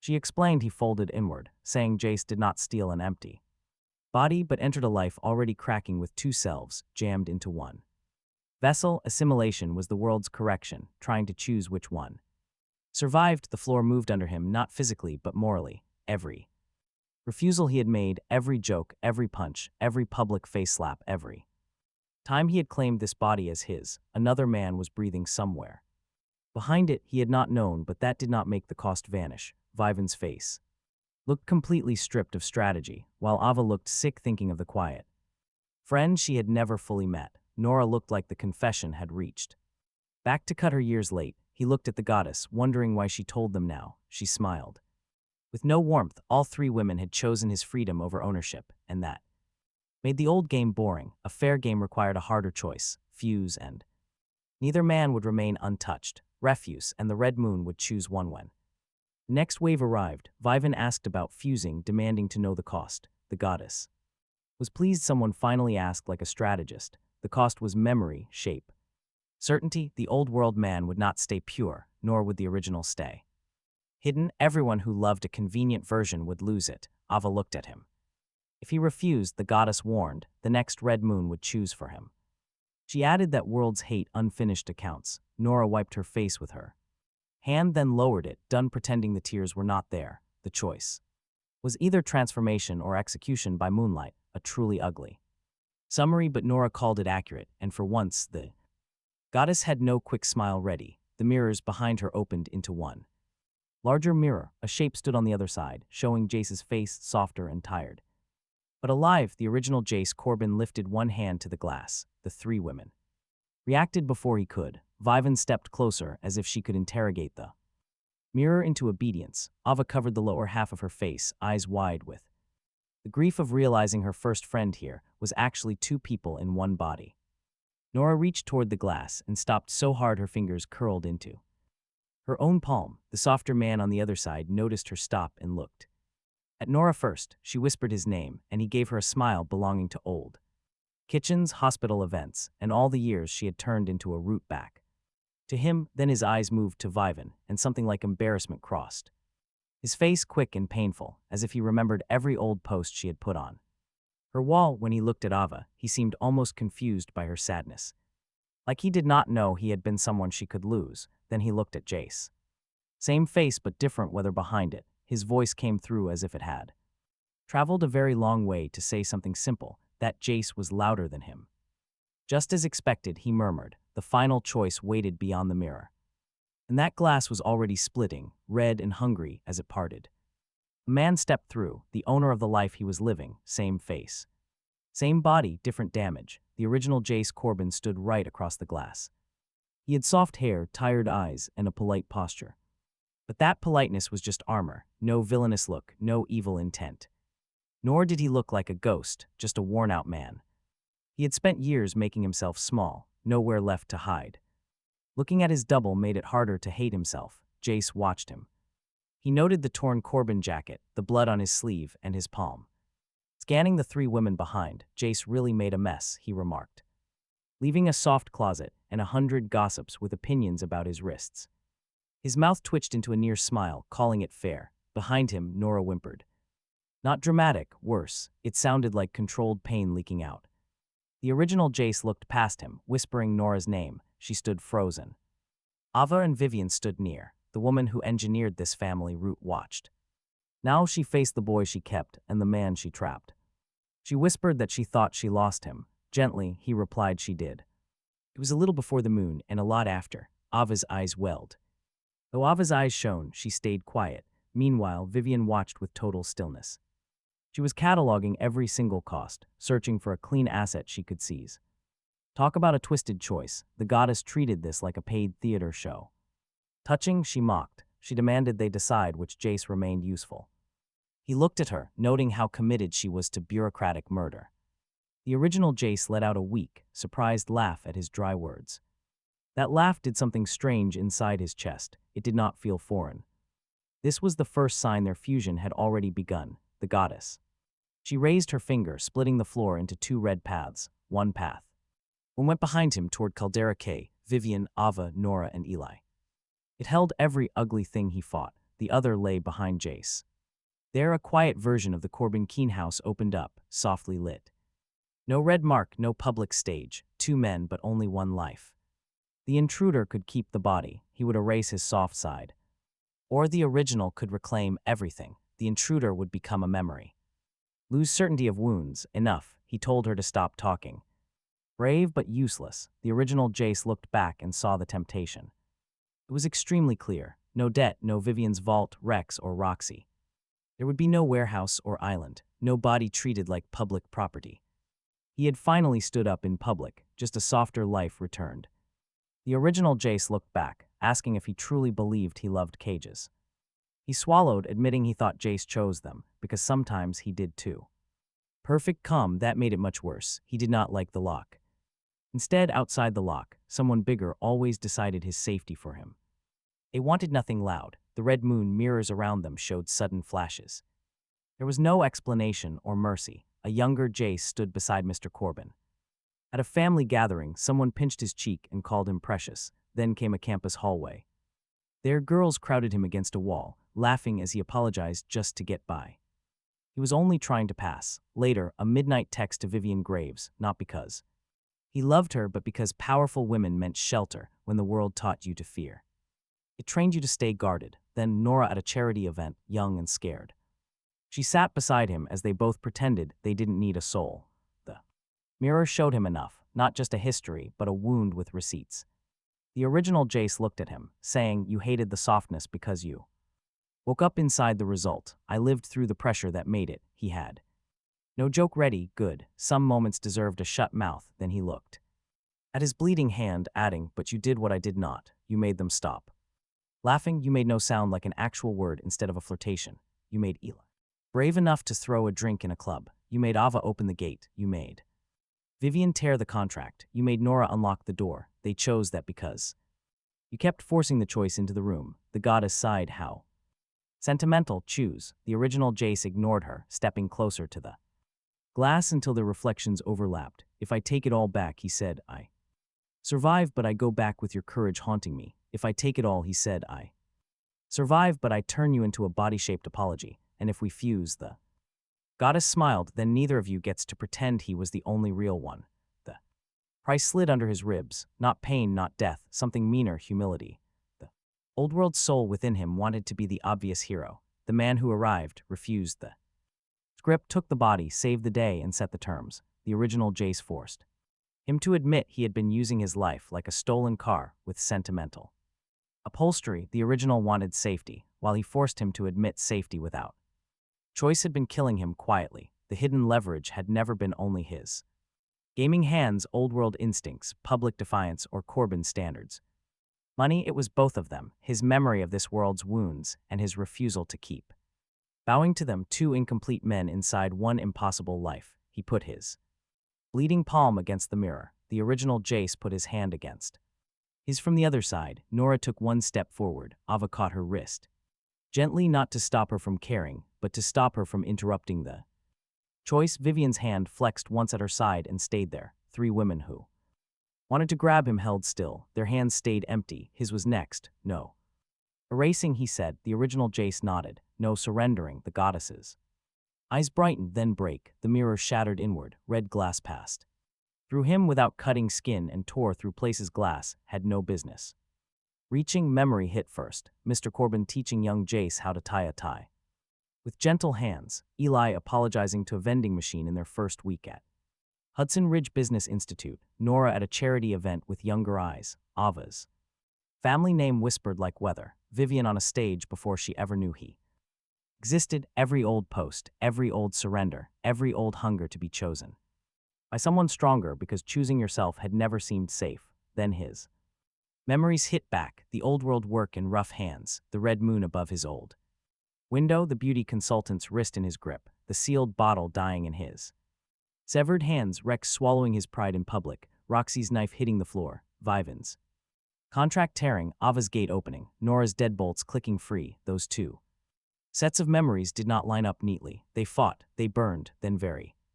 slowly they stopped trying to win and started becoming his. He fell through mirror, landing on wet stone, real stone. Caldera K sound returned all at once. The ocean crashed. The crowd screamed. Eli screamed his name. Nora cursed like a medical professional who had temporarily abandoned all bedside manner. Ava dropped to one knee beside him. Vivan, still injured, tried to stand too fast and nearly collapsed. His palm was no longer open. The red moon mark had changed. The crescent was gone. The split heartline had closed into a red scar across the center of his palm, dull, real, and his, no longer a leash token, a healed cut with a bad attitude. He flexed his hand. It hurt. That was comforting. That pain meant he still had ownership of his own body. Eli stumbled into view, eyes wide and wet. Chase. He looked at him and remembered two first meetings at once. One where Eli was just the safe friend assigned to a soft boy. One where Eli became the only man brave enough to throw a drink in a club because he was too stupid to leave without him. Eli, he said, you still apologize to furniture. Eli made a broken sound between a laugh and a sob. It's him, horrible, confirmed. Nora reached for his wrist, then stopped. May he gave her his hand. Her fingers shook when touching the scar, the mark. Closed, she said. Not closed, Vivan said from behind her. Changed, of course. Vivan recovered her strategy first. Ava looked at his face with a fear she did not try to hide. Are you still you? That question deserved a better answer than a joke. It got both, unfortunately, he said. Then he looked at all three women. More accurately, Nora's eyes filled again. She did not reach for him beyond the medical check. Good, Vivan did. She stopped herself half an inch from his shoulder, then said the wrong thing for the right reason. He comes to Red Moon Lab now. Ava stood. No, he comes to Willow Estate where no one touches him until he decides. Nora rose between them with his blood on her gloves. He comes home because someone has to make sure both of you do not turn trauma into logistics. There they were, three women, three claims, same old Zong, better outfits. He sat up before the argument grew legs. Stop. The word hit harder than it used to, not louder, heavier. Vivan went still. Ava looked at him. Nor closed her mouth. The crowd noise faded around the ring of them. Cameras were still recording. The order counter was still frozen behind a glitching sponsor screen. Rex was gone from the platform, finally removed from the story he kept trying to own. The red moon hung above Caldera K in broad daylight like an uninvited witness. He stood slowly because fusion did not fix bruised ribs or pride injuries. He just fused two men to escape cages. He said, do not build three in front of him before the scar dries. Eli whispered, excellent boundary, disgusting timing. He pointed at Eli. You get a vote after you stop looking like a drowned accountant. Eli wiped his face. Fair. Then he faced Vivan. First, because she would push hardest if he let her be last. Vivan, he said, no cages, no locked rooms, no Red Moon Lab without his consent, no contract that calls his body protection, image, access, or asset, no using the Phoenix plate. Vivian's jaw tightens. He makes his stance crystal clear. The debt remains. He turns to Ava, calling it a debt rather than a collar, warning her against placing gates around him. She cannot let fear control him, and no security team will dictate where he stands. If he walks into danger, she can argue. She just can't build walls. Ava swallows. She says she can learn, so he tells her to learn fast. Next is Nora, a confrontation that hurts differently. No family roots or staged rescues are allowed. He warns her not to use home to guilt him, demanding she speak her care directly. No more hiding locks under the soup. Nora flinches, then slowly nods in agreement. A simple yes, no doctor's smile. His red moon scar warms but does not burn. He looks at all three women, demanding no threats to Eli and no secret contracts. There will be no unconsented public claims. No one buys him a smaller life under love's name. His no stands, his yes belongs to him. Those are the absolute terms. Vivian looks at Ava looks at Nora, and Nora looks right back at Vivian. He can see their old rivalry threatening to resurface. Vivian hates sharing any command. Ava detests arriving late, while Nora hates losing her comfortable domestic center. Old rivalries don't just vanish overnight. Watch how they silently measure each other up. He does not want saints, he wants adults. Vivian is the first to speak. If she refuses, she gets paid slower and sees him less. Her eyes narrow at that. She calls it a threat, but he calls it a forecast. Ava turns away to hide a smile. Nora does not bother hiding her amusement. Vivian exhales sharply through her nose. She is irritated, injured, yet alive because he went back into the cave. Vivian brings up the Phoenix plate, reminding him of the $100 million debt.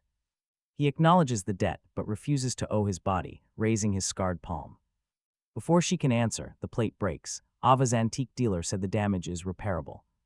The cost is real, but the shattered plate is far from completely hopeless. Her family protected it through fire because some stubborn things refused to burn. They will repair it publicly and correctly, backed by Corbin's standard. This won't hang over Jay Corbin's neck. He puts equity and future revenue behind it. Graves Media can stream the restoration process if they want money instead of ownership. She will get the Phoenix plate back with the cracks visible on purpose. Surviving the break is part of its value now. Vivian simply stares at him. Her eyes shift from his scar to the cameras and the blinking order counter. I'm making the broken plate public. He's throwing a massive wrench into Vivian's perfect plans. The public rescue, the massive debt, and an audience witnessing the red moon's flash. They watch him boldly refuse ownership right after the world snapped back. While the Phoenix plate was once a private leash, he made the repair public. Ava steps up beside him, firmly agreeing that those clean breaks absolutely matter. Nora strips off her medical gloves and tosses them right into her kit. She promises to witness that no personal or medical consent is tied to debt terms. If anyone tries to hide it in pretty language, she will translate it brutally. Eli weakly raises his hand, offering to witness as well, mostly with offended noises. Vivian looks closely at each of them before turning her gaze back to him. The old Vivian would have tried to turn this debt and scar into a new cage. But this version of Vivian has already torn up a contract inside a dream. She realized a version of him that could not refuse was never a true victory. Vivian reaches into her coat and pulls out her copy of the folded debt note, the exact same one. That 100 million figure sits there like an old curse written in beautiful handwriting. Vivian tears off the bottom line right under her original condition. She writes a single word across the back, restoration, then she hands it to him. Debt remains, Vivian says, but the ownership claim is officially removed. Red Moon Lab access requires his consent, and any Graves partnership needs his signature. If he says no, her mouth curves. She will negotiate like a civilized monster. That is progress. Ava's shoulders relax, while Nora looks ready to cry. She seems deeply offended by her own teary face as Vivian looks at them. Vivian makes it clear she does not share command. Jace tells her that is perfect. Ava speaks up quietly. She does not want a title, just the right to ask. Nora lets out a sharp laugh through her tears, admitting she actually wants one. But she is done stealing her way there. That raw honesty almost floors Jace. It hits him harder than the soul fusion. He looks at the three women. The cameras keep rolling because the world wants to witness his beautiful disaster. Jace announces there are no titles today, no secret hierarchies, and no victory laps. If they build anything next, it must start with complete transparency and trust. The doors must stay open, and everyone must be free to walk away. Vivian calls that highly inefficient, but Jace reminds her of the cave rescue. She liked how that turned out. Ava looks down to hide a smile while Nora grins openly. The public wanted a clear winner, but Jace gave them messy, realistic terms. Eli whispers that civilized monster is going on a shirt, which Jace immediately denies. Eli insists it is. Meanwhile, the crowd beyond them finally finds its voice again. Not because they understand what just happened, they certainly do not. They just witnessed a rescue, a red flash, Rex's downfall, and 3 powerful women. They saw Vivan rewrite a debt, and Jace holding up a scarred palm. He looked like a man refusing every label. It is enough for them. They cheer loudly as the glitched order counter on the screen finally recovers. Then it spikes, turns out, fusing a soul and arguing down a CEO cells. Jace looks at the climbing numbers and can only laugh at the absurdity. If he doesn't laugh, he might just collapse in the sand and become a landmark. Vivan follows his gaze, noting he is underpriced. Ava says he is bleeding. Nora claims he is concussed by sheer arrogance and heavy capitalism. Eli adds that he is also unwell, just in case anyone is keeping score. Jace looks at them as his newly fused memories finally start to settle. The goddess wanted one of them to become a prize, to completely disappear. She wanted the women to prove their love through acts of raw ownership. Instead, Vivan tore the contract, Ava opened the gate, and Nora unlocked doors. The original Jace refused to vanish, and this Jace refused to steal him. Now the Red Moon must accept this man. Suddenly, the goddess appears once more. She is only visible to them on the glitching screen, her red eyes glowing. She calls their little stunt very dramatic, noting Jace stopped being a prize. She warns him not to become a tyrant who just uses better slogans. Jace fires back, telling her to stop kidnapping people through moons. She just smiles. With a final smile, the screen clears, and the sky above them turns blue. They thought it ended on the island. Of course not. Consequences are rude. Just rude like that, Rex Mal never recovered his platform, not even close. That screaming clip followed him everywhere. Every single attempt to rebuild was ruined. Rebuilding his authority was a joke. He could post, but everyone still knew. They remembered the cave. Envy hates being archived. As for Roxy Slate, she got no romance, no tragic ally story, nothing cute enough to excuse her. Graves' pressure kept her ruined territory broken. Corbin's standards' strict rules made her private room offers way too expensive to even attempt to hide. That was enough. The Phoenix plate did not magically fix itself. It was rebuilt over months with golden lines running through the bird. Vivian hated it at first, then she pretended it was her style all along. The restored plate became more famous because the break was left wide open. So did the debt route. Corbin's standard funded the repair. Graves' media profited from the story. He remained delightfully annoying and completely unsigned under any physical clauses. Corbin's standard grew because the world watched a man refuse the easy script, bleed in public, and still dictate terms. Men bought it because the pockets worked. Women bought it to understand what kind of guy could make 3 powerful women stop mid-claim. He took both kinds of money and insulted them equally when needed. Mr. Corbin saw his scarred palm 2 days after calling. He held his hand and stared at his face. Are you my son? He asked. That question deserved the entire truth, and no father should swallow that in one bite, so he gave him the truest answer. Yes, he said. The older father cried. He pretended not to notice too much. Nora made soup without using it as leverage. Ava opened the gates when he visited, letting him leave without a security argument half the time. For Ava, that actually counted as character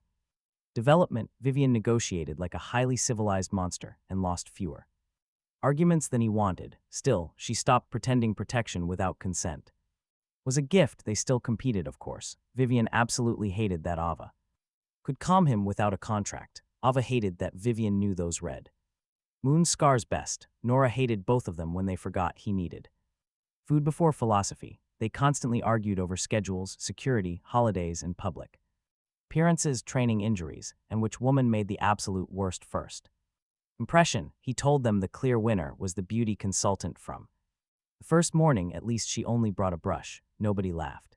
Except Eli. That was fine. Eli earned special privileges by surviving him.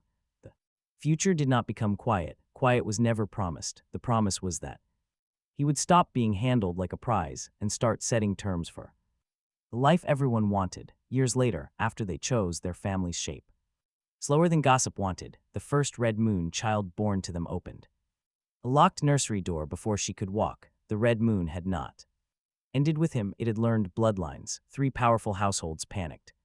Instantly, Vivian reached for Red Moon Lab protocols. Ava called for Willamere security. Nora picked up the child, checked her pulse, and told both women to wash their hands before touching anything. He looked at. A red crescent glowed on a palm smaller than his thumb as he spoke, the only useful thing a father in his position could say. Nobody labels her before lunch. Outside the window, the moon flashed red for a single heartbeat. The Red Moon Goddess smiled from somewhere behind it. She had lost the main game, but she never stopped playing. But he was not that man from his old world anymore, and he was not the soft Jace Corbin this world had tried to break. He was both now. That made every woman, every company, every goddess, and every locked door a lot less certain. Good, he stopped being a prize. From now on, he set the terms.